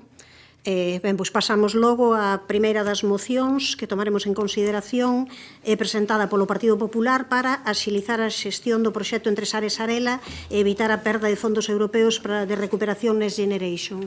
Defende a señora Ferreiro, espere que poña o tempo, cando queira. Moi ben, moitas gracias. Desde fai un tempo, o Partido Popular ven mostrando preocupación pola xestión que o Goberno do BNG Compostela Aberta ven facendo dos fondos europeos concedidos ao Concello.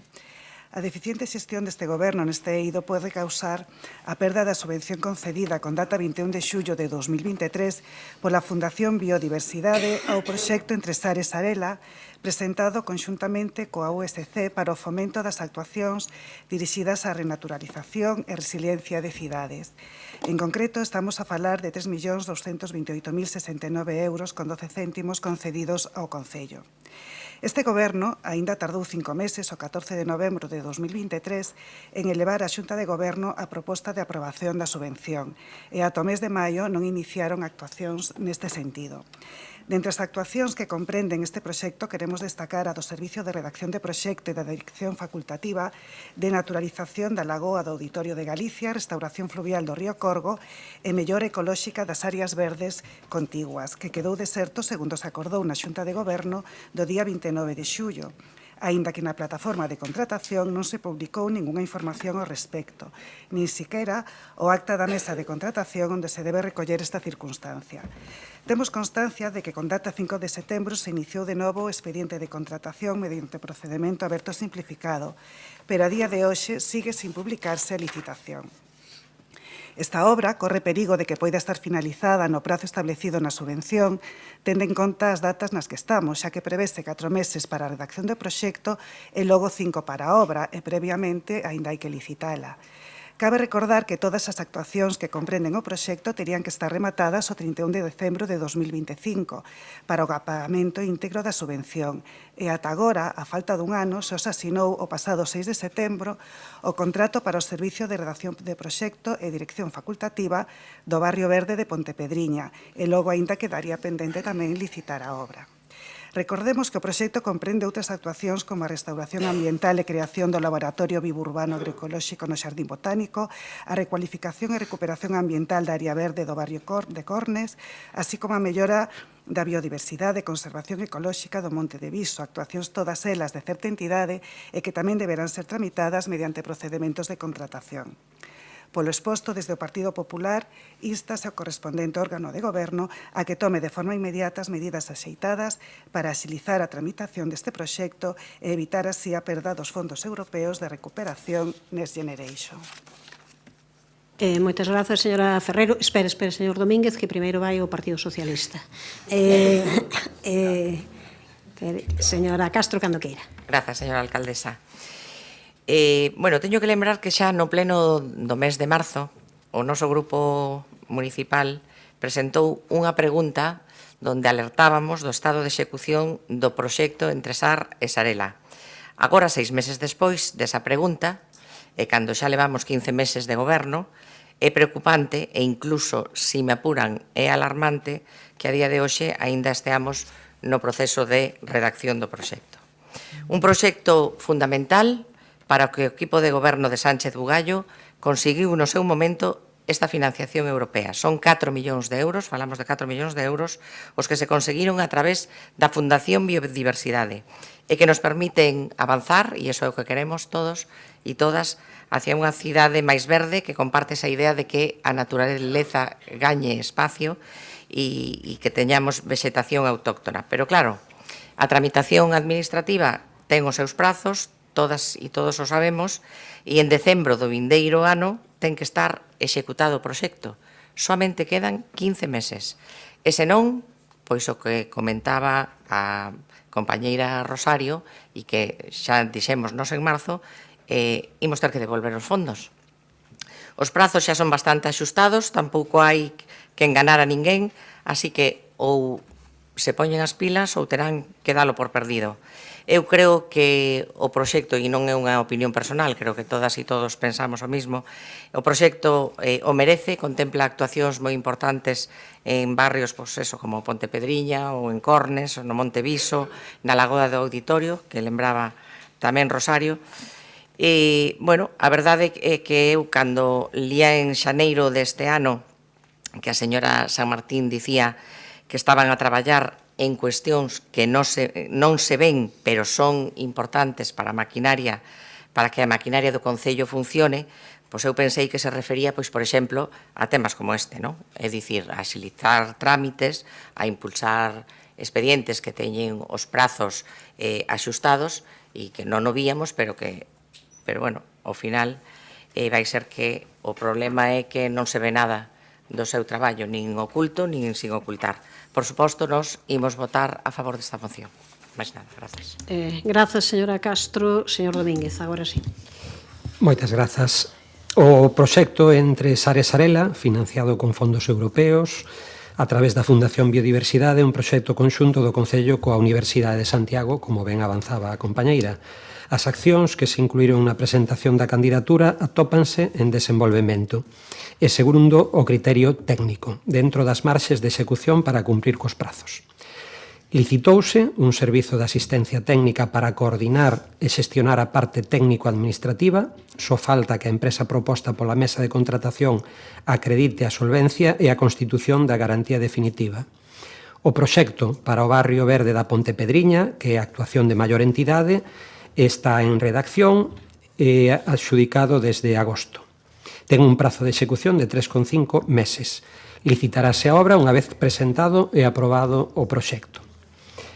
O servizo de redacción do proxecto para a naturalización da lagoa do auditorio licitarase próximamente de novo. Rebaixáronse algúns dos requisitos dentro do que permiten as condicións que sinala a axuda para estimular a participación das empresas, que son moi estrictos. Hoxe mesmo levouse a aprobación a Xunta de Goberno, a asistencia técnica e a dirección do proxecto e a dirección facultativa. Para as outras tres actuacións de reforestación e renaturalización, como ben decía, Barrio de Cornes, Monteviso e Xardín Botánico e a Universidade de Santiago de Compostela, a que preparou a documentación técnica e traballase nestes momentos no expediente para contratar a súa execución. Como xa expliquei nun pleno anterior, foi preciso revisar a acción prevista no Monteviso, xa que na documentación inicial presentada a convocatoria prevíase actuar sobre terreos que non son de titularidade municipal, polo que se axustou o ámbito do proxecto ás propiedades do Concello. A actualización precisa da autorización da Fundación Biodiversidade. Está en proceso de contratación o servizo de deseño e elaboración dun plan de comunicación e sensibilización do proxecto. E no relativo á gobernanza e á participación cidadá, constituiremos próximamente o Comité Local de Renaturalización previsto na candidatura e que fará seguimento da execución dos traballos. Seguimos traballando para executar o antes posible todas as actuacións e que se rematen os traballos nos prazos establecidos, sendo todas estas accións pois de especial interese todos estes proxectos. Votaremos, adiantar que votaremos a favor da moción. Ben, tempo para réplica, se queren. Sí, señora Ferreiro. Moitas gracias polo apoio a esta moción. Sería lamentable que se perdesen uns fondos que a Unión Europea concedeu a esta cidade para un proxecto tan importante, pois por unha mala xestión do goberno, apoiado para gobernar polo partido que ademais propuxo o proxecto. Póñanse as pilas, ou do caso contrario, terán que explicar aos veciños de Santiago que pola súa incompetencia se perderon os 3 millóns de euros. Nada máis, moitas gracias. Grazas, señora Ferreiro. Señora Castro. Sí, para rematar, sí, tamén me gustaría decir que, bueno, efectivamente, eu vou lembrar que quedan 15 meses, entonces, obras son amores que non buenas razones, vamos a traballar por eso. Pero logo tamén me gustaría dirixirme ao Partido Popular, porque na exposición de motivos, cando fala dunha deficiente xestión de fondos europeos, no que eu estou totalmente de acordo, eu coincido, e de feito, o meu grupo coincide con ese análise, pero a mí tamén me gustaría que vostedes coincidiran con nós nunha deficiente xestión de fondos europeos que nós creemos que se está facendo tamén coa senda do Bosque do Banquete de Conxo. E eu convidaríaos a pasar algún día por ali e ver o movimento de terras tan agresivo que se está facendo. De feito, estánse abrindo novos itinerarios, son itinerarios alternativos cando o seu propio informe, o informe da Xunta e o informe de patrimonio dicía que había que empregar os itinerarios xa existentes. Iso para nós tamén é unha deficiente xestión que, por certo, veremos tamén se non nos custa cartos o Concello de Santiago. Bueno, xa digo, dicía o nos trasladábamos ali a dar un paseo. É bo que centremos o debate na moción. Sí. Digo para esta e para outras cuestións tamén. Bueno, a ver si ahora me va a tocar a mí la China, ¿eh? Digo, no. Dixen para esta e para outras cuestións. Por nos que conste que non hai ningún problema en que utilicen o tempo como consideren. Moitas grazas, señor Algún Berea. outro membro do seu Moitas goberno grazas, señor algún Berea. outro membro do seu grupo non decía o mesmo. No, o que quero dicir... Pero o voceiro sí que di o que traslada a vontade do grupo, pode falar pola nosa parte absolutamente total liberdade para utilizar o tempo como quere. Deixolle 20 segundos máis, que era o que lle restaba. E de feito, hasta aí podíamos chegar, que alguén nos dixera do que podemos ou non podemos falar aquí. Ben, en calquera caso, máis similitude que isto non había nada, porque falamos de fondos europeos, falamos de un entorno moi similar, e que a alcaldesa interrumpa a miña intervención, pois, a verdade. Ben, digo que a min gustaríame que vostedes se deran un paseo por ali e que viran, xa digo, o movimento agresivo que se está facendo e se hai algunha forma de remedialo, pois que poñan remedio ao tema. Mais nada, grazas. Ben, antes de que remate a intervención tamén o señor Domínguez, quixera dicirlle que a alcaldesa é sensible en canto que modera este debate a calquera cuestión que lle suxiren membros do grupo. Había unha persoa do Grupo Popular que estaba suxerindo que esta cuestión non centraba o debate, cousa que non acontece só. Tamén acontece con outros, non pasa nada. O voceiro do grupo falou, seguimos para diante, pero quero dicir que non hai maior problema, pero sí que é bo que nos cinxamos ao que aparecen nas cuestións. Veña. Señor Domínguez, cando queira. Veña.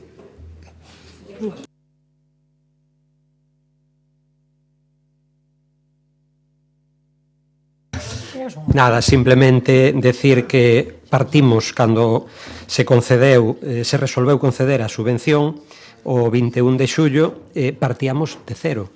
Fai un ano o proxecto estaba nunha fase pois totalmente inicial e desde esa traballouse na redacción e definición da estrategia global para poder licitar as diferentes actuacións e seguiremos avanzando pois para que se cumpran os prazos previstos. Ben, pois pasamos á votación, señor secretario.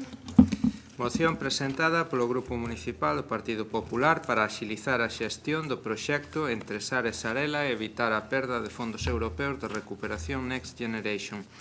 Votos a favor? Unanimidade, apróbase. Ben, pois rematamos aquí esta sesión. Até a tarde volvemos ás 4:30, ás 16:30.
Ben, sentadevos logo que imos comezar. José Ramón supoño que ven, pero bueno, imos ir. Ben, imos ir comezando. Toca agora debater a moción número 2, que é a moción presentada polo Partido Popular en relación a Sogama e contra a suba do canon que quere facer o Goberno de España, e tamén facelo, acordamos na Xunta de Portavoces, facer o debate conxunto coa moción número 7, que é unha moción conxunta dos grupos Bloque Nacionalista Galego, Compostela Aberta e Socialista para o rexeitamento da subida do canon de Sogama e por un novo modelo de xestión de residuos.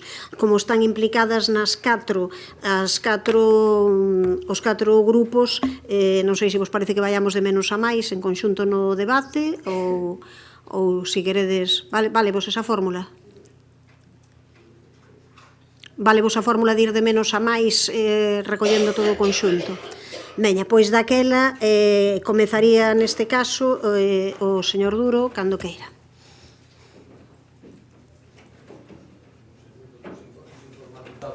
Levanos un tempo a abrir. E de paso reflexiono no de menos a máis.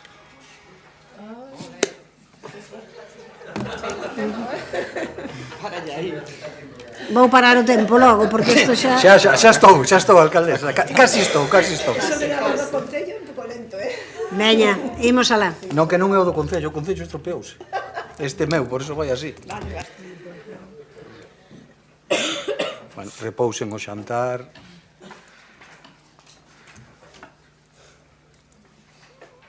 Non se preocupen que... Acende o micro, porfa, xa, ben. Xa, estou aí, nese límite. Estou nese límite.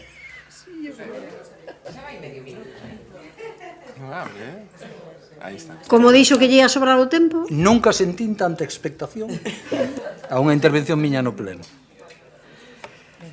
Moi ben, pois, ligando co fío de que se estou caduco ou non, pois, cando preparaba o pleno, estiven repasando a miña sempre crítica e tensa relación con Sogama, que vende bastante atrás. Topei un artigo meu de xuño de 2003 que publiquei na revista Cerna, e daquela xa denunciaba un incremento dun 32% no canon que a Xunta e Sogama anunciaban e que colocaría nun 44% o prezo da tonelada daquela.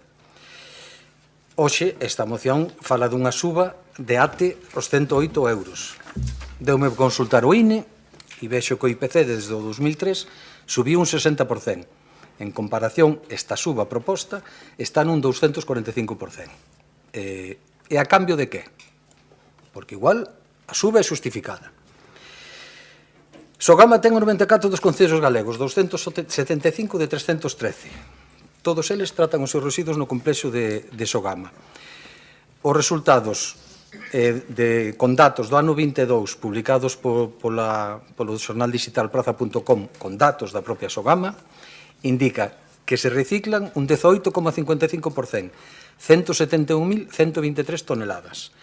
Compóstanse un 0,39%, ollo o dato, 0,39%, 3.600 toneladas en todo o país. Vértense un 20,59%, 189.942 toneladas, e incinéranse o 60,47%, 557.833 toneladas. Resumo, Sogama recicla 18,94% en total, 174.000 e pico toneladas, e verte ou incinera o 81%, 747,775 toneladas. Tendo en conta que a Unión Europea ten como objetivo común reciclar en residuos municipal alo menos o 55% no ano 2025, ollo os datos, e que será o 60% no ano 2030 e o 65% no ano 2035. Pois me permiten a ironía que califique estes resultados de espectaculares. Estamos a 34 puntos porcentuais de cumprir os obxectivos da UE para 2025. 34 puntos porcentuais en reciclase e a 41 puntos da meta do 2030. Eu creo que este sistema resulta evidente que é un fracaso absoluto atendendo a relación resultados-custos. Os aumentos impositivos sobre a tonelada verquida e incinerada van seguir medrando. Así o marcan as directivas europeas. Así que creo, de verdade, con sinceridade, sin botar culpas a ninguén, que chegou o momento de asumir que este modelo é un fracaso e temos que repensar colectivamente os procesos de xeración e xestión de residuos. A descentralización, comarcalización, reducción, reciclaxe, tratamento en orixe, importante, o control do residuo antes de que se xere. Hai que legislar envasados, hai que legislar paquetería, hai que legislar procesos. Sei ben que non é sinxelo, pero o que é absurdo é teimar nun modelo que é un fracaso rotundo, cuns custos económicos e ambientais inasumíveis e que vai seguir nunha espiral impositiva baseada nunha idea base que eu creo que todos compartimos, todos como persoas e todos como partidos, que contamina, paga. E, lamentablemente, Sogama contamina, e moito. Grazas. Grazas, señor Duro. Ten a palabra polo Partido Socialista a señora Castro, cando queira. Bueno, grazas, señora alcaldesa, e boa tarde de novo, concelleiras e concelleiros.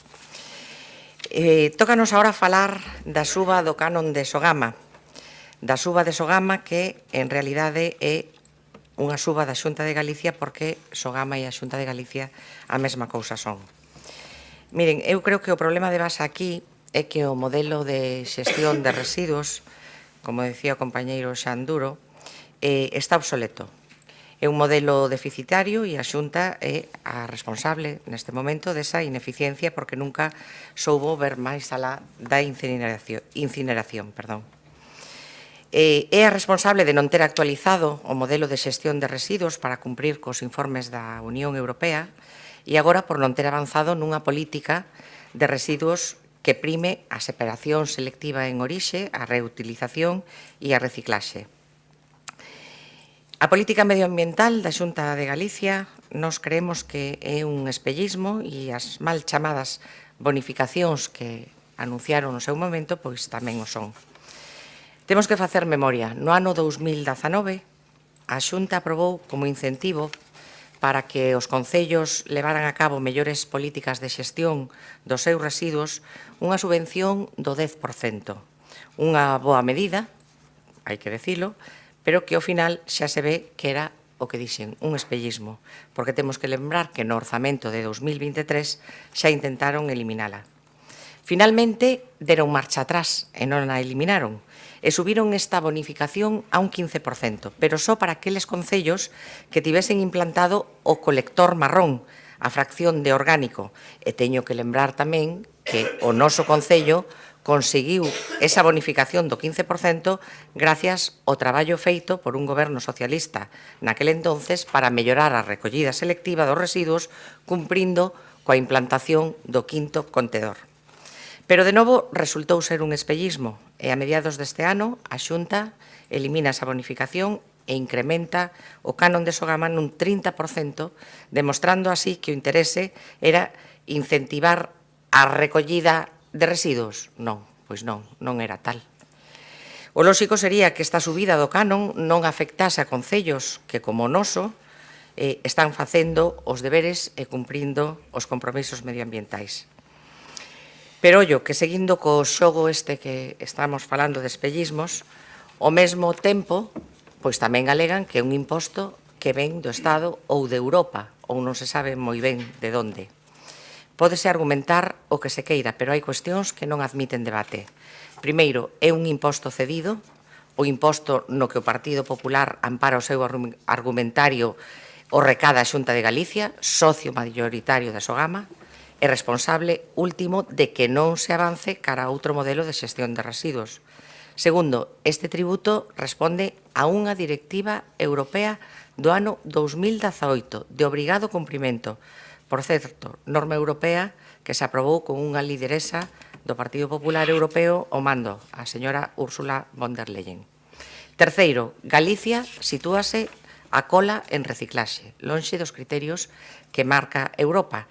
A porcentaxe de reciclaxe de Sogama no 2020, e creo que xa falou desto o compañeiro Xanduro, foi do 21%, cando a Unión Europea marcaba case o 50%. Somos a segunda peor comunidade do Estado en cifras de reciclaxe. En conclusión, é Sogama, organismo dependente da Xunta, a que sube o canon, non é o Goberno Central.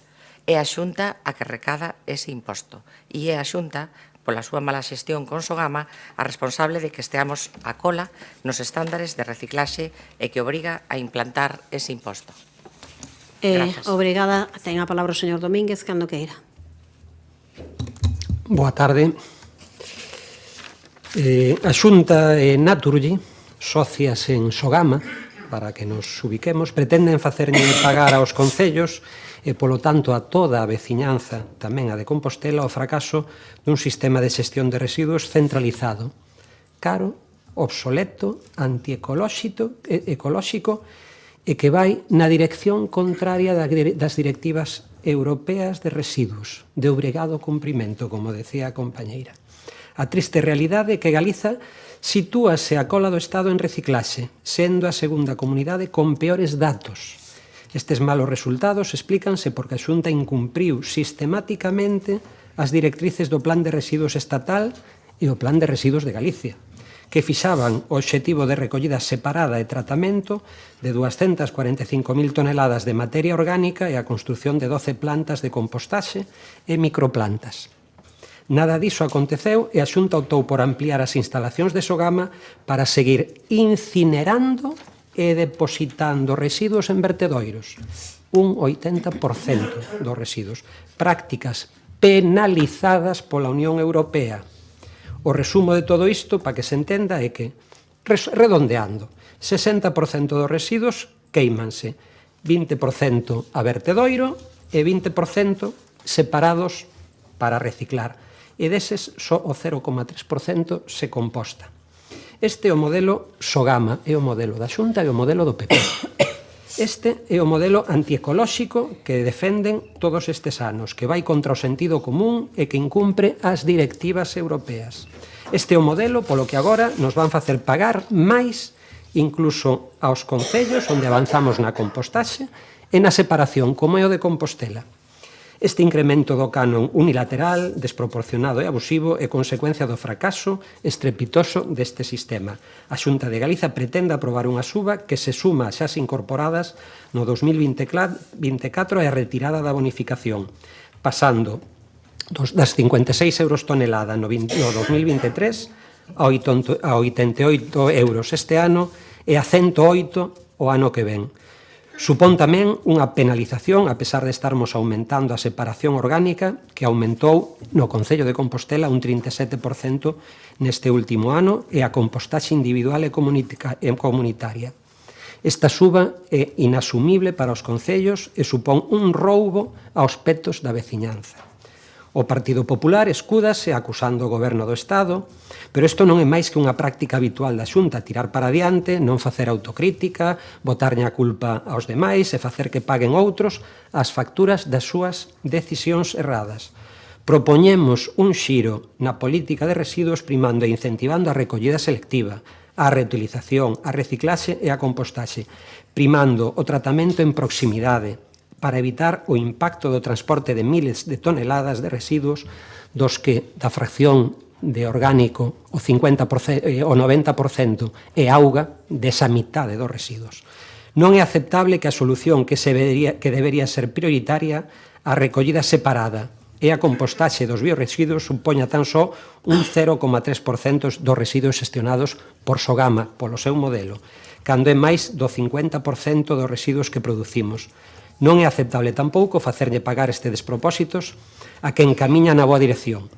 Polo tanto, agora sí, levan décadas queimando os residuos e para decirñes póñanse a traballar, señores do Partido Popular, e deixen de sablear a veciñanza. Obrigada polo Partido Popular. Señor Ben, cando queira. Gracias, alcaldesa. Buenas tardes a todos. Bueno, antes de referirme al texto de nuestra moción, voy a hacer brevemente una intervención respecto a lo que han intervenido ustedes, ¿no? Yo creo que conviene recordar, antes del nacimiento de Sogama, en el año 92, cuál era la situación en Galicia del tratamiento de los residuos, ¿no? Había 300 vertederos municipales, más de 3.000 puntos de vertidos ilegales. Eso todo se ha acabado realmente con el nacimiento de Sogama. Y también hay una cosa que es muy importante. Empezó con 71 ayuntamientos adscritos y a día de hoy hay 291. Y la adscripción a Sogama no es obligatoria. El Ayuntamiento de Santiago, a día de hoy, podía emprender un camino distinto, pues a lo mejor de la mano de Pontevedra, de la mano de Carballo y de la mano de algún otro. Podían tener un sistema alternativo porque nos hablan de lo malo que es Sogama y genéricamente de lo que habría que hacer, pero realmente no hay una propuesta sobre el papel que nos digan cuál es su alternativa real a esta situación. Esto me recuerda un poco a lo que hemos hablado a lo largo de la mañana de hoy, y empezamos por la tarde. Lo hacen ustedes conjuntamente ahora, lo vienen haciendo habitualmente en los últimos años, desde que yo la sigo políticamente, la señora alcaldesa. Es un mantra de ella, tener solución para todos los problemas que afectan a los demás. En el anterior mandato, cuando era portavoz del BNG, en la oposición, tenía solución para todos los problemas. Incluso a veces había algún problema que nadie conocía, pero ella comentaba y ya tenía una solución. Yo lo que invito a la señora San Martín es a ponerse a aplicar solución a los problemas que le afectan y le competen a ella como alcaldesa, a ella y a su gobierno. Esto es un poco lo que hemos hablado de esta moción. Muchas propuestas etéreas, concretas ningunas, y ahora conviene ver por qué venimos a esta solución, por qué llegamos a esta situación al tema de Sogama. La Ley del 7 del 2022, de 8 de abril, de residuos y suelos contaminados para una economía circular, introduce nuevos impuestos relativos a la gestión de residuos, entre ellos un nuevo tributo que grava el vertido y la valorización. De hecho, este impuesto supone un agravio para comunidades y modelos eficientes que buscan reducir los residuos que se envían a vertedero, como es el caso de Galicia, que actualmente es la quinta autonomía que menos desechos envía a vertedero, un 31%, solo por detrás de Baleares, un 11%, País Vasco, 15%, Cantabria, 22% y Cataluña, 25%. Y además es sorprendente la urgencia que tuvo el Gobierno central a la hora de aprobar un impuesto sobre vertido y valorización que establecen las directivas europeas, pero que hasta el momento no se puso en marcha en 18 de los 27 países que conforman la Unión Europea. Entre los países que no lo han puesto en marcha hay algunos destacados en la lucha por el medio ambiente, como es Alemania, Finlandia o Suecia. No son sospechosos de no trabajar en pos del medio ambiente. Una realidad que viene a demostrar una vez más el afán recaudatorio del Gobierno central. Desde el primer momento, la Xunta de Galicia se opuso a la creación del nuevo impuesto de vertido, ya que contradice el espíritu de la propia Ley de Residuos estatal en cuanto al fomento del reciclaje. De hecho, durante el periodo de exposición de la Ley Estatal de Residuos de 2022, la Xunta presentó alegaciones en la implantación de estos nuevos impuestos. Desde Galicia, algunos entendemos que se corre el riesgo de provocar el efecto contrario y desincentivar el reciclaje. Por eso se presentaron desde la Xunta alegaciones al texto normativo y se remitió al Gobierno central varias consultas solicitando aclaraciones respecto del impuesto y de su aplicación sin recibir respuesta alguna. En este sentido, y frente a un sistema colectivo de gestión como Sogama que ha demostrado su buen funcionamiento, el Gobierno central ha alterado las reglas del juego, encareciendo la gestión, y con estos impuestos el modelo Sogama se ve penalizado frente a las plantas menos eficientes y respetuosas en las que se valoriza todo el material recibido. En Galicia actualmente hay 3 modelos de gestión de residuos. El modelo de Sogama, que da servicio a 295 ayuntamientos, es decir, el 94% del total que conforman Galicia, y que apuesta por la selección y reciclaje por parte de los residuos y invierte en la tecnología más avanzada, y los sistemas de Nostián, Consorcio de las Mariñas, y la Mancomunidad de Barbanza, que dan servicio, descuénteme, por favor, que dan servicio a 18 municipios, solo el 6% de Galicia, y que apuestan por el modelo húmedo seco, una opción a extinguir, ya que es contraria a las directrices europeas en este campo, y que además resultan notablemente más costosos para los ayuntamientos adheridos, con tasa de 119 euros tonelada en el caso de Consorcio Nostián y 150 euros tonelada en la Mancomunidad de Barbanza. En las últimas semanas, y ante este escenario, la empresa de gestión de residuos Sogama se ha visto obligada a actualizar el canon para el 24, que repercute a los municipios adheridos a su modelo de gestión, y está barajando actualizar el previsto para 2025. En esta actualización ha influido el impuesto de vertido y valorización y también otras decisiones unilaterales impulsadas por el Gobierno central, como es el impacto de la orden ministerial que elimina la retribución que recibía Sogama por la planta termoeléctrica de Cerceda y el impuesto estatal de producción de energía. Como consecuencia, en el último último año y medio Sogama ha asumido en solitario, sin repercutir a los ayuntamientos, un importe de sobrecoste por gestión de los residuos que recibe y trata en su planta, que está cuantificado en 39 euros por tonelada. Un impacto que se ha traducido en un carecimiento de 21,9 millones de euros el coste del servicio en 2023 y en pérdidas de 18 millones de euros. Ante esta situación, Sogama ha propuesto una actualización del canon para el 24 hasta dejarlo un importe medio de 66 euros por tonelada, algo que es posible gracias a una ayuda universal de la Xunta de 12 euros por tonelada a través del Fondo de Cooperación Local.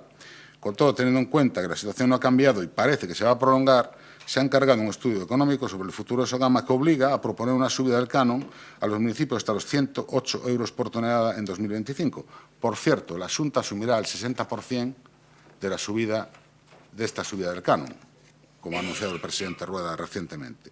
Lo que proponemos nosotros en nuestra moción es exigir al Gobierno central que dé marcha atrás y suprima los impuestos del vertido y de la incineración, tal y como han hecho muchos países europeos. Exigimos al Gobierno central que recupere la retribución a la inversión de la planta termoeléctrica de Sogama, a la que tenía derecho hasta el final del 26, y si es así, nosotros evidentemente pediremos que se anule la subida del canon. Nada más y gracias. Grazas. Pasamos ao tempo para a réplica, señor Duro. Gracias, alcaldesa.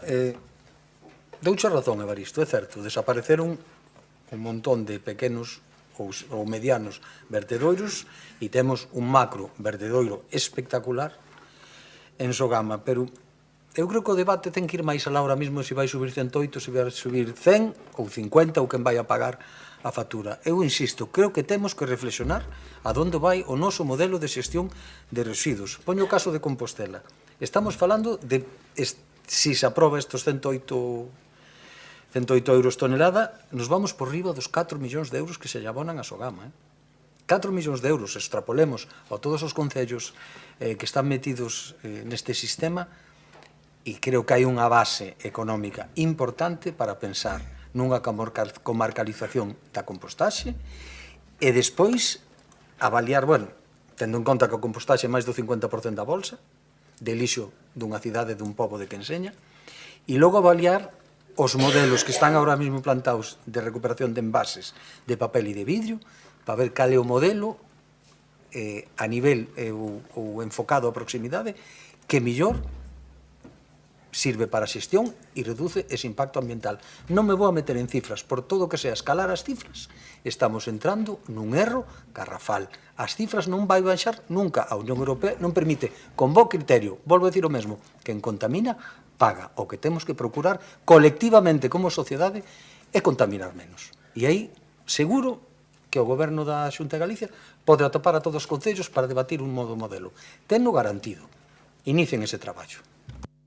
Grazas, señor Duro. Señora Castro. Sí, grazas, señora alcaldesa. Moi brevemente. Eu o que quero decir que, en definitiva, hoxe o Grupo Municipal Socialista o que pon en riba da mesa é unha proposta de acordo no que os representantes que estamos aquí da cidade de Santiago rexeitemos unha suba nos recibos das veciñas e veciños de Compostela, porque, evidentemente, esta suba no canon de Sogama haberá que repercutila de alguna maneira na tasa do lixo. Temos que decidir, hoxe temos que decidir se nos poñemos o servicio do Concello ou se o noso voto, o voto de cada unha e de cada un de nós aquí, vai a favor de subirlle os impostos ás veciñas e os veciños. Non é lóxico que os concellos, como xa dixen na primeira intervención, que fan os deberes ou que empezaron a facer os deberes xa hai tempo, pois nos sintamos gravados con esta suba de Sogama. Mais nada, grazas. Grazas. Quenda para o señor Domínguez. Por ser un pouquiño pedagóxico, non? A ver se vemos o problema. O modelo baseado na incineración e no vertedoiro está penalizado pola Unión Europea. Entón, se seguimos por ese camiño, non nos quedan máis que penalizacións que vamos a ter que pagar. Isto está anunciado desde fai anos. Persistir no erro é persistir en que temos que pagar eso. Si xa non temos máis para ese 20% de separación que a cada modelo Sogama é porque xa o papel, o vidro e os envases están separados. Pouco máis se pode facer. Si queremos acadar os obxectivos europeos dese 55% no 2025, xa evidentemente no 2020 non acadamos o 50%, só nos queda separar a fracción orgánica que representa o 50% do lixo. E o que non cabe é separala para transportala a Cerceda, para secala con gasóleo, para valorizala en beneficio de Naturgy, do socio minoritario de Sogama, 49%.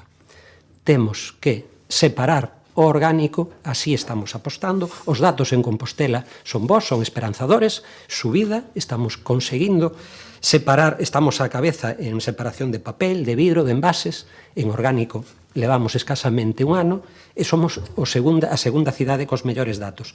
Separar o orgánico para compostar en proximidade, non para transportalo, para gastar gasóleo ata Cerceda, para queimalo ali, ou para gastar gasóleo ata Vilanova, para non se sabe que, porque a visita á planta de compostaxe de Vilanova realmente foi decepcionante.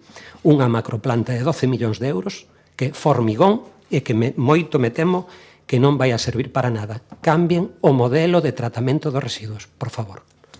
Grazas. Pasamos á votación, señor secretario. E que sea un minuto para todo o mundo. Facemos 4 minutos máis. É que o minuto está concebido única e exclusivamente para facer algunha aclaración concreta, unha emenda, un tal, a un algo, pero non para facer novas argumentacións. E o que digo é que como son 4 mocións, que son de 4 formacións políticas, se vostede fala, poden falar todo o mundo. Bueno, pois fale. Veña.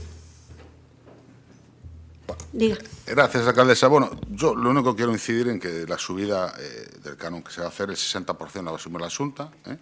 No estamos hablando ya que toda la subida va a repercutir en los vecinos ni en el Ayuntamiento de Santiago. Lo que sí puede repercutir en el Ayuntamiento de Santiago, y depende única y exclusivamente del Ayuntamiento de Santiago, es el rum que existe y que ha salido en la prensa, la subida del IBI. Espero que ahí, señora Castro, también se piensen ustedes muy mucho votar a favor de eso, ¿no? Gracias. Xa estamos introducindo novas cousas que non veñen a conto no debate. Creo que para isto non está feito o minuto. O minuto é para matizar cuestións que teñan que ver directamente coa cuestión do debate. Entón, ese creo que non é un xogo moi ético. Señor Duro. Eu, por respeto institucional, non vou a facer uso do meu minuto. Señora Castro. Eu tampouco, pero voulle deixar que a intriga o señor Ben de que pase despois con outras cousas. Señor Domínguez. Brevemente, fan a ferida e logo poñen a tirita. Primeiro promoven unha suba e logo din, bueno, non vamos a subir tanto, pero a xestión é nefasta. Cambien o modelo de xestión do lixo. Pasamos logo á votación. Votamos xa as dúas mocións, se lle parece ao señor secretario, así deixamos o debate feito, a votación xa feita da primeira e da segunda delas. Lembren primeiro a do Partido Popular e logo a dos outros 3 grupos políticos. Cando queira. Ben, en primeiro lugar, moción presentada polo Partido Popular en relación a Sogama e contra a suba do canon que quere facer o Goberno de España. Votos a favor. Grupo Municipal do Partido Popular. Votos en contra. Grupos municipais BNG, Socialista e Compostela Aberta. Abstencións non hai. Rexéitase a moción. Moción número 7. Moción conxunta dos grupos BNG, Compostela Aberta e Socialista para o rexeitamento da suba do canon de Sogama por un novo modelo de xestión de residuos. Votos a favor. Grupos municipais, BNG, Compostela Aberta e Socialista. Votos en contra. Grupo Municipal do Partido Popular. Abstencións non hai. Apróbase a moción. Pasamos daquela moción terceira, presentada polo Partido Popular para eliminar os grafitis e pegadas incontroladas de cartéis en vía pública nos escaparates dos locais baleiros. Señor Constenla, cando queira. Muchas gracias, buenas tardes de nuevo. El vandalismo, como las firmas urbanas o la publicidad indiscriminada o el graffiti, son una cuestión compleja, la cual se reproduce en todos los entornos urbanos del mundo. Santiago no es una excepción y soportamos actos tales como rotura de papeleras, destrozos en contenedores de residuos urbanos, pintadas en espacios públicos, rotura de cristales, destrozos en parques infantiles y zonas ajardinadas, pegado de publicidad en cristalerías y muros, etc., ¿no? La limpieza y la falta de mantenimiento de algunas vías públicas de nuestra ciudad es un problema que ya pocos pueden negar, salvo ustedes. En cualquier caso, acumulación de hojas caídas en la calle y en la acera, invasión de todo tipo de vegetación en los alcorques, baldosas y bordes rotos, pavimentos levantados, arquetas sin tapas o con ellas rotas, en definitiva, suciedad en general, problemas que ya han sido tratados en reiteradas ocasiones en este pleno municipal. A esto se suman otras problemáticas. Es suficiente un paseo por el entorno, por ejemplo, del Parque de San Cayetano para darse cuenta que las pintadas que sufren los vecinos de las comunidades de la calle Otelo Pedrayo no son la mejor carta de presentación, desde luego, para la ciudad en el acceso, por ejemplo, pues, del camino inglés, como digo, la llegada de peregrinos por ese camino inglés a nuestra ciudad. No son, desde luego, como digo, la mejor carta de presentación. Además, recorrer el Preguntoiro, la Calderería, Huérfanas, además de un paseo magnífico, pues nos encontramos también con decenas de cristalerías de locales comerciales vacíos convertidas en soportes publicitarios de eventos de medio pelo. Una reunión de la Asamblea por aquí, convocatoria de marchas políticas por allá, un concierto por acá, reflexiones sobre Altri y hasta carteles en su día de la alcaldesa y su adjunta pidiendo el voto en todas esas cristaleras. Más allá de pretender y convertir estas calles en nuestro peculiar Piccadilly o Times Square, lo digo por los carteles publicitarios, estamos ante una práctica que no debería tolerarse por cuanto supone de afectación negativa a la imagen de la ciudad, creándose la sensación de abandono, impunidad, falta de limpieza, falta de decoro y mantenimiento. Desafortunadamente, en esta situación, las comunidades de propietarios y los propietarios de esos locales de negocio pues se encuentran solos y han de proceder a limpiar rápidamente esas pintadas y eliminar en la medida de lo posible esos carteles, porque de no hacerlo lo que sucederá es que aparecerán más y más. El daño que generan en los inmuebles, la falta de limpieza de los grafitis, pues afecta también pues, a la sensación de seguridad de los ciudadanos y turistas, en los que se produce un cierto sentimiento de inseguridad, desde luego de visión de suciedad y desagrado. Cada municipio cuenta con una normativa en esta materia, desde luego el nuestro pues también lo tiene en materia de carteles y publicidad exterior en la vía pública, pero desde luego no se cumple, ¿no? Esta normativa impide, por ejemplo, pues que se puedan colocar carteles de manera indiscriminada en fachadas de edificios públicos o monumentos históricos, mobiliario urbano, arbolado, aceras, etc. Estas actuaciones de maltrato de la ciudad y de su espacio público justifican sobradamente la actuación municipal. Por ello, entendemos que, oiga, dejen ustedes hacer oídos sordos a lo que les plantea sistemáticamente esta oposición y, desde luego, los vecinos que reiteradas veces se quejan de este particular. Empiecen, desde luego, por diseñar una campaña de educación, concienciación y actuación para que seamos conscientes de que el mobiliario urbano y el cuidado del espacio público es algo absolutamente clave. Este tipo de iniciativas han funcionado muy bien en otros ayuntamientos y viene a mi memoria ahora las campañas que se llevaban a cabo antes de que gobernasen sus socios de Bildu en Pamplona, que eran enormemente satisfactorias, ¿no? En cualquier caso, estas campañas no pueden alejarnos de lo que debe ser el objetivo último y prioritario de este concello, que es mantener el espacio público en condiciones óptimas para el uso y disfrute de nuestros vecinos. Para ello, como digo, aparte de esas campañas de sensibilización, pues era necesario poner en marcha un plan de actuación de choque tendente a eliminar esos grafitis que decoran la ciudad y la cartelería que cubre cristalerías y paredes, y desde luego también sancionar a aquellas personas que son incapaces de respetar la propiedad pública. Mire, dejen ustedes de descuidar las cosas pequeñas, realicen los mantenimientos básicos, en definitiva, arreglen los problemas de nuestros vecinos, algo que no requiere de concursos internacionales de ideas. Muchísimas gracias. Gracias, señor Constenla. Polo Partido Socialista, señora Castro. Grazas, señora alcaldesa. Bueno, vexo que hoxe o Partido Popular se axenda marcada polo Grupo Municipal Socialista, fixeron no proxecto de Entresar e Sarela, traendo xa pleno esa preocupación por a perda de fondos, desde logo, e hoxe tamén, 5 meses despois, pois presentan a este pleno unha moción seguindo as liñas da pregunta que o noso grupo formulou no mes de abril deste mesmo ano. Evidentemente, a nosa posición non cambiou dende aquela, pero a situación sí que cambiou, un cambio que foi a peor. Faláballes eu en abril do estado no que se atopaban, por exemplo, as cristaleiras do local situado na Praza do Toural, que xa era non un escándalo, pero xa era de medo, as pegatinas que tiña. Bueno, pois agora xa non se ve casi o vidrio. Citaba os expositores na calderería, falaba da Praza da Universidade, sí, igual. Entre praciñas, moi preto, a mesma situación. Nos o que lle preguntábamos naquela altura era se vostedes lle ían dar continuidade a aquel programa de limpeza de pintadas e grafitis que nós, como Goberno Socialista, puxeramos en marcha en outubro de 2021, ligado a programas da Concellería de Emprego. E recordo que a compañeira María Rozas o que nos dixo é que o programa funcionara moi ben durante eses 3 anos que tivo vixencia, algo que, por outra banda, nós xa sabíamos, porque sí, e que se realizaran 474 intervencións en total. E tamén o que me dixo a min é que estaba xa no proceso de tramitación da contratación seguido ás bases da Deputación da Coruña para optar de novo a ese programa. E desde aquela, pois, nada máis. Eu xa daquela, naquela pregunta, poden revisalo, falaba do que acaba de falar o voceiro do Partido Popular, falaba de programas de concienciación, de programas preventivos, tampouco nada se fixo. Gustaríame escoitar, pois que pasou nestes meses, se se fixo algo.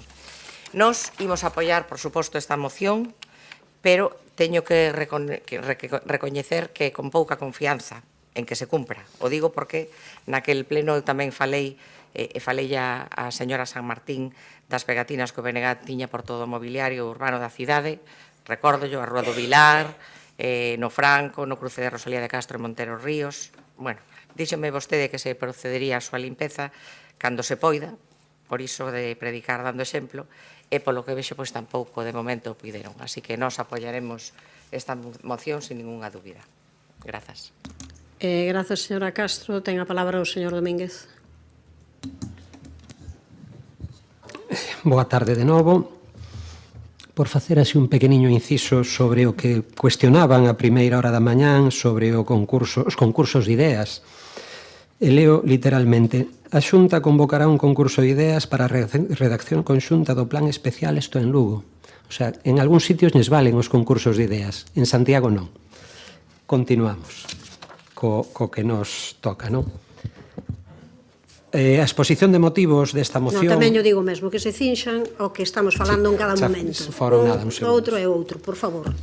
A exposición de motivos desta moción asimila a colocación de cartéis anunciadores na vía pública, as pintadas e ao grafiti, ou mesmo a caída da folla con problemas de seguridade, o que denota unha visión cando menos discutible da arte urbana, da natureza ou dos dereitos á libre expresión. Falar de follas e de suciedade, ás veces, rense. Concordamos en que para a imaxe e ornato públicos as pintadas ou os cartéis en sitios inadecuados non axudan e por iso se proíben. Os servizos municipais traballan para manter a limpeza e a policía local realiza o seu labor. Por suposto que todo é mellorable, pero non se pode aceptar que a follaxe do outono, os grafiti ou as ervas adventicias atraian o vandalismo ou creen rúas non seguras. Non sei de onde o quitan. A demagoxia non debería ser de balde. Aproveitarse políticamente de remexer no lixo, tampouco. Indo ao que teóricamente se propón. Non? A educación e conscienciación sobre o respeto polo espazo público está nos nosos obxectivos, abordarase de diferentes formas, con campañas e mesmo algún plan, non o dubiden.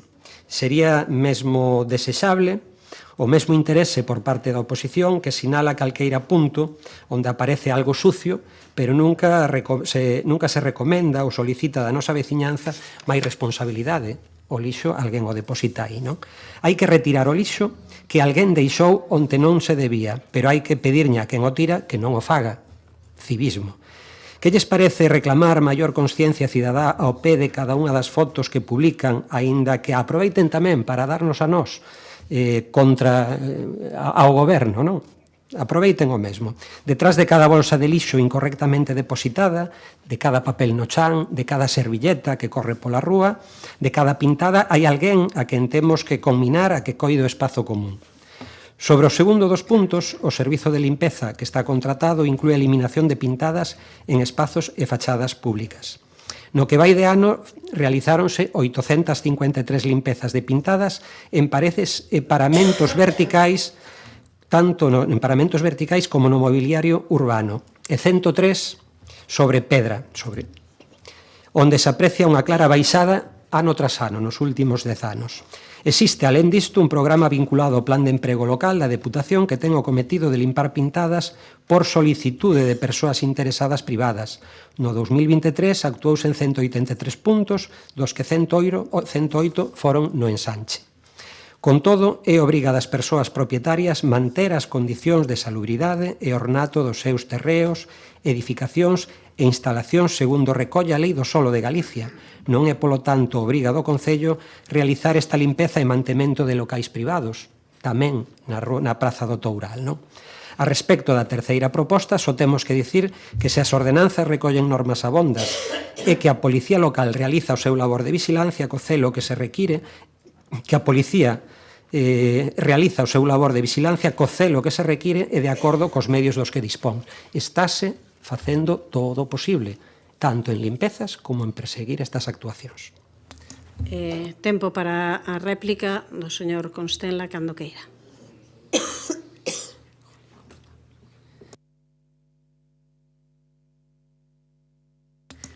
Non hai problema. Muchísimas gracias. Cando queira. Estaba tomando nota de lo que decía el señor Domínguez, que me ha gustado mucho. Se hace todo lo posible, eso yo no tengo ninguna duda, y en su caso es más bien poco, ¿no? Mire, usted es el concejal de las ocurrencias, ocurrencia de valorar como positivo la proliferación de ratas, porque claro, son elementos importantes del ecosistema de la ciudad. Entonces, mire, cuando usted habla de que funciona bien el sistema de recogida de basura, supongo que es un chiste, ¿no? Porque, como decía esta mañana la portavoz del Partido Socialista, pues es evidente que si uno recorre la ciudad, pues se va a encontrar con que hay una manifiesta sensación de que hay suciedad, ¿no? Con relación a que no funciona bien, yo quiero poner en valor que todavía tenemos colgado un cartel de la adjunta, la señora Rofas, adjunta a la alcaldesa, en Vite, un cartel promocional político de la campaña de las municipales, todavía está colgado allí, supongo que a la espera de que alguien lo retire. Bueno, pues se ve que no funciona bien el sistema de recogida de basuras porque allí sigue el cartel de la adjunta a la alcaldesa.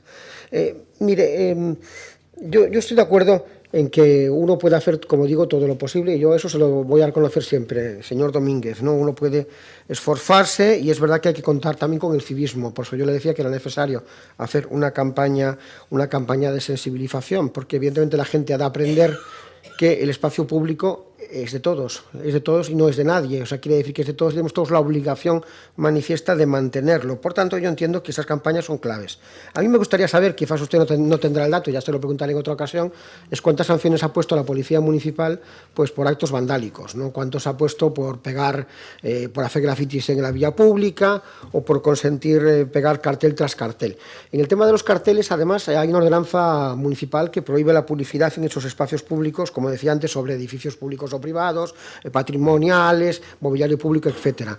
Oiga, igual que está prohibido, pues retírenlo ustedes, porque bien decía la señora Castro en su intervención hace un momento, y agradezco su apoyo, pues oiga, es que hay cristaleras que evidentemente ya no tienen más funcionalidad que ser soporte de publicidad. Algo tendrá que hacer, tendrá que sancionar a las empresas anunciantes o que sean, como digo, sus colectivos de base, las asambleas. Si me da 3 segundos solo ya acabo. Muchas gracias por no dejarlo. Oiga, yo comprendo que a usted les será un poco desagradable multarse a sí mismo, pero hágalo. Oiga, ustedes emplean las cristaleras como tablón electoral, es algo que no debería consentirse. Muchas gracias. Tempo para a señora Castro, cando queira. Sí, grazas, señora alcaldesa. Que mágoa que o concelleiro Suso Domínguez non formase parte da corporación anterior e non se acordase desa falta de civismo co depósito de lixo. Sempre a culpa era de outras cousas. Non nos imos cansar de repetilo, dixémolo esta mañá, están descoidando a cidade, están abandonando o traballo diario, esas pequenas que son grandes cousas, e ese orgullo de ser de Compostela que invocan vostedes terán que responder a como traballan polos nosos barrios, polas nosas parroquias. En definitiva, ese orgullo de ser compostelán terá que responder aquilo de que el movimiento se demuestra andando. Máis nada, grazas. Grazas, señora Castro. Señor Domínguez.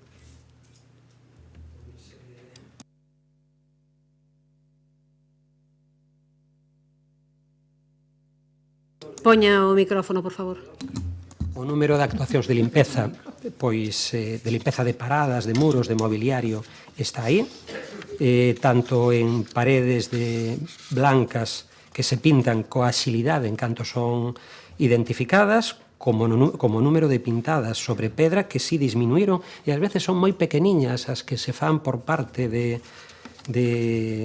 peregrinos, mesmo na Praza do Obradoiro, e cunha xilidade de non facer ese efecto chamada.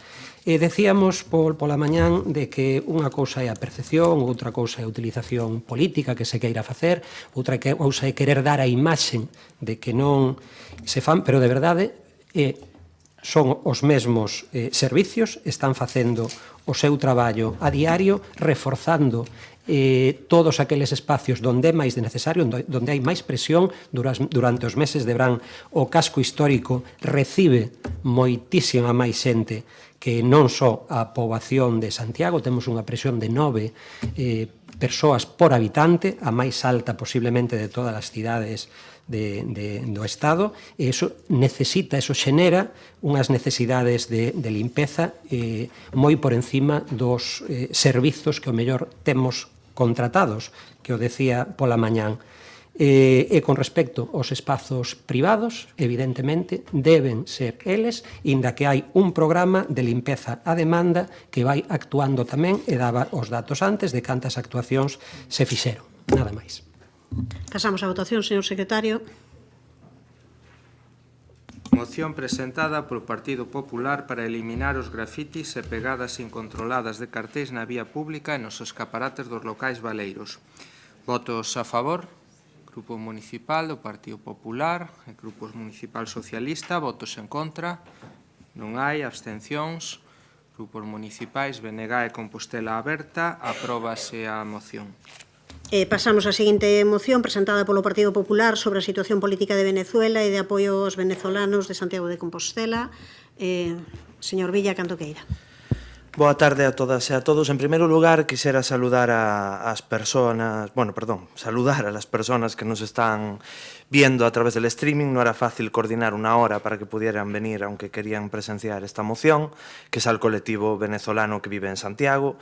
Y también quisiera, de forma personal, hacerlo a la representante de una agrupación grande de la ciudad que sí que nos acompaña de forma presencial. Comienzo así diciendo que, en los últimos años he tenido la oportunidad, como bien saben, de conocer a los gallegos y gallegas que emigraron tiempo atrás, a los que ya son sus descendientes y, por supuesto, a todos los que están retornando a Galicia. He reído, me he emocionado, pero sobre todo he obtenido un conocimiento real de lo que es la situación política y la situación social que existe en muchos países al otro lado del océano. Uno de esos países es Venezuela. Allí actualmente residen 30.000 gallegos y gallegas, todavía a día de hoy, algunos nacidos, otros descendientes, que son esos descendientes tanto o más gallegos incluso que sus antepasados, algo que me gustaría también recalcar. Créanme que los últimos años no han sido fáciles en Venezuela, y no lo digo yo. Es algo que cualquier persona que vivió o está viviendo la situación política de allí lo puede afirmar. Por lo tanto, créanlos a ellos. Las personas que nos están viendo ahora mismo, que están sentadas en este salón de plenos, han vivido en Venezuela y muchos han tenido que volver. Les da pena lo que está atravesando su país, pero sobre todo lo que tienen es una gran preocupación por lo que todavía a día de hoy siguen viviendo pues, sus familiares, sus amigos, en aquel país por culpa de un régimen dictatorial como es el de Nicolás Maduro. En nuestra ciudad, como bien decía, en Santiago de Compostela, el colectivo venezolano es el mayoritario. A día de hoy podemos afirmar que estamos alrededor de 1.000 venezolanos y venezolanas que son los que residen aquí. Y también me gustaría destacar que entre los meses de abril y julio han llegado a Galicia 1.500 venezolanos. Respecto a este tema hay dos posturas claras. Una es la del Partido Popular, que lleva muchos años condenando el régimen dictatorial del señor Maduro, y desde las elecciones del pasado 28 de julio se ha evidenciado también por nuestra parte lo que allí ha ocurrido. La otra postura, y quizás sea la más preocupante, es la del Bloque Nacionalista Galego y también la del Partido Socialista. Porque, es donde queremos que ustedes se posicionen en cuanto a esta moción. ¿Cuál es la postura del Bloque Nacionalista Gallego? Pues que ustedes validan el proceso electoral celebrado en Venezuela, ese robo de las elecciones. Ustedes validan, por tanto, a Nicolás Maduro como presidente de Venezuela. Tanto es así que a ustedes el régimen sí les ha permitido, y disculpe si me da la risa, entrar como observadores internacionales en Venezuela. Allí estaba, señora San Martín, su ex portavoz municipal, que estuvo sentado en este salón de plenos.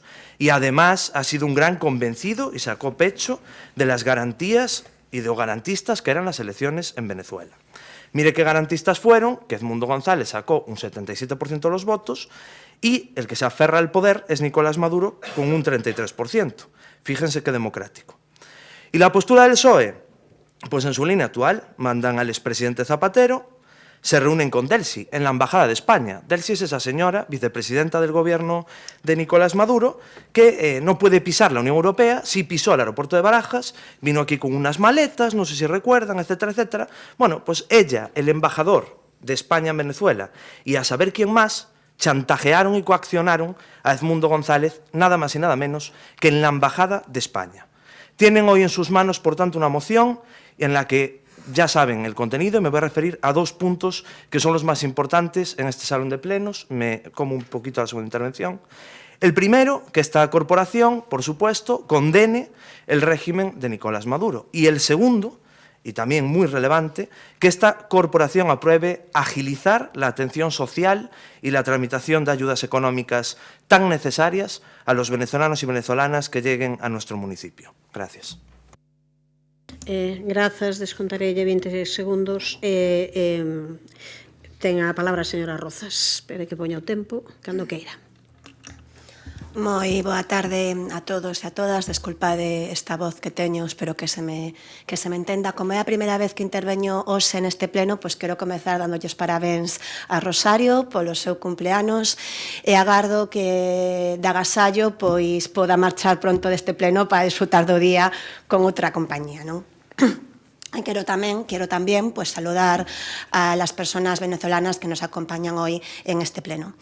Eu vou comezar, en primeiro lugar, facendo presente, como non pode ser de outra forma, o noso compromiso cos valores da democracia, da liberdade e dos dereitos humanos. Entre eles, o da acción política, o da asilo, independentemente da raza, da cor, da ideoloxía política ou da orixe nacional.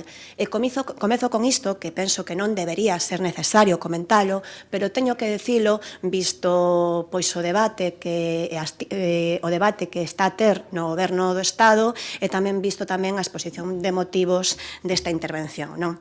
A moción do Partido Popular contén dúas partes, como ben acaba de resumir o señor Adrián Villa.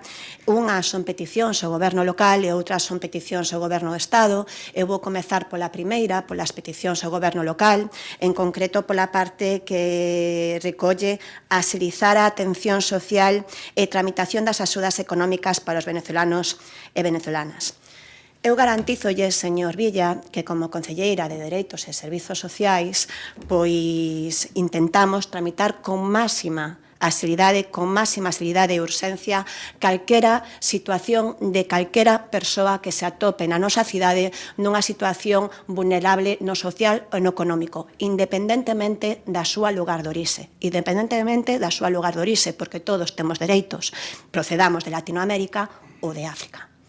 Estou segura que non lle extrañará que lle diga que eu non comparto esa opinión a mellor vostede sí, pero esa opinión da presidenta da Comunidade de Madrid, da señora Ayuso, que decía iso de non é lo mismo un tipo de inmigración que outra. Bueno, para nós, recoñecendo a situación de emerxencia, que é evidente, recoñecendo a situación de emerxencia dos venezolanos e venezolanas, pois tamén están os exiliados de Siria, de Afganistán, de Sudán, de Ucrania ou de Mali, por mencionar algúns dos países que agora mesmo están recoñecidos en situación de emerxencia segundo a ACNUR ou a Comisión Española de Axuda aos Refuxiados. A min serame certas dúbidas os seus intereses nesta proposta, se lle son sincera. Dende o Goberno Municipal estamos preocupados pola situación que se está a provocar en Venezuela, que hai en Venezuela e que provoca a saída de milleiros de persoas do país. E recoñecemos que existe unha gran crise política e que existen dúbidas, por suposto que sí, que existen dúbidas sobre o resultado electoral real e que calquera persecución política que se poida estar a producir é reprochable. Dito isto tamén o di o Goberno do Estado. Isto é a liña marcada pola Unión Europea, que se posicionou, pois xa en dúas ocasións, non? Que se posicionou o 4 e o 24 de agosto nesta liña, cos mesmos obxectivos.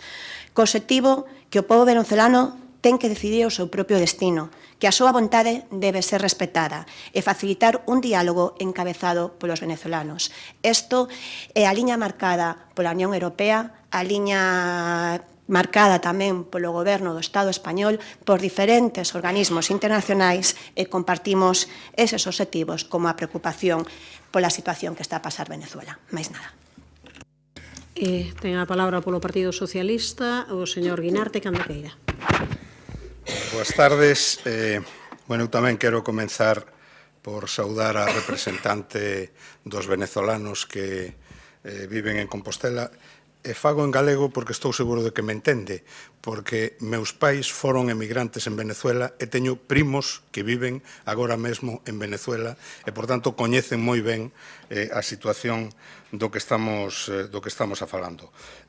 Por suposto que é unha obviedade recoñecer que Venezuela está pasando por unha profunda crisis política, económica e social, e que os acontecementos que tiveron lugar nos últimos meses están a afondar nesa situación de crisis, están, por tanto, a facela máis difícil o que espero que non se confirme, pero pode ser que máis irreversible, non?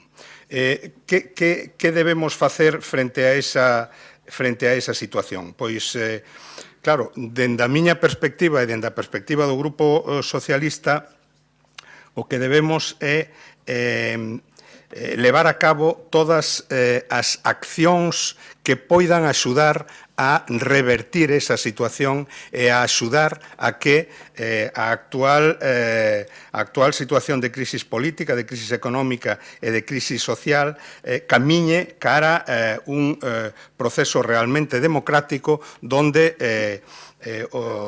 os resultados das eleccións que tiveron lugar recientemente sexan respetados e poida abrirse un novo tempo en Venezuela. A nosa posición nese sentido non difire en absoluto da posición que mantén a Unión Europea. Non recoñecer os resultados que proclamou o goberno de Venezuela porque hai unhas sospeitas moi evidentes de que non se corresponden coa realidade e que máis ben ao contrario, as actas mostradas pola oposición son creíbles e apuntan hacia a posibilidade dunha victoria ampla, ademais do candidato Edmundo González, pero a partir de aí, obviamente, respetar a vontade do pobo venezolano, condenar sen paliativos todas as violacións dos dereitos humanos, condenar sin paliativos a persecución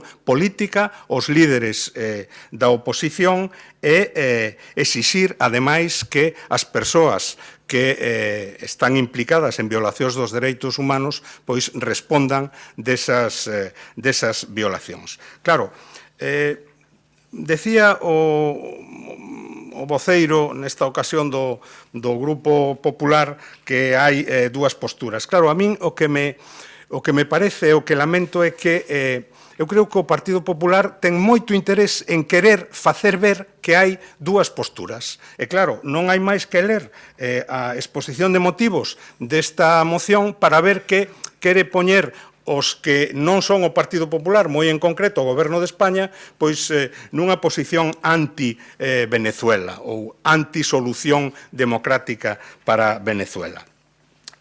Algunha das cousas que dixo, pois tampouco son aceptables. Eu non sei se entendín ben ou non, pero claro, decir que o embaixador de España coaccionou o señor Edmundo González para non sei que, está desmentido expresamente por él, que dixo que non fora en ningún caso coaccionado polo Goberno de España nin polos representantes diplomáticos de España. E, por tanto, eu creo que hai que respetar polo menos a súa palabra. El pideu, descontemo do segundo turno, el pideu vir a España e o Goberno de España o que fixo foi facilitar esa posibilidade. Podía non facilitalo e deixalo sine die na Embaixada dos Países Baixos ou na representación diplomática española, pero el non quería eso. El non quería eso. O señor Zapatero non é representante do Goberno de España, nin é membro do Goberno de España. É un mediador. E podemos aceptar que sexa ou que non sexa mediador. Se pode aceptar e se pode estar a favor ou en contra, pero se se quere aceptar que sexa mediador, o que non se pode pretender é que estea de parte de un e non de parte de outro, porque os mediadores non actúan así. Continuo no segundo turno.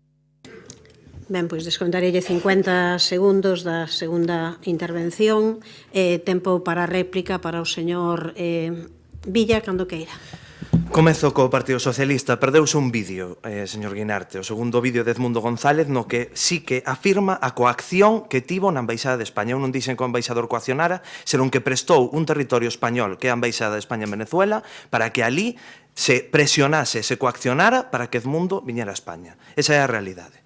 Por outra banda, bueno, agora mesmo estou un pouco perplexo, porque pensei que a cobardía do Bloque Nacionalista Galego non podía ser tal. E quero que quede manifesto para todos os que nos están vendo a través do streaming e os que están hoxe aquí. O que acaba de pasar neste salón de plenos é que, ao chegar a moción de Venezuela, o Partido Nacionalista non intervén, senón que o fai Compostela Aberta. O fai outro grupo municipal deste concello. Polo tanto, vai a quedar en silencio sepulcral cal é a opinión do Bloque Nacionalista Galego. Vaya cobardía. Non me esperaba eu semellante cousa. Pero, bueno, queda todo dito por parte do Bloque, Aquí está. Este é o comunicado nas súas redes sociais. Saludamos al electo presidente de la República Bolivariana de Venezuela y deseamos lo mejor al pueblo venezolano al que esperamos un futuro de paz y prosperidad. Este es el mensaje del Bloque Nacionalista Gallego. Ole su cobardía, ya lo explicarán ustedes. Ten a palabra a señora Rozas, cando queira.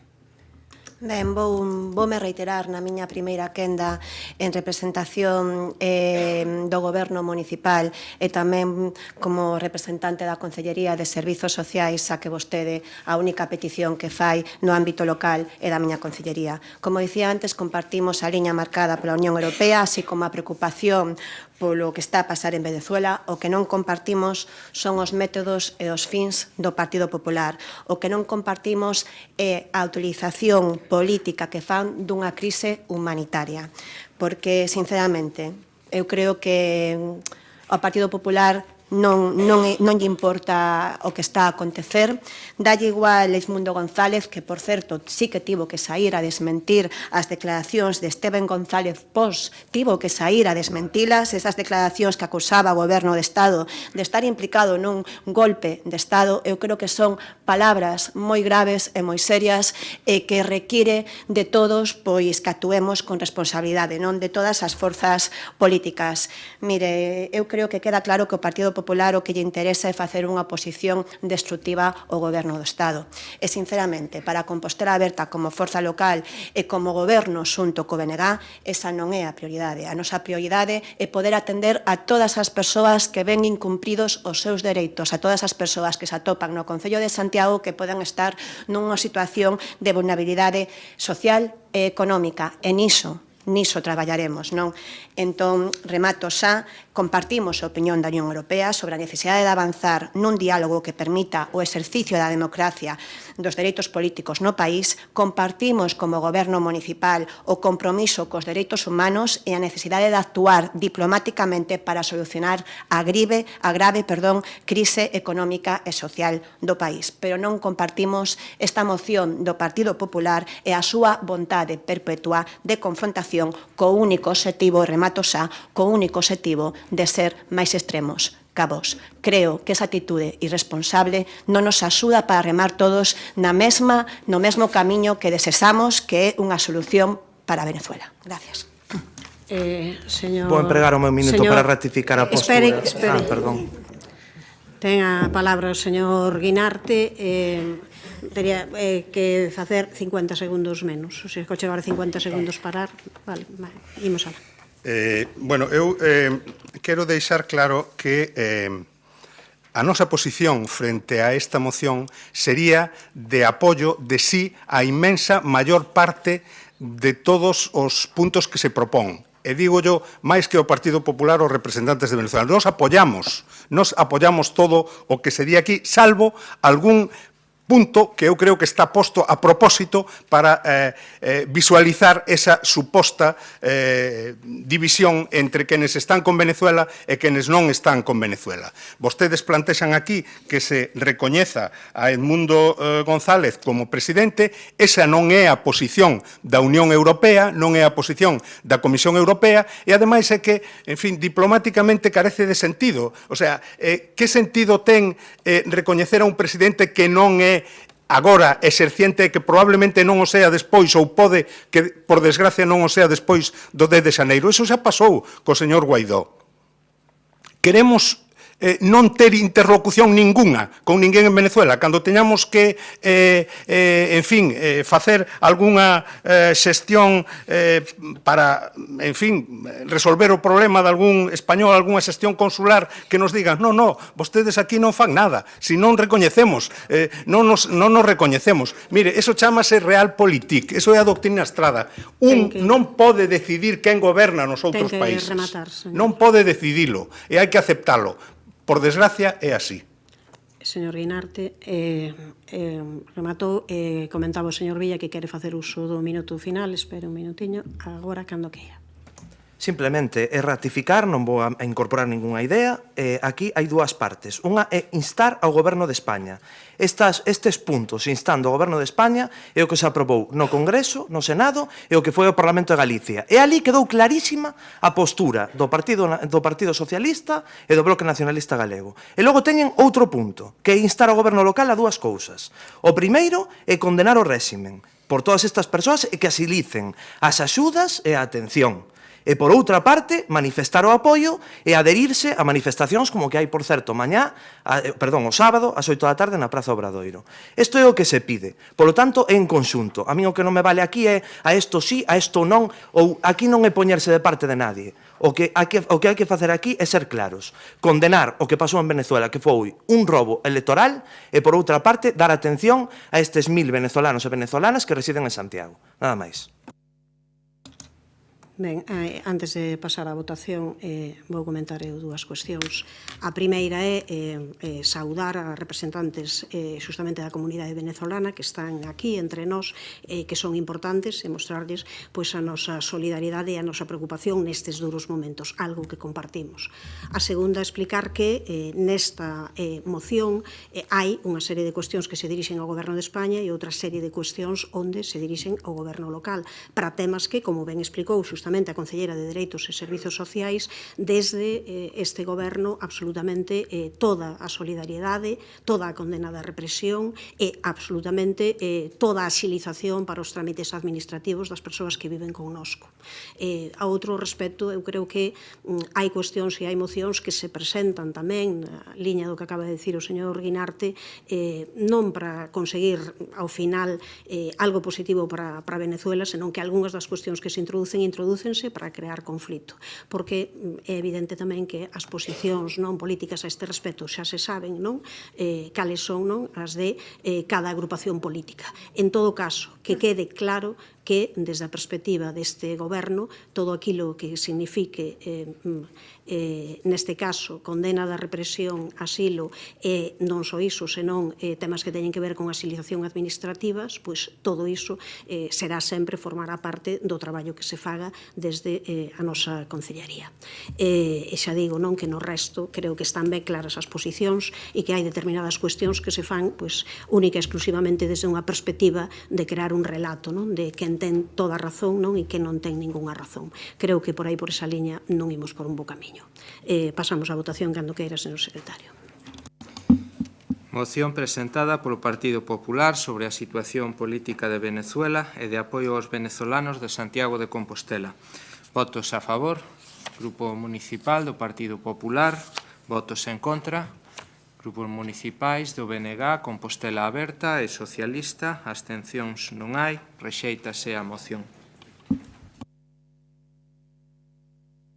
Pasamos daquela seguinte moción presentada polo Grupo Socialista sobre o núcleo do Castro en Bando. Non sei quen a defende, o señor Muiños. Espere que poña o tempo. Cando queira. Sí, boa tarde, alcaldesa, compañeiros, compañeiros. Imos volver pois ao noso concello, non? Rebaixar sobre todo pois a tensión neste pleno. Hai uns meses pois puxose en servicio o novo enlace orbital en Santiago que conecta a autopista P9 ca A54, mellora notablemente pois a conectividade co aeroporto Rosalía de Castro. Este importante nodo de conexión pois, descongestiona o acceso á saída dos polígonos da Sionlla e a Costa Bella, permitindo pois, que os vehículos pesados dispoñan pois, dese acceso directo ás vías de alta capacidade mencionadas. Esta infraestructura supuso unha inversión de máis de 28 millóns de euros, mellora, como decía, esa conectividade e intermodalidade e supón, sin dúbida, pois, un importante atractivo para instalacións de futuras empresas e negocios na nosa cidade. Pero, bueno, aí quedou pois, un núcleo de vivendas no lugar de Castro, en Mando, directamente pois, afectado por a construción desta vía. Durante o mandato anterior, o goberno local reuniuse en diferentes ocasións cas veciñas e veciños que residen nesta parroquia, xa que coa execución desta obra pois quedaban prácticamente illadas. Froito desas conversas, alcanzáronse os distintos acordos, mediouse pois, co Ministerio de Transportes e Mobilidade Sostible para conseguir que executara un enlace directo paralelo orbital, que, según as imaxes pois, que presentamos, se sodes coñecedores pois, da zona, sabedes pois, que está feito, e dotar esas vivendas dun suministro de auga a través dun dos pasadizos inferiores da autovía a Lavacolla, que permitira pois, enlazar a cometida, que estamos a falar de apenas 60 metros as vivendas. Estivemos ali fai uns días, os veciños mostraron a súa preocupación por este feito. Aí están pois si as farolas, as luminarias, e ora que a proximidade do inverno, as poucas horas de luz, pois non están a funcionar. Tamén nos indicaron que mantiveron unha xuntanza co Departamento de Obras na que se lles comunicou que o Goberno non tiña pensado dotar esas vivendas de suministro de agua, descoñecendo pois se o Goberno presentou pois esa solicitude para autorizar a conexión a través do pasadizo inferior da autovía de Lavacolla, e observamos tamén que as distintas pistas, pois despois de facer pois ese orbital, de estar aí pois a maquinaria pesada, traslados de material pois quedaron non en bo estado. De aí pois que presentemos pois esta moción, pois que a maior brevidade pois se poña en funcionamento pois a iluminación pública, que este goberno nos informe sobre a situación na que se atopa a dotación de suministro de auga destas vivendas unifamiliares, se ten feita pois esa solicitude de autorización co Ministerio de Transporte e Mobilidade Sostible para realizar a cometida a través do paso inferior, e que o Goberno Municipal pois, requira pois, o Ministerio que proceda ao arranxo destes viais. Somos coñecedores que todos e cada un dos veciños si que están por a labor pois, de que si se fai pois, esa cometida, pois todos pois, facer a distinta conexión. Daí pois, que presentemos esta moción e agardemos pois, ese voto favorable dos distintos grupos. Gracias. Grazas, señor Muiños. Ten a palabra a señora Lueiro, cando queira. Ben, pois boa tarde a todos e a todas. Ben, pois xa lle vou anunciar, vou ser moi breve, que imos votar a favor desta moción, pero imos votar a favor porque, respecto das cuestións formuladas, dicirlles que o Goberno Municipal xa se interesou por este asunto hai meses. De feito, o requerimento que vostedes solicitan no punto 3 témolo con data 27 de maio, e a resposta foi que os viarios situados no lugar do Castro en Mando non foran utilizados polos vehículos nin pola maquinaria das obras do enlace orbital. Esa resposta xa foi trasladada aos veciños, ou polo menos ao representante veciñal que polo departamento pasou. A iluminación pública do novo vial de acceso ao núcleo do Castro, a que fan referencia no punto 1, forma parte dunha actuación realizada polo Ministerio. Estamos á espera de que entreguen a documentación oportuna para conectar a suministración eléctrica municipal. E xa por último, a suministración de auga, como é habitual, buscamos que as actuacións que se fagan cheguen ao maior número de veciños e veciñas, e a toda agora, polas noticias que temos, só unha veciña solicitou a alta. Temos un orzamento de Viacua por 16.495,9 céntimos, que atravesaría por un tubo de drenaxe existente baixo a autovía da Lavacolla, que require de autorización sectorial da demarcación. E isto é todo canto temos que informar. Votaremos a favor porque todo o que vostedes están pedindo na adopción no acordo, estámoslo facendo. Pasamos ao Partido Popular. Señora Nerea, cando queira. Boas tardes, compañeiros da Corporación. No que vai de legislatura, tratamos neste pleno diversos problemas do rural de Santiago. O Partido Popular interpelou ao goberno local varias veces para que resolva problemas pois que sofren os veciños das parroquias do rural de Compostela. Nunhas ocasións foron temas máis graves e noutras pois menos graves. E que os veciños solicitan estas melloras. Hoxe, pois, é o Grupo Socialista o que trae a este pleno os problemas do lugar de O Castro en Lavacolla. Xa expuxo o portavoz socialista os problemas actuais que sofren os veciños desta aldea como consecuencia das obras e posta en funcionamento dos enlaces dos polígonos da Sionlla e Costa Bella coa P9 e Autovía de Lugo. As cuestións que se abordan nesta ocasión é que veñen recollidos na exposición de motivos e as súas solucións non pasan por ser, en principio, temas que poidan representar un custo elevado ou unhas accións de difícil execución para o Concello. Pois todos eses problemas inclúen xestións que hai que facer ante o Ministerio de Transporte e de Mobilidade.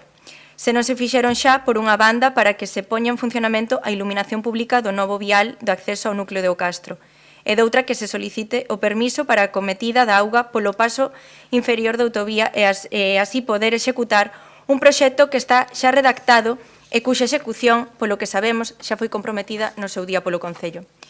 Finalmente, parece todo razoable que se das obras deriváronse danos viais existentes, neste núcleo de poboación se reclame ao Ministerio para que proceda a arranxalos o máis asiña posible, salvo pois que o Concello dispoña de outra cousa. Creo pois que todos estamos de acordo en que estas obras dotaron a cidade duns accesos necesarios e que producen unha melloría na mobilidade, pero este resultado non pode ter como consecuencia que os veciños de O Castro, que xa sufriron durante as obras, sufran agora as súas malas consecuencias. Por todo dito, pois nós imos tamén apoiar o Grupo Socialista votando a favor da mesma. Moitas gracias. Grazas, señora Barcia. Señor Muiños, se quere a réplica.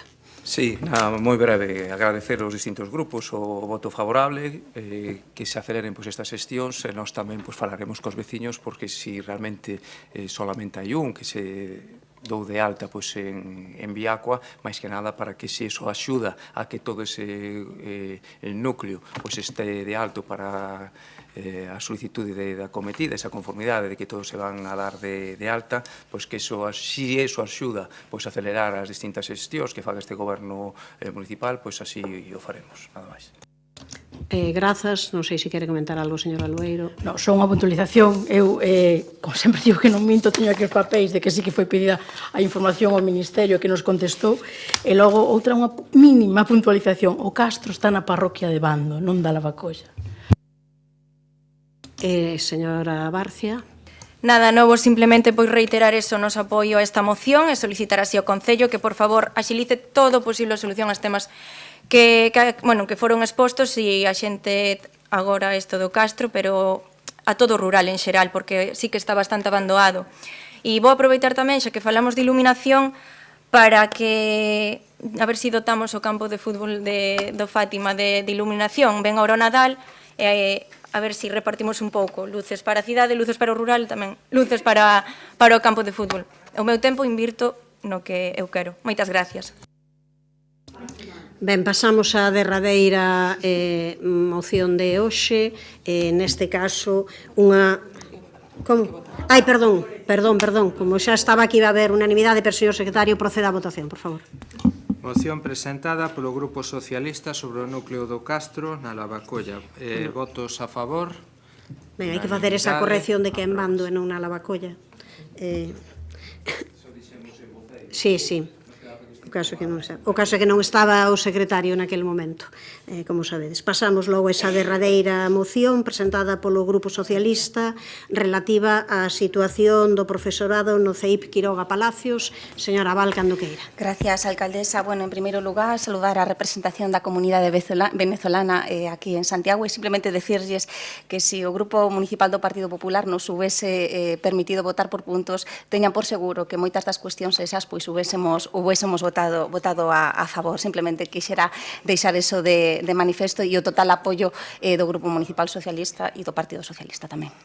Bueno, indo ao tema, con data do 17 de xaneiro de 2024 publicouse no Diario Oficial de Galicia a resolución do 10 de xaneiro de 2024 da Dirección Xeral de Recursos Humanos e da Consellería de Educación pola que se dá publicidade o texto de acordo entre a Consellería e diversas organizacións sindicais sobre medidas que melloran o funcionamento do sistema educativo e as condicións laborais do persoal funcionario e laboral docente da Comunidade Autónoma de Galicia. A finalidade do acordo, como se pon de manifesto no título do mesmo, se reitera na súa exposición de motivos, é de adoptar unha serie de medidas que redunden na mellora do funcionamento do sistema educativo, cunha incidencia en todos os sectores da comunidade educativa, isto é, as familias, o alumnado, os equipos directivos e o profesorado en xeral. Unha desas medidas é a reducción das ratios nos centros públicos e nos centros privados sostidos con fondos públicos da Comunidade Autónoma de Galicia. En concreto, acórdase reducir as ratios máximos por grupo na educación infantil, na educación primaria, na educación secundaria obrigatoria e no bacharelato. En concreto, o acordo establece que no curso 2024-2025 iniciarase o calendario de aplicación cunha ratio máxima de 20 alumnos en cuarto de educación infantil. Esta ratio máxima de 20 alumnos por aula aplicarase de forma progresiva nas etapas de educación infantil e educación primaria nos sucesivos cursos. Aquelas aulas, dice o acordo, que ao inicio da aplicación desta reducción de ratio teñan entre 20 e 25 alumnos non verán incrementado o seu número de alumnos reais respecto do número real que tivesen no curso anterior. As ratios máximas na educación secundaria obrigatoria e no bacharelato serán de 25 e 30 alumnos por aula respectivamente. Así mesmo, de conformidade co disposto no acordo, se en algún caso excepcional non se poden cumprir as novas ratios establecidas por inexistencia de aulas no centro educativo, no caso das ensinanzas de educación infantil e primaria, dotarase ao centro dun especialista de educación primaria máis dos que lle corresponda por catálogo. Ademais, cada alumno ou alumna cunha discapacidade recoñecida igual ou superior ao 33%, cun grado 1 de dependencia acreditada e cun trastorno grave de conduta acreditada, computará para estes efectos da ratio como 2, e cada alumno ou alumna cunha discapacidade recoñecida igual ou superior ao 65% ou cun grado 2 ou 3 de dependencia acreditada, computará para estes efectos da ratio como 3. Pero a realidade é que desde o inicio do curso escolar estamos asistindo a movilizacións e protestas da comunidade educativa ante a falta de cumprimento por parte da Consellería de Educación das ratios acordadas. En Santiago, recentemente, asistimos a movilizacións da comunidade educativa do Centro de Educación Infantil e Primaria de Quiroga Palacios e do Centro de Educación Infantil e Primaria das Fontiñas.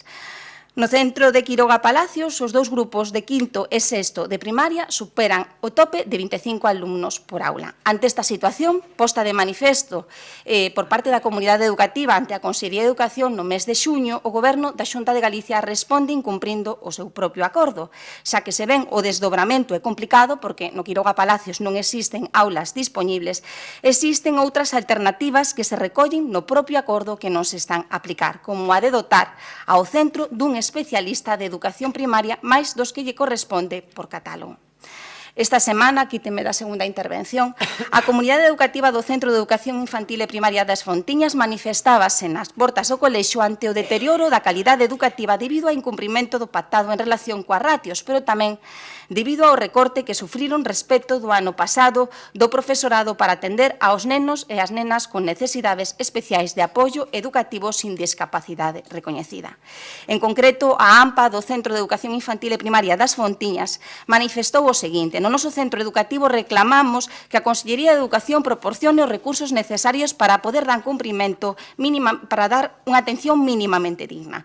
Precisamos, canto antes, restituir como mínimo a situación que tiñamos o ano pasado, con 3,5 profesores de pedagogía terapéutica e 2,5 de audición e linguaxe, e recuperar tamén o número de cuidadores. É imprescindible que desde a Consellería de Educación da Xunta de Galicia se dea cumprimento ao acordado, xa non só para cumprir co firmado, sino porque estamos a falar da educación das nosas nenas e nenos. Salvando a distancia, isto é como das horas de limpieza que falábamos pola mañá. Se non se dimensionan ben os recursos recursos humanos á vista das necesidades existentes, número de alumnos con discapacidade recoñecida, número de alumnos con necesidades específicas de apoio educativo, a calidade do sistema educativo empeorará e os principais perxudicados serán de xeito directo as nosas fillas e fillos, en última instancia a sociedade en xeral. Por este motivo, propoñemos os puntos de acordo que se propón na moción. Indicar que o punto primeiro ceñimos o Quiroga Palacios, porque, cando presentamos a moción era donde se estaban producindo estes problemas, pero, realmente é extensivo a todos os centros de educación pública e privada sometida con fondos públicos do Concello de Santiago de Compostela. Gracias. Grazas, quedanlle 30 segundos para a réplica. Ten a palabra a señora Louzao, cando queira. Bueno, moi boa tarde de novo, compañeros e compañeras. Saudo tamén os representantes da comunidade venezolana en Compostela. E indo xa ao tema da moción, non vou facer un relatorio porque xa fixo Marta, non, das demandas da comunidade educativa en Compostela, que apoiamos totalmente. E, por desgraza, esta é unha demanda que se está convertendo xa nun clásico cada inicio de curso, e son varios os centros con esta problemática. Entendemos que de nada serven os anuncios e os acordos se despois se incumpren.